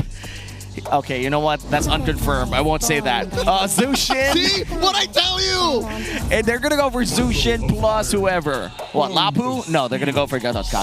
The CC, however, is open to take. If you're side of AP Bren, I feel like it's smart to either take that or just ban it if ever TLPH doesn't get the CC for Edward. Yeah. For Lord Jam. For Sanford. My bad. Now you mentioned it. Pick the laps. Steal it away. Steal the Lapu from Sanford. Yep. Yeah, you want to do Did that. you say Edward? You triggered Sanford, dude. I'm sorry, bro. They're just too good of XP laners. Choose your words. I look at 2 pictures and they say great XP laners. And you see that. I see them. You see both at the same time. If the half jersey earlier, Yeah, that's the half for the XP lane. I close my eyes at night, think of how I play as an XP laner, and I think of them. And now the Harith plus the Uranus. You think it's a Hayabusa time for TLPH? No, I don't think so. It doesn't have to be. I think. Call me a hero. Still the There you go. YSS. My nation from falling Still apart. hot from that victory against Falcons. Still go for the trade. That game with Falcons went all the way, folks. Who said there are no 3 shortcuts games. in life? They do I ban the literally chip. They don't want them invented one. shenanigans. Not like yesterday. Yeah, and now with that chip taken away, it seems that they're focusing on the roam here. AP Bren still doesn't have their roam, and I feel like if you're gonna take away options, Grok might just be a good choice as well, considering that the Yi Sun Shin kinda doesn't play well against this Grok early on. Yeah, he's too much of a front line, like, bulwark to deal with, and you can go ahead and take that out. But then if it is a Grok that gets taken out, then what do you have left for APBR? We mentioned there's only, you know, maybe five heroes right now being picked up in that roam. You've already got the Gadakacha over here for TLPH. Chip being one of those plays that goes out, and also the Boxer that can be flexed in, even an Arlot to an extent. So what do we think could potentially come up for a roam here? We'll see if this is going to be... Where do they go? Oh, they actually ban out the Eve. Yeah. So they leave the Grok open. Yeah, they are short on range here so far, even with the Yi Sun Shin. Even with the Gatot, they would rather not deal with the superior box that the Eve provides, especially since APBR has no mid lane just yet. Oh, by banning the Eve, what they're saying is, we would rather you Farsa. And Farsa has been, not slowly, but drastically fallen off. Oh yeah, I mean week 1 there was a Farsa week, but as we move towards week number 4, Farsa has fallen off and the Kagura has been rising. I feel like Hylos could be something that APBR would want to get just so they could get more frontline and sustain for the Harith. It looks like they're going to take away the Granger first. The Lunox is still open to take. If you're Oheb, that would kind of overload the damage. Ruby is also an option considering that they have the Yi Sun Shin already. Okay, so we'll see exactly what the play is going to be here for TLPH. You want to go ahead and play into that. Now, even with the Granger being banned out too, for gold lane options, is there a world where we see Oheb play a fighter? I mean, you already have a Yi Sun Shin. I think the option is there, but or the Lunox? Will he? But they don't have to reveal it just yet. Yeah, they can hold on to the... They can go XP here. XP. They can give 40, at least a 50-50. They go for the Moskov. They choose to win the map. Yeah, it's pretty much, I would say, a safe pick for Oheb, too. There's really not much bad matchups against the Moskov as of now. So APBR, they still need a roamer and a mid laner. Again, we dropped all the possibilities for Aqua. In Rome, though, X-Nova, what do we mention? A Hylos? Still Hylos. Yeah. Gotcha. Grok. Yep. The Grok is still there. Yeah, Grok. Baksha's banned out. Badang could also be an option here, but that would mean that they'd have to adjust the... Oh, no. Badang is perfect if ever they want to go in for an early mid-game power spike. They don't need to steal the Ruby anymore in case that was still a threat. And they go for the Grok here. And Kimmy. Okay. This is kind of dangerous, so I'd say, considering that if 40 is able to get the Radiant Armor, that's going to be a major chunk of the damage that he could tank up. Like, the only physical damage dealing dude here is James Panks. Yep, it doesn't matter which hero 40 picks. Like, his world is an oyster. Like, all he has to worry about is the early game on the Uranus. Yeah, I feel like Glue could be a good option here, but then again, against the Uranus, the sustain from the Ionic Edge plus the Radiant's passive allows for a lot of healing when the Glue is hit with a split. So maybe a more standard XP lane option here. Does he just go the Lapu? Like, is that... Might as well, Lapu's right? open. He's going to go ahead and go... Whoa! Wow, a all right, they bring it out. You know it is a counter. This has been alluded to and foreshadowed by so many sources, like armchair analysts, the community, people in chat. Like, they've been looking for the answer to Uranus since Uranus has also slowly been building up. Well, here it is. The Shredder. Yep, Diroth. And I feel like I've discussed this with Midnight 2 off broadcast. I told him, hey, remember back in Season 8 when Esmeralda and Uranus were technically just the kings and queens of XP lane? That was broken by one dude. It's Diroth. And I think Midnight answered by saying, right now Diroth's not appearing because it lacks mobility. So maybe that's an issue when we look at it right now. Not just. I think he also lacks crowd control. I was thinking, if you pick the Lapu Lapu, you get the crowd control you're looking for, but I think Liquid is confident saying, we have the Gatot, we have the Zushin, it should be enough. Welcome back into the MPL, Dairoth. Oh wow, welcome to Game 1 of TLPH versus APBR, our final match of Leg 1 for Season 16. And this time, the new era juggler, James Panks, would try his mettle against the GOAT himself. Carl TZ still on a hot streak on this YSS after yesterday's games. Okay, early rotations here too. By the way, nice to see a little bit of a different Grok skin as much as we've seen him lately. But looking at emblems, this is one of the things we're always going to have to look at, especially, oh wow, X-Nova already having to burn the early flicker. This is a sustain Dairoth. He wants to last long in these fights and get that shred. Yeah, I think the additional physical damage penetration from the dash of this Dairoth also helps for Carl Teasy to deal even more damage. Even O-Head, to an extent, you know? Yeah. I mean, that's why he has that, was it Firmness? I think that's what he had in Tier 1. Just to go ahead and take that damage, like withstand some of that, because his job is to go ahead and get that penetration in, and then that might help with X-Nova. They know he doesn't have a flicker, so an easy first blood here for TLPH. Whoa. Check out that turret. And this happened elsewhere. This happened where the Dairoth wasn't. So it's clear that something went wrong in that engagement, and I think, I don't know, was X-Nova shook because he flickered and it did him nothing. He flickered earlier. He flickered early because he also see the Dairoth with an upgraded passive, which meant that it would have wounded him by so much, but then again wasn't very careful going to the gold lane, which meant that TLPH could deliver the killing blow. Let's look at the Infinix in-game equipment.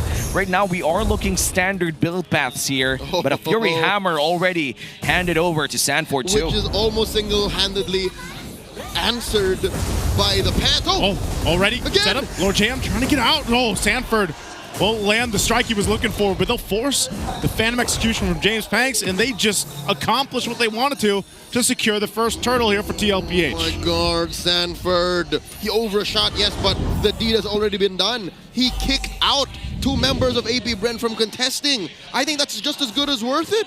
Yeah. I would rather do that than risk life and limb to get the perfect ult. Oh yeah, that flicker was well put for TLPH. Even if it did not land, it at least mitigated a few of the stuff that AP Brent could actually pull out. Traction Pulse going to be used. Sanji's tanky enough though, so he's going to be fine. Still giving some information, so AP Brent looking to possibly get that first kill. It won't happen. And they're back to the drawing board. Right now, TLPH holding on to a little bit of a lead. Baby! Visible strike, man. It hurts, but it's not enough to kill anything. Just Sanji now finally goes down after all the work. And AP Brent will be on the board. Uh-oh. I don't think I was going to flick it. All right, so what happened there? Now X-Nova used his flicker the right way. They compromised Sanji's positioning, and Sanji knew that it was too late, did not use his flicker, but instead used the Crimson Beacon, and then he had to accept the fact that, all right, I'm in too deep. I'll have to give it up.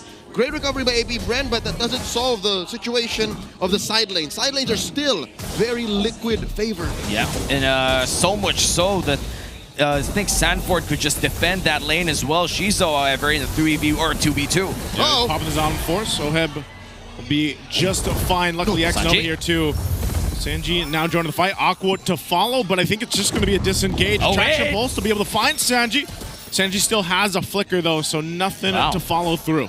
Very tame extended team fight there in the gold lane as the invade comes after for TLPH here. Does secure his golem, and this is going to be the second turtle of the game with TLPH establishing great position around that objective already. Let's get the Consecrate out. Lord JM has to flicker though. Here's the response. Second turtle of the game is going to come up. Little SOD thrown out. Both gold laners still fighting it. S-Nova going to be in trouble. Oh, he gets away. He has to use the tech charge. Carl wants to go in, has the Mountain Shocker, but just zoning them out from the objective. Turtle the focus here. James. Lord Jam trying to help, but just trying to keep James Panks at bay, and JP will do his job. Attraction Pulse to bring him back. But all this to let Carl Teasy secure the objective. Even if it looked like Liquid overshot, again, it's the same concept. You take what Sanford did earlier at the 2-minute mark where he flickered and used the Abyssum Strike and hit nothing. This is the same. Liquid used their ults to zone out AP Bren to get what they wanted and get a 2,000 gold lead. A majority of which is, oh my God, Sanji! He's fine, all right. So a majority of this is currently on 4D and Carl Teasy. Last time I checked, Carl Teasy has like 800, 1,000 on top of James. And the last time that Dairoth was played in the MPL was way back season 13 in the hands of Flap Teasy in a game between RSG and Falcons AP Bren. And correct me if I'm wrong, the Aurora and the other debut pick from earlier today was also from this series. RSG F-Cap. That was season 13. Yes. 13. A year and a half ago. There must be something in the air, man. Nostalgia. Nostalgia, new heroes. I mean, not even new heroes, just a revamp on that Ionic Edge, enough to put Uranus back in the map. And now looking at the map, it's 1 minute before the next big objective, and it's a 2K TLPH gold lead within the first 6 minutes of the game. All right, so the gold has also moved on to Oheb. He's about 500 up on Shizo. So Shizo is struggling. That's no understatement. At some point, I think when Shizo gets his second item, they can start fighting back, but he's going to have to work with X-Nova to get the perfect hits, because I don't think Aqua's traction pulse is enough to pin TLPH down. Okay, James Panks taking a little bit of damage. He is 2 levels behind. Mount Shocker's going to be able to find him. Phantom Execution goes under. James Panks is gone, and Sanford is still alive. Lord JM couldn't do anything to help him.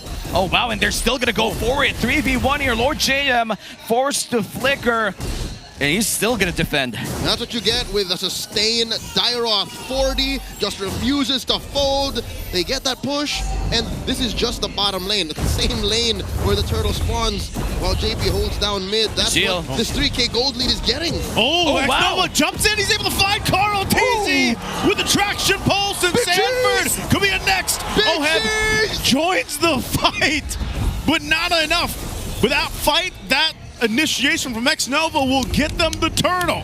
Did I not come from the future? Did I not say if ever Shizo was going to be part of things, he would have 2 items and it would be off of X-Nova's initiation? And what a flicker play as well coming in from X-Nova. Finds Carl TZ in a tough spot, and a great engage as well coming in from Aqua. That's one of the combos that you actually get when you pull off this Kimmy with any engage tools. Long range secondary engage. Looking at the items, again, what did this do? It made that gold lead by Liquid kaput. Carl TZ just built his War Axe, and he's about 700, 600 up from James. And James ain't sweating. James knows that this is a situation where I have to farm up and then wait for the rest of my team to keep fighting. Playing under the turret here. Wow. No minions, though. So Traction Pulse wasn't able to find who they wanted to. TLPH will still hold on to that top tier 1 turret. But look at the little push going on here, too, with Sanford. Not sure if he's going to be able to grab more, but they're playing around the map now, and also just at this point protecting Oheb. It's actually insane that AP ran out of that one engage, just flipped the script. Now Shizo. There's the jump in. Also in the jungle, Carl TZ could be in trouble, but luckily Sanford was there. He's able to take out James Panks, but JP falls. Now Oheb will pick up a kill on X-Nova. Sanford jumps in to get the double. What happened to AP Bren? They fell apart on the top side of the map. The Apex Predator finds the big. She's in the back, and there's nothing AP Bren could have done. And now Lord J and Mr. 50-50. I don't know if the Uranus was the right call here. Oh no, He's okay. He's okay, but the map is not. The map is not okay, Lord JM. And just as fast how AP Brand toppled that 2K gold lead from TLPH, TLPH gets it back in less than 2 minutes. It even grows it back to 3.5. Doubles it almost. And that's what you get when you have a lineup that more decisively finds wins than AP Brand's. Yes, AP Brand won that last engagement here in the same pit where the Lord is now, in the bottom lane. But they only got that because X-Nova decisively initiated. But what if it's the flip? What if it's Liquid who sets you up? And it's so much easier for Liquid to set you up because why? They have better vision. And that's going to happen more often now. And looking at the items right now, that's an endless battle pickup on James Panks. This might just be crucial. JP stuck between a rock and a hard place. He's going to jump out of here. He's still holding on to it. Knows he's healthy enough, tanky enough. The fight for the space around this Lord is what AP Bren wants to do. They don't want to just clearly give up TLPH's positioning on this. And that is also another thing AP Bren wants. Not just the perfect initiation, not just the right order of skills coming through, but also the space, because they're also very reliant on that. Shizo wants a Zaman Force to happen here. Lord JM wants the back line to be able to, clump up so he can get stacks on him. And James Max needs them to be in a certain order so that he can dash on through. Puncture, puncture, puncture. Oh, but look, Sanford. Fordy's trying to break that formation. Okay, again, zoning potential. Consecrate's going to be popped. So now with this, Rampart was dropped down. The Lord will go for a reset. But AP Brent's still in position. Oheb actually just going to stay in that mid lane, push out some of these minions here. No Shizo too for AP Bren. Has to take his time to walk back to the Lord pit. Half HP on this Lord. It looks like TLPH. They're just going to blitz it. They know they have the opening. Carl Tees will get the Lord. X-Nova goes in with a tech charge, but won't be able to find anyone. Gets Mount Chakra, and Oheb comes in to get the kill. So TLPH got the Lord. They got the kill. And the flicker too. Out of order. The order of things for AP Bren was out of order, and TLPH, they scrambled them, and look, they're still pushing forth. Okay. They got this Lord coming up top.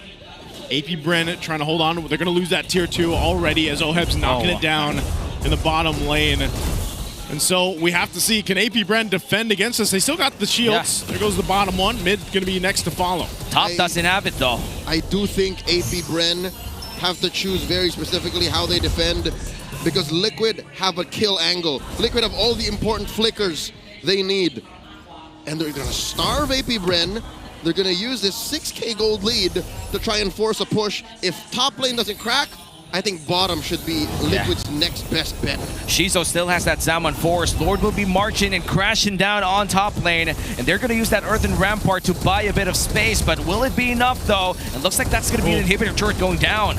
So they get that. Oheb working on the bottom. James Panks half health. Takes a little bit of damage, but cleared out the minions. So still, they only lose that top turret for now. TLPH, even with the lead they have, they still have to respect it. They can't get the base fully down. Yep, that's one inhibitor turret in the hands of TLPH already with their gold lead going double once again. Going at 6k right now. They went to 2 to 0 to 4 and now at 6. TLPH knows how to make sure to starve AP Bren in their own jungle. They can't even get their own buffs at this point. Impressive work by the Apex Predator. He's on top of the damage leaderboards, given that he deals percentage exponential damage. He is a tank shredder, and in front of AP Bren are Lord JM and X-Nova. Those are the perfect bits of prey for Sanford to try and shred through. He is building tank. Legit, he just wants to be able to get those stacks on and get his skills on and get out alive. Like, that is what he wants. The last time that we saw this was, I think, during back to MSC 2022, where Kid Bomba used to play this a lot. D-Roth with a Fury Hammer and full tank, and paired up with an Irithel. This was lethal back then. That was 2024. Oh, 2024. That was Kid Bomba's very first MSC. Yes. And I was trying to think. That was too big of a throwback. Yeah. So, and I also like to say that if ever Dairoth, again, just thinking, since Liquid are halfway to winning this game, if Dairoth were to actually come back into the metagame and show up in the jungle, this is how you do it too. You also build a sustained Dairoth. Just a tanky. Yeah, in case tanky Dairoth. In case tanks just get out of hand, this is the perfect antidote. Yeah. In addition to the carry. And of course, it just turns your regular physical damage dealers into natural shredders. He basically transformed this lineup to tank melters just by including this Dairoth in the lineup. And now AP Bren, they have to defend against this Lord. I feel like it's not yet time for them to fight for this Lord unless X-Nova finds more than one target, including Carl TC on that tech charge. Might be able to. X-Nova given the information alongside Lord JM. The rest of the members will go ahead and rotate for this, but it's even TLPH not fully committing to this. A little bit of a reset. There's the traction pulse. Not going to be able to find anybody. Shizu could be in trouble though. Drops the Zaman Force. Has to purify out of it. So there's some resources that AP Bren needs are down. Look at Sanji playing up front James here. Panks. Sees James Panks. This might just be a clear sign for them to take. They're going to blitz the Lord. Okay, here comes the Lord take coming in from TLPH, and that's going to be a Lord secured by Carl TZ, and now AP Bren is on the run. Oh, that didn't land Mountain Shocker though, but it's Lord JM. He's tanky enough. They don't want to follow through. Summon Force drop. Sanji will go ahead and beacon on out, but TLPH accomplished it. They got the Lord. Liquid pull the same trick.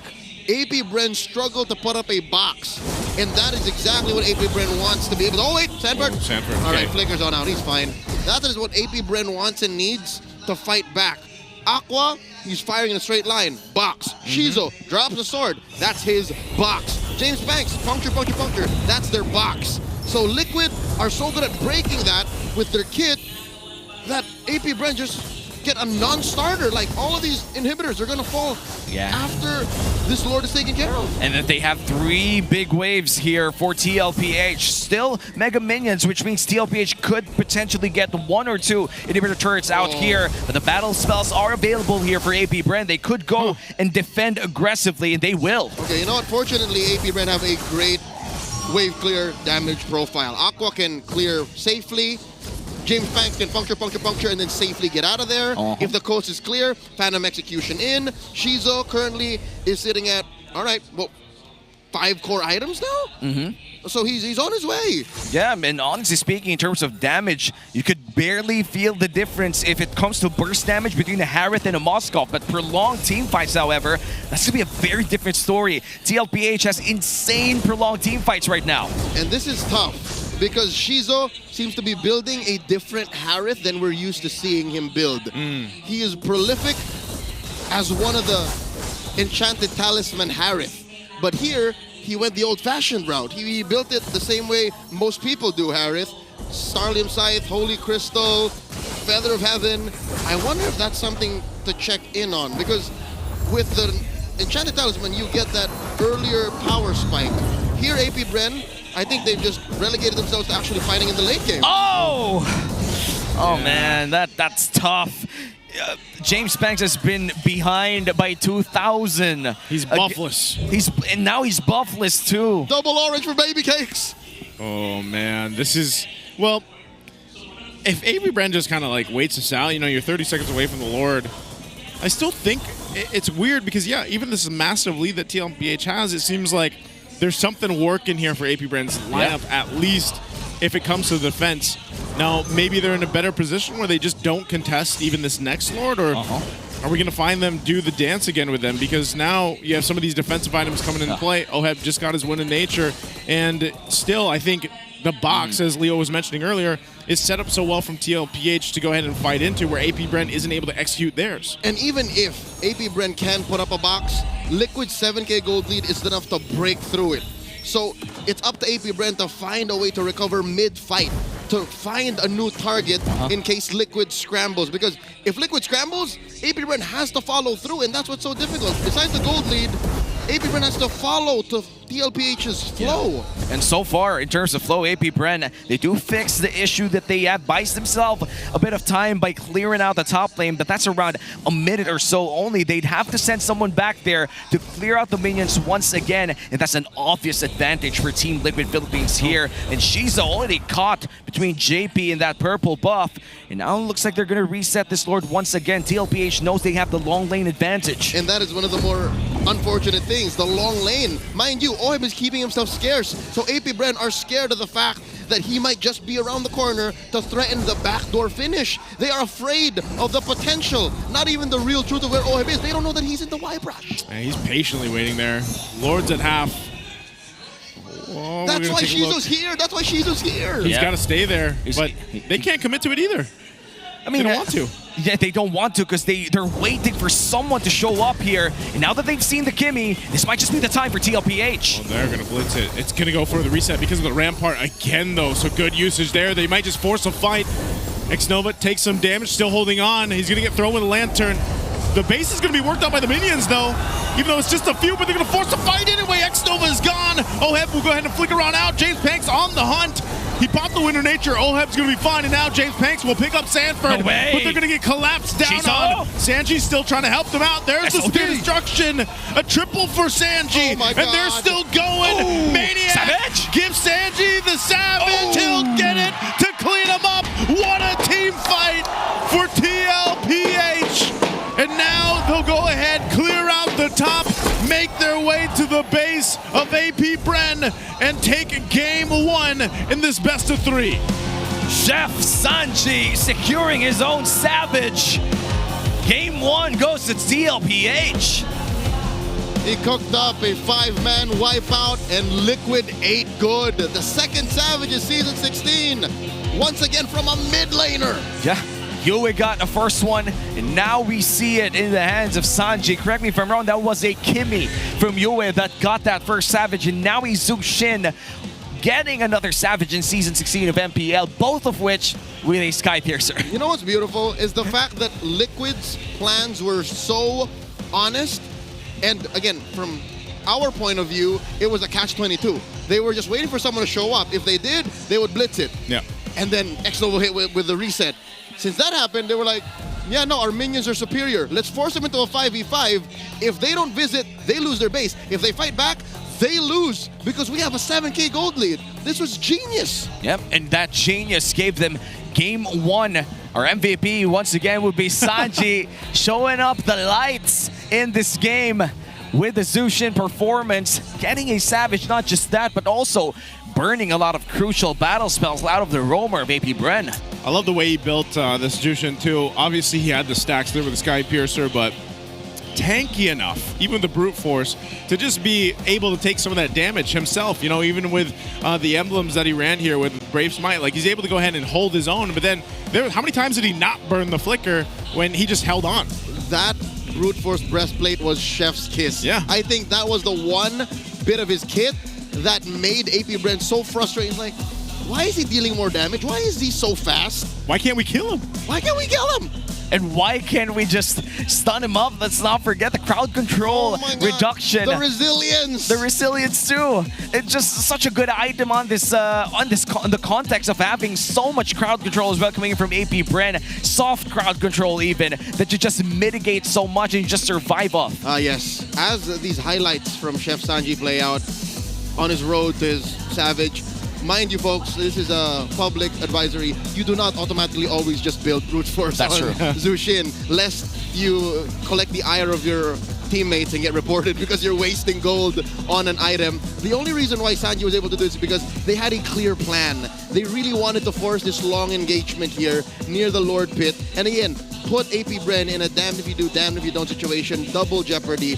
And that's why that brute force breastplate was so key. I need to see the rest of the item split to see what he sacrificed, to see how to make that BFB worth it. Because most times, whatever missing item that was there is more important than the BFP. Yeah, this was just mostly to survive the Lancelot as well. Or maybe even survive the crowd control coming in from this rock. But though, it didn't feel like a long game, if I'm being honest. That felt like a 15-minute game.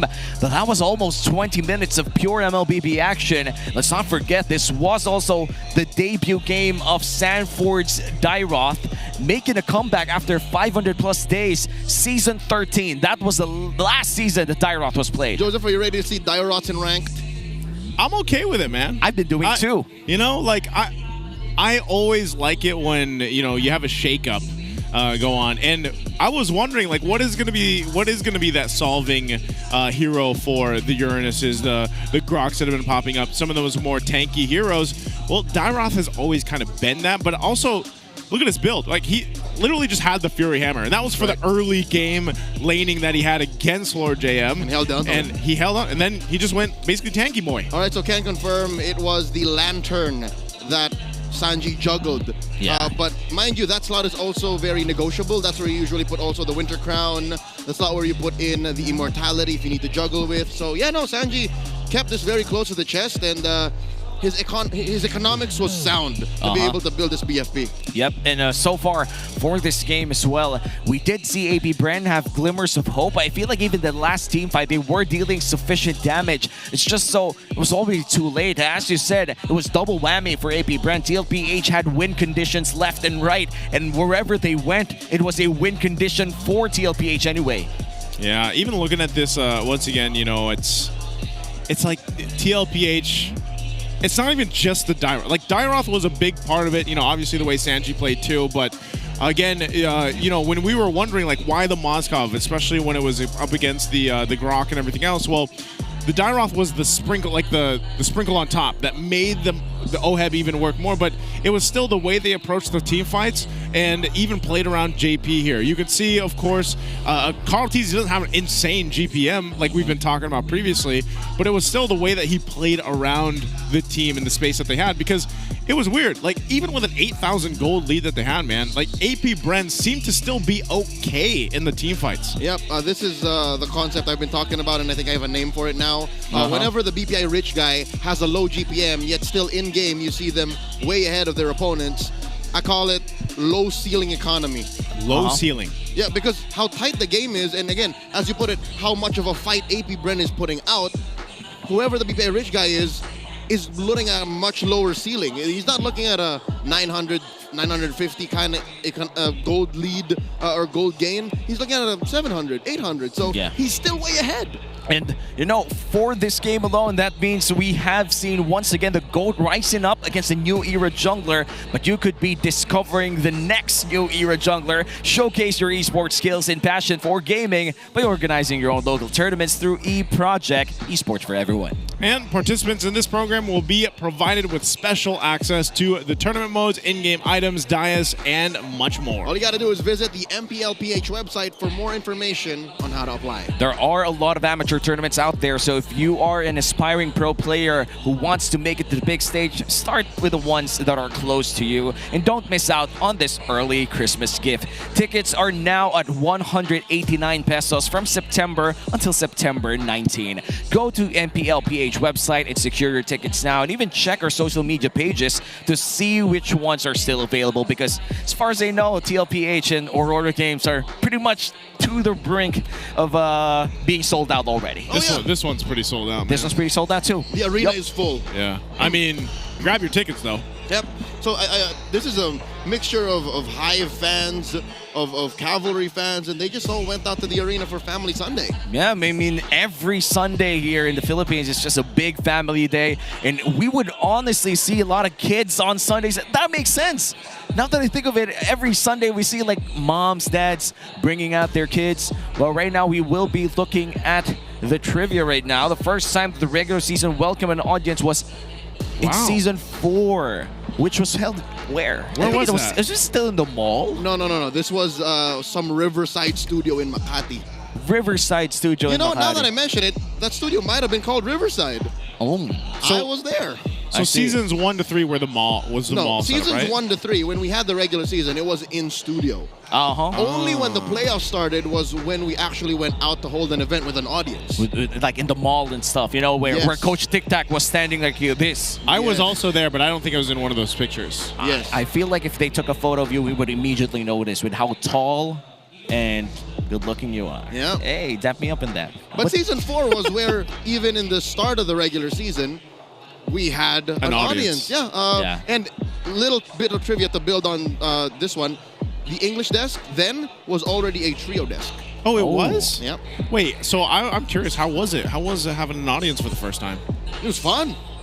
Again, even people did not know how to enjoy the show that we were putting on, but we all grew together. And they were enjoying any way that they wanted to. Some people reacted violently. Some people reacted with whatever, dude. It was wild. It was wild, and it was pretty sad to go into the era of the Crown where we had to, of course, by force, not have audience, you know? That was the pandemic era, obviously. The Crown era was during that times, and we had to reintroduce the audience around, I think, the latter half of season 8, correct? Yeah. No, the latter half of season 10. It was the players that came back. The playoffs of season 9. Season 9, that's right. Season 9. Yeah, but even then, there was a limited capacity of seating only, and we only ever came back with a big audience setup. I think season 10. Yep, that was in Eyesight in Eastwood in QC. Yeah, man, that was an insane venue. What a hoot. Imagine going to a random school in Eastwood, bro. An academic facility. Academic facility, whatever, dude. But with unseen guests. With unseen guests. But of course, jokes aside, we are gonna introduce our Clearhead super fan of the day. It wasn't a joke. Yeah, we actually pulled in some exorcisms during that time. No, I'm kidding, we didn't. That's the joke. We call on Fairness. Where is he? Where is he? Where's our Clearhead? Oh, wow. Oh. This dude knows what's up. This dude is chopped. Look at this young man. This guy's a tall, big guy. All right. Oh, it is Jack too. That's a nice sleeve tap. This is like our Clearhead super fan of the day. Power up your dander-free scalp supercharged with Clear. Is he a lip bite? Yo, bro, this is Who is this guy? This is a type, you know. There are certain people in the Philippines who likes tatted men with nice hair. And so far, he powered up his dander-free scalp. He's supercharged with clear. Wami looks like he could take care of you. It looks Hey, like man. it looks like I would arm wrestle that guy. You know, I feel like the word "take care" is scary to me. What kind of take care? You don't welcome it? I don't welcome any taken care of unless it's for my girlfriend. That guy looks like he would force you to take a nap. Oh man, I wouldn't want that. I'm a good guy, you know. He will willingly take the nap. I just I'll go home right now. I'll go to bed. I am kidding. Okay, AP Brand versus Are you though? TLPH. Am I though? Oh wow, TLPH man. already in high spirits. Now in blue side. Given league rules, Liquid chooses the side now. That's a big problem. Now you can't give the Lancelot to Carl Teasy for obvious reasons. They got a red bandit. They got a red band. They got a red band. And YSS is currently looking to be the comfort pick for Carl Teasy, which means that are you going to go full housekeeping in red side? Take away the 1-1 Carl Teasy, Lancelot, and YSS? That feels bad, man. Yeah, I mean, you gotta remember too, like some of the bands that went out were like towards the utility, right? The Fredrin, the Baksha. Yeah, they went Fredrin, Baksha, Arlet. That was AP Brandon blue side, and now in red side, what do you take away? I feel like Kalea is also scary, dude. Like, I feel like Carl Teasy doesn't really care if he gets the YSS or Lancelot. He plays them both. So on red, I would assume AP Brand goes 1-1, Fred. Kalea. Yeah. 1-1 Fred Kalea. Yeah, you can't give the Kalea, dude. Fred 1-1. Fred 1-1 Lance. Dude, if they go Fred 1-1 Lance, that's gonna be Kalea on first pick. And if ever they get the Yi Sun Shin on the other end. The thing about Kalea is you're only worried about it mostly if you're an assassin jungler, right? Yeah. What if they go Fred? What if you ban the Fred and then James Banks digs deep and picks out like a alpha. Like an alpha, you know? He's got the... Like a Lucas. He's got the hero pool we talked about. Yeah, Lucas. Yeah, I mean, a very wide hero pool. And we did see a lot of mid lane action from last game. In fact, that was a savage out of Sanji. And looking at our player head-to-head, things are not looking great here for Aqua. And it's quite obvious because of the struggles of AP Brand as well. As of now, they are still currently on the bottom half of our regular season. I feel like top 6 or 7. 7. Yeah, 7. Near rock bottom. They're 1 point ahead of Falcons. That is kind of sad. Like, Falcons are already in the biggest slump of their lives. It's only sad if you have no hope. And I think AP Bren looked at game 1 and said, hey, we took him the distance. Almost 20 minutes. So there is hope here. My course of action, my suggestion is don't take it to the late game. Don't let Liquid run you over. A Stampede is Stampede, whether it takes 10 minutes, 15, or 20.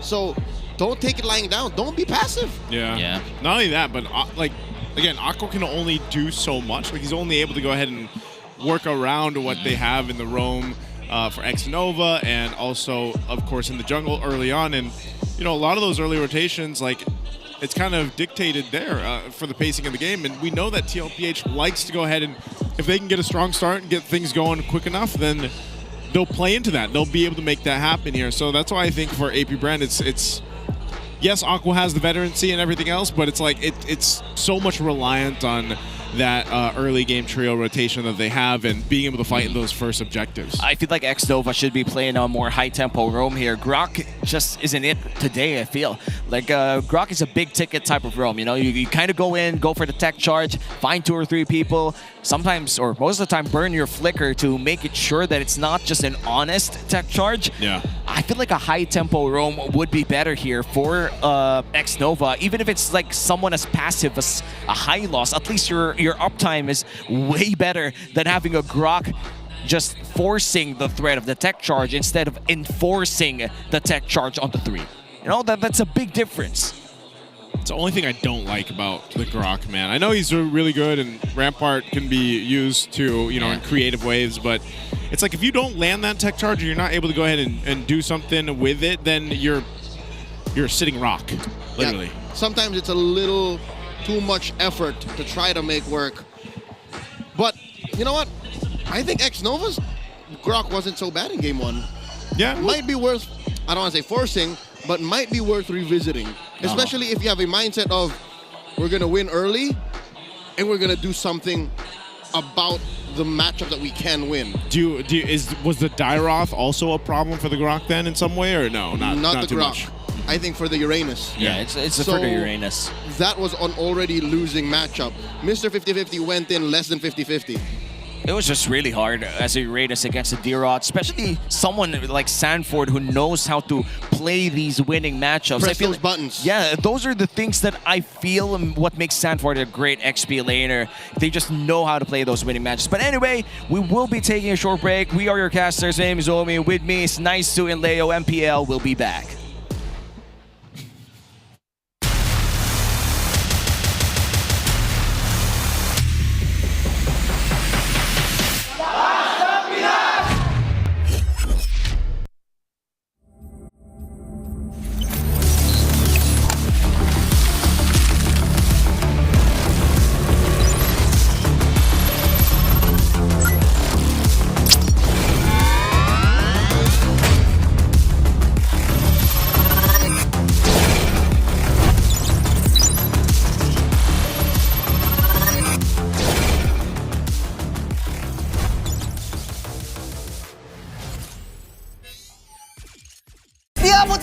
Defeat GG Bro!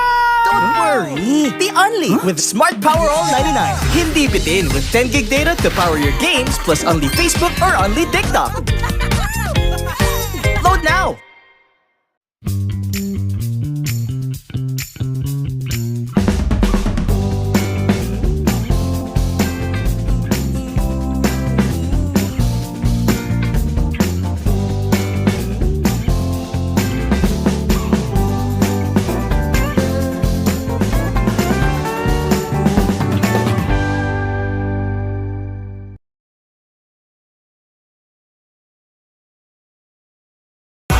Enemy alert. Your scalp gets 1.5 times greasier, causing dandruff. Get triple anti-dandruff power. Supercharge with Clear. Pang-marinade! Panggisa! Pampasarap! Ang daming ititimpla! Luto mo yan with Knorr Liquid Seasoning. Mula luto to plato, sarap panalo. Luto to plato, sarap panalo. Luto to plato, sarap panalo. Luto to plato, panalo ang luto mo.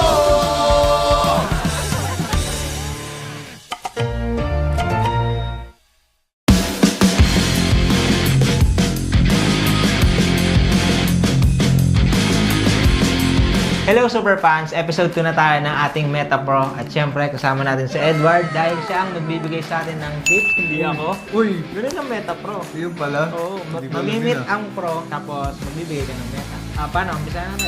Sige, bigay example para mabilis.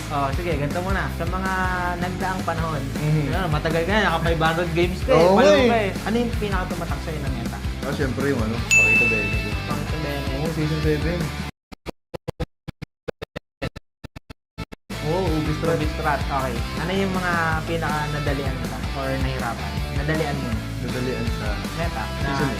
Season 8, Pakita Bene pa rin. Oo, parang yun yung naging pick ko nun eh. Pakita Bene, Esmira. Parang ngayon, babalik.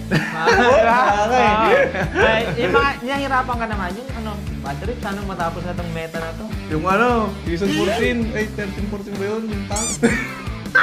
Gatot din! Gatot din! Ayaw mo na! Yung walang highlights, gatot. Mas tayo doon, mabagal. Walang ginagawa, no? Wala mo siyang pinipindot. Tawa ko May lang. masaktan dun. Sorry. Mabagal. Hindi yun. Okay, pangalawang tanong guard. Kung gagawa ka ng sarili mong meta, kung mayari ng inmate, anong gusto mong meta? As a whole ba na team or sa akin lang na XP League? Okay, whole team na. Sino ang hero yun? Bigyan kita idea. Okay, sige. Si Kelra, all assassin daw. Bakit yun? Bakit? Ano sa'yo? Sa akin, 3 fighter, 2 mage. 2 mage. Ano yun? Rambulan meta. Rambulan yan. Rambulan meta. Rambulan yan. Kagulo yun. Bahala na sila kung ano bahala yun. na. Mag-isip. Okay. Okay, Edward. Sa mga nagdaang season, sino sa tingin mo yung player or team na sobrang bilis mag-adapt sa meta bukod sa Aurora? Hindi ko sagutin ko eh. Bawal yun. Bias ka no? Bias ba ka nun? Okay, siguro sa team na lang. Yung ONIC or TL. Kasi? Pagod sila. Mabilis? Okay lang, okay lang. Okay lang, masaya nga yung masaya eh. At syempre, ngayon lang to, may special guest tayo. Yun yan. Galing sa Super Fans. Syempre, Super Aurora Fans. mismo. Uy. Welcome na natin si Miss Sino Pia. yan? Hello po. Congrats dahil ikaw yung napili na makausap si Edward na ating pro ngayon. Syempre, karapatan ka. Bibigyan kita ng karapatan na magtanong ng 3 tanong para kay Edward. Sige nga. Ano yung golden rule mo bilang Legend Zero and to remain Mr. Consistent? Golden rule. Grabe. Hirap ng tanong na yun din. Ano yung maganda sagot doon? Ayan. Para sa akin, disiplina lang talaga. Doon lumalabas na yung pagiging consistent doon kapag disiplinado ka sa ginagawa mo sa everyday life mo. And ayan. Okay. Pangalawang tanong, Pia. Anong pangalawang tanong na gusto mo itanong kay Ed? Curious ako kung ano yung ginagawa niya kapag yung enemy team is parang lahat ng hero pool niya at that meta is binaban nila. Edward, ano daw nasa isip mo or ginagawa mo? Semi-proud kasi, ayun, at some point, ako yung nakikita nilang threat or nire-respect nila yung hero ko. Siyempre, nakakaano yun, medyo nakaka-proud lang din. Mina-mindset ko lang na kaya kong gamitin lahat ng hero or kahit banan nila ako, kaya kong gamitin at anytime, kahit wala akong practice. Ganun na. Pangatlong tanong, Pia? How do you make yourself adapt and be adept sa bagong heroes? Adapt sa meta, yung parang magigets-magat siya, tapos nagiging proficient kapag sa hero na yun. Gumagaling ka sa hero na yun. Next question lang. Next question, pwede bang skip? Okay na ba Tagalog? Tagalog yun lang. Yung sa meta, di ba, like mag-shift ganun. Tingin ko naman all throughout ng bago mag-start yung MPL na de-determine agad kung ano yung magiging meta, which is kung ano yung ginagamit ng kalaban, maggagayahan. Kung sino yung una maglabas, maggagayahan pa yan. Doon pala magkakaroon ng idea na counter pickings, which is doon lalabas yung mga off-meta heroes na yun, tulad nga ng dati na tank EXP. 14. Yun. So, doon mo ma-determine pa lang kung yun na lang. Ano yung ginagawa mo para mabilis ka maka-adapt din sa game? Wala eh. Sa ano lang talaga eh. Experience ng screen kung ano yung nagiging meta, ganun. Kumbaga, wala, adapt lang. Minsan, kopya-kopya lang, ganun. Kailangan gamitin, no? Ginamit niyo sa amin, gagamitin sa inyo. Thank you so much, Pia. Maraming salamat sa pagsama. Okay, Ted? Thank you. And ayun lang, guys. Kung gusto niyo rin ma-experience yung kayo na mismo yung magtatanong sa ating mga mamimit na pro, huwag niyo kalimutan, bumili ng ticket. Dito lang sa link na to. And, Ed, maraming salamat sa pagsama. Hanggang sa muli sa ating Meta Pro. Amazing!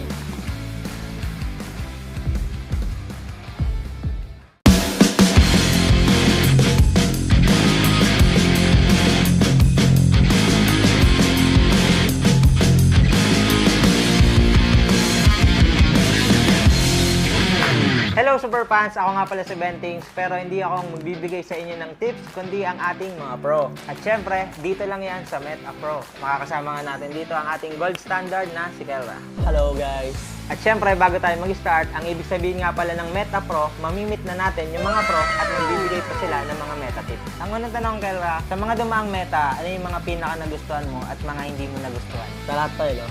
Pinaka gusto ko yung mage. Yung mga Alice, Golok, Sarit, Parsa, Kagura. Kasi masaya gamitin yan, tapos mas may mechanics yan guys sa mga marksman. Ang pinaka di ko naman nagustuhan is, parang wala naman akong di nagustuhan. Parang lahat gusto ko, gusto kong fighter. Nakapag-preya ka. Nakapag-preya, nag-ruby. Kung i-rate mo na lang from 1 to 3, ano doon? Mage, top 1. Marksman, tas fighter. Marksman pa rin talaga. Tas fighter. Kel, pangalawang tanong, kung gagawa ka ng sarili mong meta, ano yung gagawin mong meta? Tapos, ano yung itatawag mo? Hirap na. Ano siguro? Assassin. All assassin? Hindi, balik lang assassin meta. Assassin meta na lang. Oo, yung parang last season. Tapos tatawagin mo siya, Kel Assassin. Kel Assassin. Ano, ikaw yung core o ikaw yung ano? Pwedeng assassin gold, pwede rin gang yun. Basta dalawa assassin. Kel Assassin. Kel Assassin. Okay, good siya, good siya. Pangatlong tanong, Kel. Isa kayo sa pinakamagaling mag-team fight. Ano yung mabibigay mo sa kanilang tips na para mag-success sa isang team fight? Siguro yung proper comms and proper targeting sa team fight. Ayun lang kasi yung talagang ginagawa namin. Pero pag nagawa yung simple na yun, talagang malaking chance manalo sa team simple pero sobrang laki ng impact sa team fight.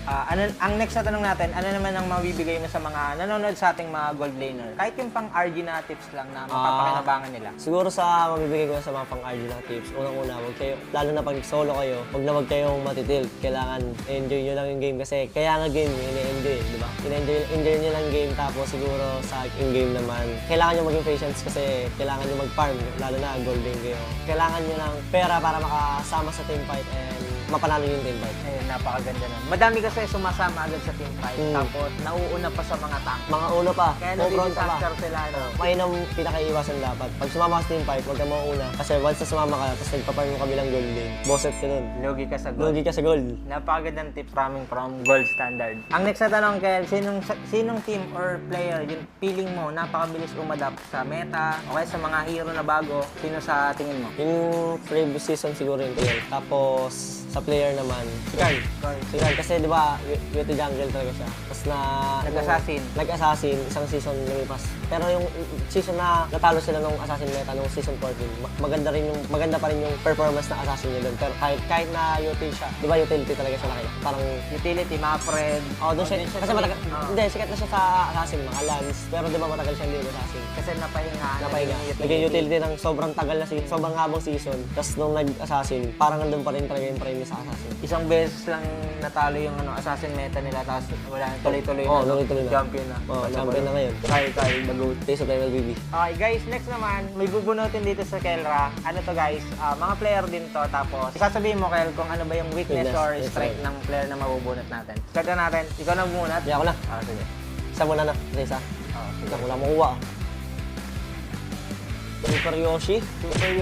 Roam siya, Roam. Omega. Siguro yung strength niya, magaling siya manghuli. Ang weakness niya lang siguro, pag may time na nanguhuli siya, wala siyang kasama. Yung magaling siya manghuli, pero madalas walang follow-up. Timing na lang. Timing. Next, tulungan na kita. Tulungan mo na. Oheb. Siguro yung strength niya, Oheb, yung sa team fight, magaling siya sa team fight. Pero yung weakness niya siguro, laning. Sa laning. Next. Sanji, may weakness ba to? OP ba yan? OP yata to eh. Siguro yung strength niya magaling siya mang-reflect ng mga skill ng mga kalaban tsaka magpabait. Ang weakness lang siguro pag nasasobrahan siya sa pagre-reflect, minsan hindi niya na nare-reflect. Yung mga huli. Okay, next Kel, may kasama ulit tayo dito. Ito naman, tapos na tayo sa mga player. Ito naman, sa mga hero naman to. Tapos bibigyan natin sila ng tips kung ano nga ba yung mga best pang-counter dito sa mabubunot natin. Tulungan na ulit kita. Sige natin ito. Nathan. Pang-counter dito si Irtel. Kasi, di ba yung passive ng Nathan? Pag yung Irtel, kahit nakakahit siya habang tumatakbo. Kaya Nathan, yung masakit sa kanya yung bumabalik-balik pag umaatake. Hindi siya tatamaan ng pabalik kasi naglalakad habang naatake. Kaya yun yung pang-counter ko sa kanya. Single lang dapat, no? Oo. Nahihirapan siya pag in relationship. Uy! Dalawa yung babalik At tulungan na kita, Kel. Nainggit ako sa'yo Mapapaleng tupa. Ano pang-counter dyan? Ang lakas na sa lane. Sa lane Wait lang. Tulungan kita. Tingin mo? Irrital na lang din. Pwede. Kaya rin i-irrital yan. Kasi irrital kasi malakas siya sa lane dahil sa first skill second niya. Yung minus armor. Kaya malakas sa lane yung irrital Kaya yan lalo na pag-level ko. Tingin mo sa 1-1. Naka-inspire ka. 1-1 din pala. 1-1 din pala. Kasi yung pag ulti yung Popol, may second skill yung 1-1 di ba? Madadodge yung ulti. Pero ang hirap counter rin ito. Pero mahirap yan. Katapat. Malakas na lane yan. May kasama Popol guys. Gamitin nyo. Try nyo yan. And syempre, huling bunot. Kel, ikaw na. Oy, parang danger to. 1-1. Speaking of, Irrital din. Madali lang no? Dali lang. Irrital. Weakness kasi ni 1-1 yung isa, laning. Laning. Tapos, ayaw niya nang hindi siya nakaka-stack. Something na nag-pure guys, or... Mabilis. Ayan, tulad ng irrital, nakapaglakad, hindi niya may istakan. Mahirap. Mahirap siya istakan. Tsaka yung mga long range, like Ranger. Eto, Kel, dito na masusubok yung smiling face or serious face kasi kada may sasabihin akong player, pwede mong ngitian kung feeling mo mas malakas ka dun sa player na yun. Unahin natin, Kel, Aaron Shiki. Panis. Ang laki ngiti dun, parang no match yun Ang next natin, si Innocent. Ayan, sakto lang. Papalag. And next natin, Super Marco. No match. Eman. Papalag. Pwede. Hoy. KO guys, KO. And Hulikel, mortal enemy natin dito. Dalawa sa pinakamalakas kayo mag-gold. Head. Gold standard. Okay, last natin si Domen Aurora. Hindi lang din. Ante lang.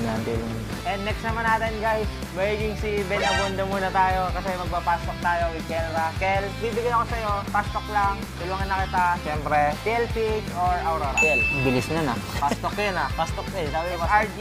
Sabi. Turtle or Lord? Lord. King Kong o Brusco? King Kong. Harit or Ranger. Ranger? Meron agad. Gold or kill? Kill. Gold or jungle? Jungle. Banning or picking? Picking. Shoes to go or mom shoes? Choose to go. MSC or M-Series? MSC. Basta may pera. MSC guys, abangan nyo daw next week si Kelra. And nga pala guys, para nga pala sa mga susunod natin na Meta Pro Series, siyempre mamimili tayo ng super fan sa mga susunod natin na Meta Pro player. Kaya abangan nyo. Kita kits.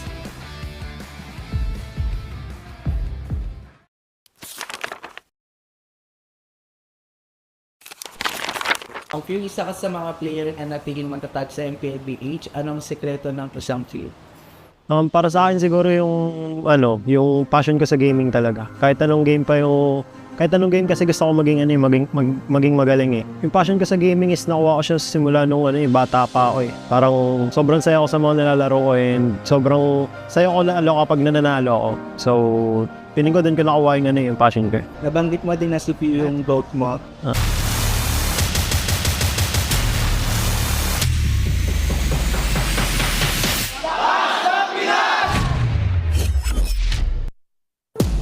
Welcome back to MPL Philippines Season 16. We are down to our final match of Week 4. Once again, we're your casters, Uomi, Naisu, and Leo. We are still be your casters for this game. We already saw APBR fall to TLPH in Game 1. We did. It took us a little bit of a time to get back here for Game 2, of course, but hopefully we got things smoothed out and we can get to Game 2 shortly. But I would say for sure, if you happen to miss Game 1 or, maybe you forgot, maybe you got short-term memory, it's going to be a tough one. That is me too, man. That's me too. All right, for those of y'all who do have short-term memory, let me help jog up the process. 19 minutes about is all it took for Liquid to win in Game 1. It was kind of close, but if the game ending with a 7K, 8K gold lead plus a Savage on Chef Sanji means anything to you, then maybe it's worth scrubbing back. So that is what you missed. Come back to us now, and then we can move on to talk about Game 2. Yeah, and hopefully for Game number 2, APBR had enough breathing time to recover from that. That was a tough game for certain roles out there, mainly for Lord JM and X-Nova. I feel like both of them really found it hard to make the plays that they had to do for APBR. And now we're gonna talk about Yin, who is currently, I make a lot of tier lists every month, even so. I have never put Yin back in the middle. It's always been down bottom lane. Is he always the worst? Is he always the worst here? Not worst, but really bad. I would say in low elo, this guy's great. But when you enter a certain elo, he begins to be a non-factor. Like epic downward, he's still a threat. He is. Not just a threat. He is a valid meta pick. Epic downwards. So what changes?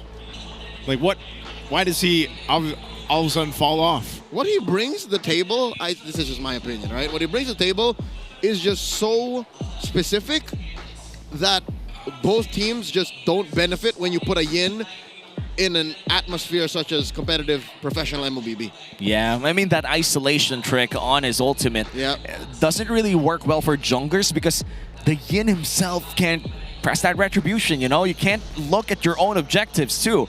If you put him on XP lane, everybody outtrades the dude. And if you put him on gold lane... You put him anywhere else, it's just worse. It's just worse, right? It's just weird because, when he does, use the ultimate in, an actual rank game, everyone's just, waiting around. Everybody's just waiting around. People know, especially when they nerfed him down to the ground. That's the worst part. I have 150 games on Yin. I'm not making this up. Before the nerf on Yin, Yin was viable. Yin had a 0 delay on his ulti kidnap. And now it has a 0.5 delay that allows for teams to just push him away before he even does something. But let's push that away for now. Let's go back to this game. It's going to be game number 2. AP Bren now on red side. Let's not forget that AP Bren did have the side selection for game 1, which meant TLPH chose to be on blue side in game 2. So what did I tell you, gentlemen? What did you tell us? Coach Jeff, Coach Bomb, ban the 1-1, ban the Fred, ban the Lance, and then we can go from there. Let's see if it's going to be the Lance ban, though. Harith taken away here by TLPH. It's gotta be. Oh, Kalea and the Lancelot. Maybe even the YSS. These are things that you have to look. Or maybe none of the above. You just get what's left. Okay, here's the thing. You trade Lance for Kalea. You like? I like. Wait, you know what? It's not worth it. It's not worth it. You like? Especially Scar PC, it's not worth it. I know, but you know what? I'd rather just throw away this ban. Like, take away the Badang or take away the D-Rock. So you get at least one or the other, Lance or Yusen Shin. If they get Yusen Shin or Lancelot, I get Yusen Shin Kalea. I'll take that. So that's like getting 2 things that you do like. Yeah. At least one of them. At least you get one of them. Oh, this is such a tough decision for Coach Jeff. This has to be a throw ban. Oh, they take away the Zushin. This is even better. This is better. Okay, so that's it. Carl, just take it. There you go. There you go. The GOAT. Look at me smiling. The GOAT's smiling. That's why Is he actually going to go for the Bren skin? Is he going to play his M series skin? I think just last week he played it. He did? And that was the first time I've ever seen him play it. I thought he didn't want to play it. He used to not like it because he would always go for the Matador or the superhero. Is this growth? Is this personal growth? He's moved on. He's moved on. He doesn't believe in bad luck anymore. Yeah. In the juju. In the juju. Bad luck is afraid of this man. And afraid of the GOAT. He's afraid of the GOAT. Carl D's not bad luck. Bad luck has Carl D. And now they have the Kalea Yusen Shin. They don't have to take the Yusen Shin immediately, but I feel like the Kalea is a must by this point. Oh yeah, for sure. It's one of the ways that you actually answer to the Lancelot. Oh no! You give Lancelot Kalea to TLPH. Me no like. You like? No like. No, because I said the Grok on X Nova was good, but it's not great because, as mentioned by Joseph, there is a delay. You have to set it up. Yeah. Like there is a 2-step process to pinning down elusive targets. All right. One of the most elusive being the Lancelot. What's going on? Oh no, it would be a big surprise for me if TLPH doesn't pick up the Kalea at this point. One of the more potent roamers right now. They could just redeem that Kalea. And the AP Bren will be in trouble for that too. Man, what if they just went Kalea and then Arlot? There's so many good choices here, honestly, for TLPH to go ahead and take. And they'll go Selena and the Granger. They lock in the Granger now. They could just snub the Kalea, actually. Uh-huh. Because it was more of a big-ticket pick for AP Bren. But now, Liquid's just like, they gave us everything. Look at this. These are signature picks. 1 to 3 on blue. Yeah. Granger, definitely one of the heroes to watch out for if you're up against OHAB. Currently #1 on Granger. And to be fair, AP Bren, I feel like this has to be a Yusen Shin. Unless, of course, you want to play into your deep hero pool. James Banks, I wonder what they're going to take out by now. Yeah, it might just be a YSS, honestly. If they don't pick the YSS, they don't have to pick anything here for James Banks. It's just leave it to Red 5 or something. Yeah. Kagura? That was a Joy. They still go for the Joy. And which means that this is actually one of the first few times that Yusen Shin is completely snubbed in a drafting phase. That's right. We've seen it happen. We've seen it before. Not just in MPLPH, but, you know, a handful of third-party and adjacent tournaments all around the world. But here's the thing. The Joy, the reason why I think James Banks called for this and Coach Jeff allowed for this pick is the Selena does nothing against the Joy, especially if the arrow doesn't hit. When you hit max electrifying beat stacks, you can just step on traps and like, nope, nothing. It's fine. And also the Granger struggles against it by mid to late game. Early game, I feel like the Granger could tolerate the damage and outrange, obviously, this Joy. It seems that the Arlot is the next target here for AP Bren. Still looking for the XP and roam pick here for TLPH. Oh, and then what's Sanford going to end up playing? You can see some of the XP lane options. Lapu's still there. Yeah, Lapu's still going to be there. Uranus. It'd be cool if he, I don't know who else he'd debut, but it'd be cool if he debuted another hero, but... I agree. I think that's all we're going to get is the Dairoth for now. If AP Bren picks Lord JM's pick Red 4, then that's when 4D picks. This is a nice chess-like setup in the draft for TLPH. Because even if AP Bren have the red side advantage of picking last, they don't have control. Because Liquid put them in this position. And in terms of power spikes too, TLPH just goes insane by mid-game. A Lancelot and a Granger and a Selena means they could pick off anyone the moment that Abyssal Arrow lands. Last ban here for TLPH. They do have a Kimi ban already, and they're going to take away the Kagura, which means that a bad matchup between a Farsa and a Selena could be an option here for the side of AP Bren. And even if that doesn't happen, and since AP Bren are also attacking JP's hero pool, we can, again, just roll back to the Kalia. Imagine it's still just open. Tsunami slamming that Joy. That is not safe for the Joy, because the Joy is definitely going to get suplexed. And there's no question there. I mean, JP could just spam the Tsunami Slam while the Joy's trying to charge up that ultimate, and there's no way to dodge it. Tsunami spam. Tsunami spam. I like it. What are they going to do then, AP Bren? Unless they go for XP lane Kalea. We haven't seen that in a while. That's some Mr. 50-50 tech right there. Oh, okay. The preemptive Valentina pick. It's a blind Valentina. It's a blind Valentina, this one.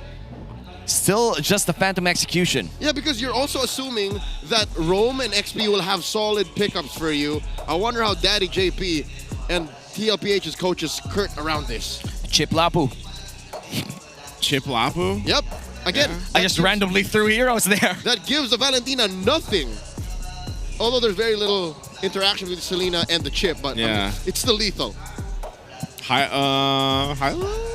Would he go Hylos? Oh, Hylos would. Hylos Lapu good too. Valentina would be really happy with a glorious pathway, though. And it seems like they're going to go with Phovius Hylos. Hylos Phovius. So the only real pickup is the glorious pathway. Is the glorious pathway. All right. And now Shizo is left. Actually, no. They're still looking for their XP laner here. Unless this is going to be a XP lane Valentina, in which case we haven't seen in a long time, too. That'd be a history fact to bring up. Yeah, that's going to be... The last time that we actually saw Valentina XP lane was 2 seasons ago. Oh, not as far as thought. Not as far back as it was played by Edward. When Lucas was still part of the meta, Valentina was the counter pick against it. A legit threat she was. Yes. Against the Phovius, given the current bans. CC, there it is. They dug deep. I also just almost blanked out. Yeah. This is solid. At least they won one lane. Yeah. Very solid laning phase here for the XP lane of AP Bren in the hands of Lord JM, and I'd like to believe a comfort pick as well for Lord JM. He entered this league with a few heroes on his sleeve. I feel like apart from the Thamas, where his debut season relied on, this CC is also something that Lord JM loves to play around with. Yeah, he's had some good performances on it for Lord JM. I think this one he's going to have to, of course, step up and be able to utilize this in complement to Xnova. Again, we mentioned Xnova's game 1 wasn't too bad, but they just got to be able to go ahead and capitalize on this. And maybe the Valentina taking the glorious pathway will really help that. And this is already game number 2 with Team Liquid securing game 1 in 19 minutes. This is already going to be the final game of this series if ever TL scores another one. Welcome Going into game number 2, I Legends. like that AP Bren heeded our calls for early game proactivity. They are not playing a reactive game. They are actually putting their foot down, even with Aqua picking up the Valentina. Because I would rather have one solid ult than be overloaded with 2 or 3 choices and not getting what I want. Yeah. So this is okay. Again, I respect Aqua's game. Aqua has been one of the more, I would say, mid laners that, apart from his veterancy, has peaked in his RHG days, but is willing to lead a team of sophomores and rookies back to the promised land. And for TLPH, they are currently in their prime, and Shizo Already taking a lot of damage as well from Oheb, but those are like solid trade-ups in the gold lane. Yeah, I wonder too, you know, how this is going to be able to go ahead and play out for not just Aqua on the Valentina, but even so for James Panks, because yes, the Joy is great. It should be able to keep its pace against Carl Teasy here, but I feel like, again, if you're not able to go ahead and utilize X-Nova, for example, in some of these objective fights, it's up to James Panks to pull out those million moves that we talked about before, even back in the rookie season. I mean, James Panks is still one of those junglers that is yet to prove himself in the MPL. He has already proved himself in the MPL, getting his moniker, the man with a million moves. Right now, I feel like he's very limited against TLPH. They have been pinpointing his location for the longest time, and X-Nova is one of the biggest clues as to where James Panks is. X-Nova protecting that other half of the jungle. Sanji coming in, spots him. But whenever Sanji does join a fight, whether it be to help Kaltizi leash or to throw in some CC, some burst, he's such a key player. Look at this. Oh no, though. Oh, X-Nova! He's trying to get away with a flicker. First blood in the hands of Carl Teasy, and now there's the pathway from Aqua, taking it from JP. So, okay, first blood on the board. Wow. I guess he's just gonna go grab his buff and get the turtle after that. Gentlemen, That's just real predictions. Yeah, did you see that? That was a third eye level read by Carl Teasy. He Phantom Execution into where he thought X-Nova would flicker. The tightest corner of that small camp. That's the GOAT. Yeah, that's experience and adrenaline running through Carl Teasy's soul as he tries this first turtle of the game, already half HP. Okay, yep. Right now there's nothing they can do about that. No contest. But look at James Panks' effort, right? He knew that he wanted to go for the trade instead, but gets blocked by Daddy JP. And so far, the game has not been looking great here for AP Brent. TLPH not only controlling the first blood, but also getting the first big objective as well. James Panks yet to find his first, I would say, first winning skirmish, and Joy loves those skirmishes. Okay, looking at the lane, gold-wise, the only real major lead we're looking at is on baby cakes, right? From jungle to jungle, gold to gold, and that's where a majority of this 1,000 gold lead is for Liquid. Where does AP Brent catch a break? I'd say in the EXP lane. Lord JM is their only hope here. If he can bully Sanford into actually doubting if he can jump in and use Infernal Pursuit, then maybe AP Brent can claw into a solid mid game. Yeah. Even with that, if you can utilize that CC later on from Lord JM, yeah, you might be able to transition later on to these team fights around the turtle, but right now, since that's going to be on the other side of the map, we'll have to see how it's played out. Carl Teasy was up there, but his buff's up, so they'll just go for a reset. Nothing too much happening. AP Brent just farming up. I feel like for AP Brent, it's extremely hard to find plays against TLPH, mainly because the uptime of TLPH is technically like all the time. Yep. All of their stuff is almost always online. You have the Granger with the bullets, the arrows from Selena, and the Hylos is just Hylos, man. Yep, their only real big thing that they're counting on is the Glorious Pathway. After that, you can't even count Phantom Execution. Carl Teasy has the potential to whip out 2 in a long fight. So Liquid now have to watch out for the XP. That's the only thing I think that AP Brent have going for them. Besides X-Nova getting a flicker tech charge, which is, again, we've seen and learned that takes a lot to warm up.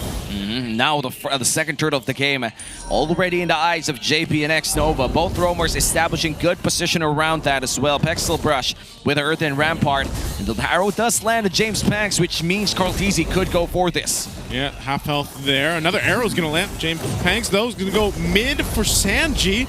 So Turtle will be secured. The Phantom Execution from Carl Teasy. Now Aqua be in trouble. They drop down the Glorious Pathway, but still, what more can they get? A good push, though, from Shizu up top of the Tier 1. That's good. At least they got something in return. And again, this is partly in exchange of how Lord JM called the shots. Pushed in that wave, set it up for Shizu, so that Shizu, in the absence of Liquid's pressure, could push in. So I'd say that's a fair trade. A turtle for a turret. This will definitely slow down Liquid's Stampede going up. Economy-wise, though, yeah, no, I think Lord JM did pay for that setup. He's now down about just 100 gold. Oh, JP in trouble. Glorious pathway drop down, stolen by Aqua. Now Sanford all by himself, but a push down a bot from Oheb. And that's good for TLPH. A big fight was happening in the river. Get your own turret, and now you're up ahead by 2,000. That was, I thought AP Bren already won that trade, but Shizo down to half HP with 1 Thorn Rose. Okay, so Lord JM, he's now doing the opposite of what I think, but just getting the same result. He's playing the sandbag, all the while leading up to... He's basically the stepladder for AP Bren. He is setting up so that Shizo can get wins and so that other lanes can win for AP Bren. This is what's keeping Liquid here down to just 1,500, 2,000, because this could get out of hand. Oh, look at the damage from Lord JM. Wow. That's what I'm talking about. That's what we are looking for from this CC. You know, he did use the current call, but wasn't able to cap out. But he got a bounce well. He got the flicker out from Sanji, so that's at least a little something.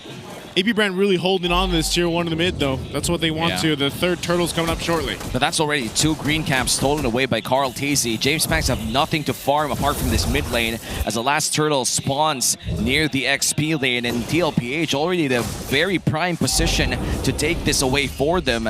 Potential 4v4 happening here in the last turtle fight, and X-Nova still looking for his first big play. Let's see how they do it. X-Nova giving the information. Lord JM now playing a part of the fight up front against Sanford. JP concealing a 4, gonna drop the pathway to cut them off. Who's gonna be able to get this in? Carl TZ gets the turtle. Now X-Nova could be in trouble. He's all by himself. He'll fall here, so TLPH gets a turtle, 3 for 3 and a kill, and they're still under the turret. They're pushing James Panks off the orange. Shizu, though, he does get some damage on this tier 1. Sanford can take this. Oh, Sanford. JP's here. Oh, there's the flicker. Shizu trying to get out. He's going to get stunned. And Sanford now joining through. Infernal Pursuit under the turret. Shizu's going to be fine. A good pushback. Here comes the rest of AP Bren. Going for JP now. JP in trouble as he falls. Sanford has the Infernal Pursuit, but he can't go 1 versus 3. He falls there. Great play to respond for Shizu. A lot of battle spells burnt, though. But it was traded for in mid. I think Liquid understood that they are already too far gone, and the 2 most gym proficient members of TLPH sacrificed so that the rest of the map can go blue. Liquid, I think, halfway regret it, but it's not exactly unrecoverable. This puts AP Bren in a better position, though. Oh, they still got something out of it, but Lord JM able to escape with the leap here, and Carl TZ. Ooh, bit of spice here between James Panks. Oh, he's going to go ahead and challenge James Panks. He'll get out. Phantom Execution. Not sure if Aqua and X-Nova want to go ahead and do much. No way. The Thorn Rose to stop from the Spear Destruction landing. Yes way.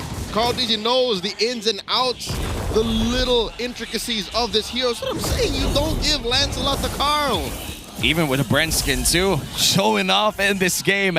20 seconds before the first Lord of this game spawns, and TLPH holds a substantial 3,000 gold lead against AP Bren. But the good news here for AP Bren is they still have a hold around their orange buff, which means they could set something up for themselves before this Lord starts. And that's something definitely AP Bren can count on as a blessing. Looking at their items, this is... oh my lord, a full item between Shizo and Oheb. The concealed play from Liquid. Who are they going for? X-Nova.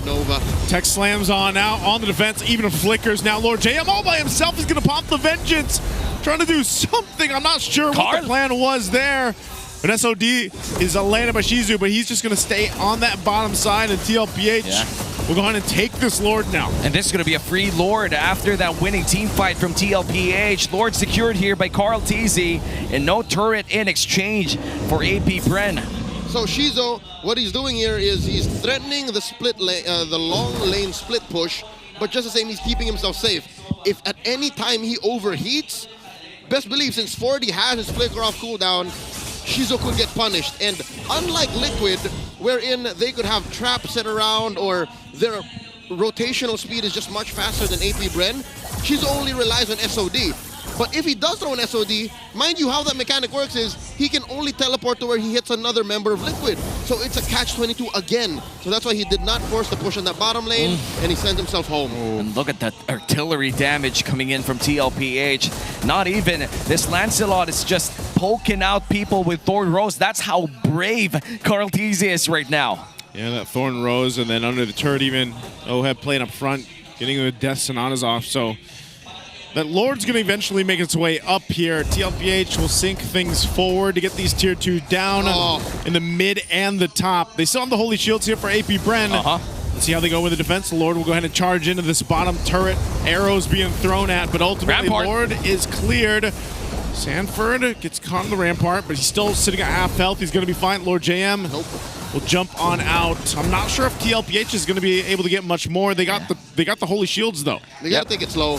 The fact that all the Holy Shields fell and the waves are still crashing through is good for Liquid because they have to slow it down. They're going to have to freeze so that they can set up for the next Lord coming in a minute and a half. So far, this is a power spike for even Sanji. He just picked up the Enchanted Talisman during the slow siege, and these arrows are going to come non-stop. Yeah, and that means that AP Bren needs to be careful in wherever they go. Carl TZ still holding on to that Phantom Execution, waiting for the perfect opportunity as another siege happens down bot. Forest Pathway dropped down. They just want this turret. It finally goes down. And AP Bren losing the first base turret so far. TLPH will pull back. They got about a minute or less for this Lord to come up. I think I haven't seen a tectonic charge land at all. It has during the last turtle take. Oh, just, oh yeah, the last turtle take. But Carl DZ still got the retry in, and there wasn't enough of a follow-through. Oh, AP Bren still struggling to find that first big play then. They might force something here. X-Nova, he's going to go in with a tech charge to be able to find Oheb. Oheb is in trouble, but he still has enough space. Lord JM tries to jump forward with Lord JM and X-Nova gone, and Sanford will jump in and find Aqua. A double kill in an instant. TLPH finds 3. They'll go ahead and get ready to continue on to the base of Shizu.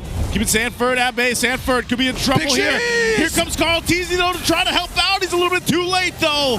And now James Panks popping the electrifying beast. They're trying to hold on. It's him and Shizu. Oheb firing off with the Rhapsodies, and Shizu takes an arrow. And that's going to be it. TLPH will sweep AP Bren. And the moment frustration hits for AP Bren, TLPH seizes the victory.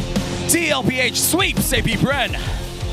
That's what you call a stampede. A singular stumble and fall leads to sure demise. Well, we were looking for a tech charge to hit. X-Nova heard you and they came in, but it was evident that they were lacking follow-through. The damage to make the most of that. Lord J was panicking. He was like, let me get in. But again, what was the lead? 5K, 6K? Yeah. Maybe even bigger. They couldn't. And at this point, AP Bren falls to TLPH, but still a great effort for the boys in yellow, looking for their stride in this regular season. Their last game in the first half ends with a loss. Maybe in the next half they find their way to victory. Right now for TLPH is currently on a hot streak. 1 yesterday and 1 today. We're going to talk to Team Liquid Philippines with our hosts in the main stage. What a great way to end the first half of the regular season, and give it up for your winners, Team Liquid Philippines! Gentlemen, congratulations first of all, Carl. Congratulations sa inyo. Ang ganda ng performance, syempre, 2-0 sweep para sa inyo. And kanina nakita natin na may iba't ibang age bracket na nanonood dito sa MPL Arena. As the young GOAT and the face of MLBB, meron ka bang maa-advise sa mga new players ng bagong generation, pati na rin sa ating mga rookies like James Panks and the other players that we have in the league? Advice ko lang sa mga bata pa, enjoy nyo muna yung pag-aaral, tsaka kung kaya nyo pagsabayin, mas okay. Wise words from the young GOAT. Hindi lang puro ML ang iniisip. Pero sa mga bagong players dito sa ating liga, syempre, kinakapapa nila kung anong meron tayo sa professional scene. Meron ka bang mai-a-advise sa kanila bilang mga pro players dito sa league? Advice ko lang, pagpatuloy lang nila ginagawa nila. Ayoko magsalita kasi baka matuto kayo eh. Tama naman! Tama naman. That's correct. Actually, there was a little fun fact that was shared with me. Coach RC, if you could please come over here and join me. Because you actually helped reveal something to us na nagulat din ako because if you go to some of the famous sites where you can find more info about MLBB, wala dun eh. But actually, you were able to already coach X-Nova. You were part of the MDL Season 2 roster ng RSG Mista. So, is there anything that you can share with us with your time with RSG Mista as a coach for X-Nova? Something na hindi pa namin narinig ever. Siguro nung sa MDL Season 2 kasi, nung magkakasama kami sa bootcamp, hindi niya ako as naging personal coach eh. Parang naging kuya niya ako, tapos pero naging coach din naman. Yeah. Kumbaga mas nanaig yung pagiging kuya ko sa kanya. And kinokorek ko yung mga maling attitude para just in case na maging pro siya, kagaya ngayon, na sobrang proud ako sa kanya. Oh, so I'm sure nung na-reveals na si X-Nova will be joining here in MPL Philippines that you are very proud of him. So, of course, talo sila ngayon, but you see that APBR, they're still continuing their progress. If you could give a message for X-Nova so that he continues to improve dito sa MPL Philippines, ano po yun? Kagaya na lagi ko sinasabi sa'yo, lagi mo lang fokusan yung pangarap mo kahit anong mangyari. Lagi mo lang tatanggapin kahit manalo o matalo. Basta, pagbutihan mo lang. Sobrang proud ako sa'yo. Aww. I love the wise words. Parang life coach ang datingan ni Coach RC. And going back to you, Carl, alam natin na ending na ng ating first half of the regular season. Moving forward sa ating second half, meron ba kayong specific team na gustong makatapat? Wala naman po eh. Lahat naman po sila gusto namin makalaban. Tsaka excited kami sa bagong patch. Kasi pili ko new beginning to sa lahat ng teams. And speaking of a new patch, maraming changes ang mangyayari. So, can you give us a hint kung ano ba yung pinaka-nilook forward mo na mangyayari sa Project Next? Yung nilook forward ko po yung yung nagbabago yung mapa. Yan.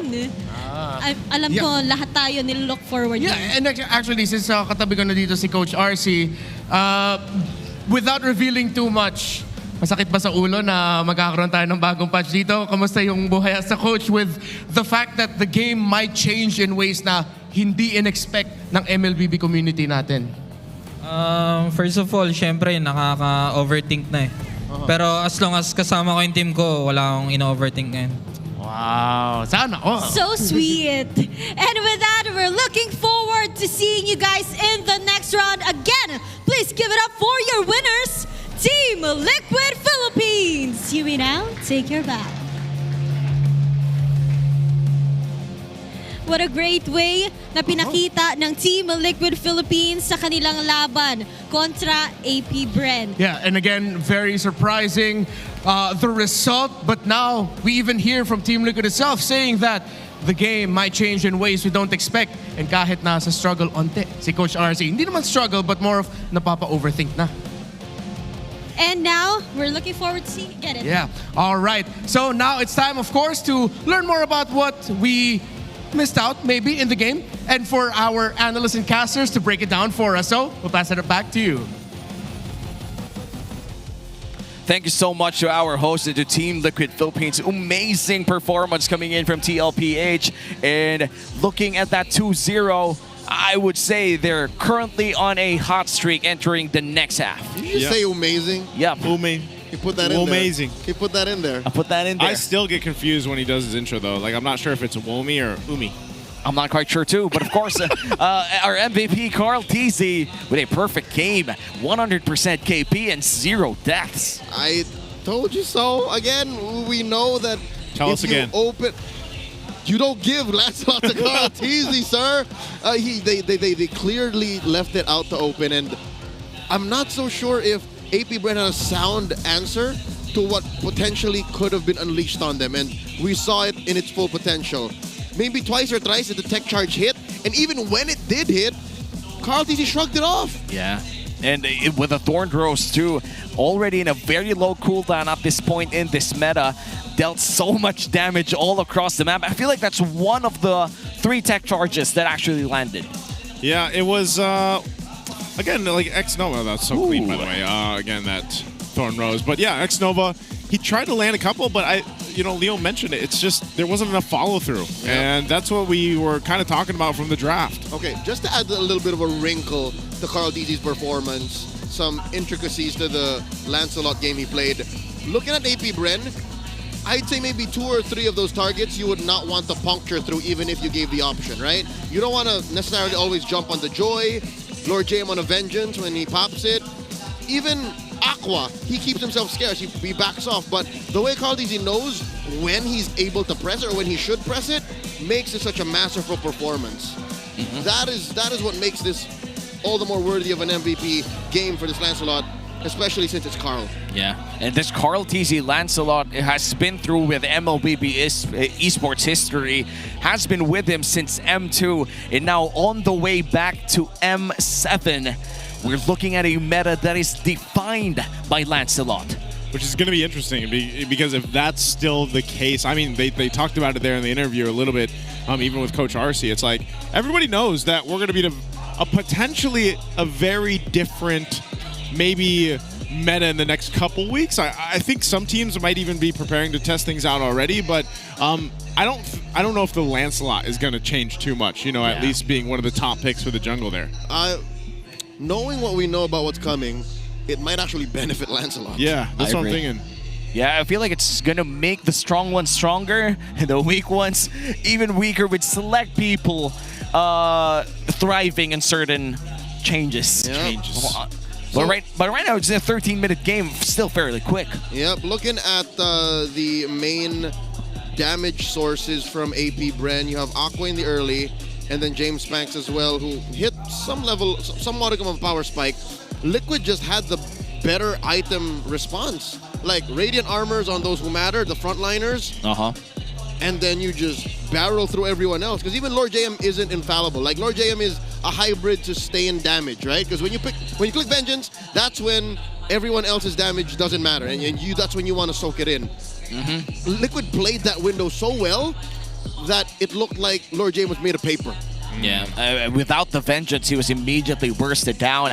And for TLPH, looking at the damage dealt, Carl TZ dealt the most damage out of all. In fact, we could see that as well in our Big Four here, with Carl TZ being the carry. But of course, our still BPI rich guy, Oheb. And you've mentioned this a couple of times. Oheb, one of the more, I would say, leaders right now in this category. He is the leader. Oh, wow. He's number 1. If I'm not mistaken, he played a Granger and hit just a hair under 1,000.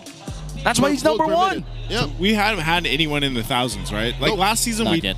Yes, didn't we did. In MSC we did too. MSC we did as well, yeah. Not here. Here it's like 986, 989. And that was Oheb. And now for this game number 2, I think last game it was Carl TZ, but this time it's going to be Oheb on his signature Granger, still currently number 1 on this pickup. Yet another statistic to add on that already stat-padded all-time Granger stat for Oheb. He's kill 1. He's kill 1. He's a man. He's kill 1.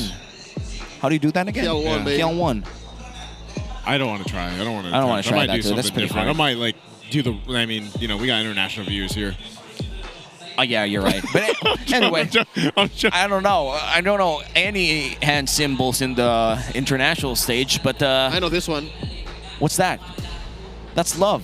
All right, and now we're going to check the winning calls from game number 2 for Team Liquid Philippines with the Infinix mic check. Double dash. Mga dash ah. Saka Joy. Tadi tayo. Clear mo ball, pagandang goal. Here, sir. Nice. Next wave nga. Ingat sa flicker ng Rock. Okay na yan, basag lang. Kaya tari lang. Out. Ay na, basag na. Baka mapal bigla, mag-inbi. Ay, naka-inbi sa Kaya sa akin, Joy. Kaya sa Joy. Ito, GG. Tara pa nga. Tara pa ako ah. Pick up, patay ito. I-inbot natin ha, malaki yan ha. Tara sa mid pre, ito pag isa mid. Kapag di kaya, my lord. My lord ah. Kaya pre. Okay. Wala flicker na ng Moscow. Tara. Wow, it's insane that they called GG right before people thought it was endable, dude. That was one of the more clean, calm, melancholy, nonchalant. One could say. You know, just talking to the huzz like my cuz and Just making sure that everything's nonchalant and performative, you know? Type-ish. Type-ish. Give me a matcha. Give me a matcha drink right now and I'll stand all over and fight for everybody's rights. Looking at Infinix standings, we have Aurora still up on top and TLPH still number 3. In fact, I feel like nothing moved. Nothing moved. Nothing moved. Liquid just encroached on ONIC space with almost a similar score. It's like they just took a step forward, and they're like right behind them. That's true. And breathing down their ear. I wouldn't like that if that happened to me, but for the Infinix standings, it's still pretty much close up there. Yep. Very intimate in the bottom 4. I hope this is a wake-up call to the bottom 4 because round 2, this cannot stand. I agree. Something has to change, man. I mean, something's definitely changing, though. And looking at our Fancy Laban standings for Week 4, Day 3, the Mines and the Cavalry still up on top. The Cavalry, however, defending champions of the Fancy Laban Season 2, has a challenger with the Mines still undefeated, ending Week 4, Day 3. That's crazy, man. 7-0 right now for the Mines. Definitely, it's always fun to... What did our dear friend compete in? Did he compete in a specific... For TNC? Yes, Rayash played for TNC. He played for TNC. Yeah, but he told me he lost. Oh, they lost? Darn it. So that's still experience, and they were still able to play with the Infinix GT30 Pro. He still had plenty of fun. That's a lot of fun, and for community teams such as these teams that you see, they also compete on the days that their teams compete. So it's quite the experience. Imagine playing for your team community and then watching MPL right after. It's a vibe. It is a vibe. It is a vibe. This week's been a vibe. Buy by PPI. Download now. 50 raffles. 50 raffle entries and so many other diamonds to give away. But before we end the first half of MPL, favorite moment of the 4 weeks of MPL. Oh, that's hard. Casting with you. All right. I'm going to start with me. 2 savages from mid laners. Insane. Okay, that's true. That's true. I'm going to count my blessings and say Clash of Titans. It's always fun. No matter where they stand on the standings, must watch. Well, this season. I'm skipping you right now. Anyways, I love it. We've been your casters. Omi with Naisu and Leo. We're going to send you over to the main stage. Nope. It has been a great Sunday at Family Day here sa MPL Philippines. Sigurado ako nasulit to ng ating mga super fans. And that ends the first half of the regular season. And it was a great ending to the first 4 weeks of MPL Philippines. 3 series yesterday went the distance, 9 games. The very first series of the day went 3 games where we saw the reunion between Chakno, Kelra, Coach Itumax, Coach Wynot, of course, the old Omega boys together, serving even more memories with 3 games. Everything has been memorable, especially para sa Team Liquid Philippines na makuha nilang panalo against APBR. The Cavalry was showing a pure dominance with a 2-0 sweep. Renmar, overall sa ating first half of the regular season, what's your favorite moment? You know, my favorite moments so far from the regular season are the moments you never really get to see in camera. The quiet moments between members of the community, finally getting to meet their idols in person, getting to take photos with them, the interactions between the casters, the fans, everyone. So if you want to catch those in person, you better come here to the MPL Arena every time you can. I love that. Sobrang napapakita mo kung ano nga ba ang hindi natin nakikita sa camera. And with that, alam natin na mas marami pa tayong aabangan for the second half of the regular season. Week number 5. Next week begins our road to the MPL Philippines playoffs, getting even closer to the M7 World Championship. But the game we have grown with will change in ways you never expected because Project Next is coming out soon. Project Next nga ang ating aabangan at magbabago na ang takbo ng ating meta, takbo ng laro. Kaya magkita-kita tayo next week muli. This is your very own Odin. And this has been Renmar Santa Cruz. Hans Galeria will be back next week. See you next week dito lamang sa MPL Philippines Season 16.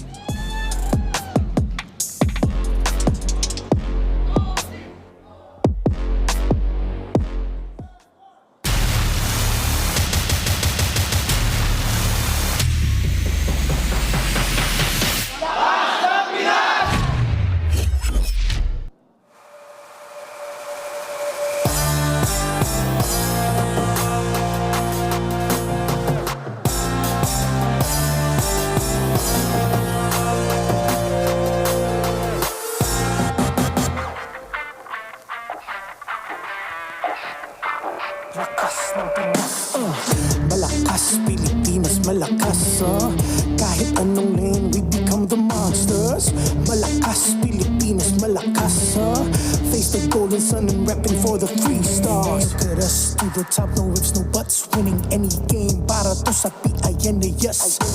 Di mo matitinag aming boses sa new level. Nasa kalye man o mobile, you know I become a legend. Listen, open fire, we unite, we winners. But with pressure, like diamonds are made of. Switching the lane na parang gera, HP racing made a setup. Kakatang buhat ni Hilda, full dome SS parang Laila. Susundan ko ang iyong wakas. Kasama pataas, tagumpay natin to. Dahil tayo'y malakas para sa Pinas. Nasa amin ang alas, hindi to atas. Kinikilala sa taas kasi kami ang malakas para sa Pinas. Nasa amin ang alas, hindi to atas. Kinikilala sa taas, ganito kami sa Pinas. Yeah.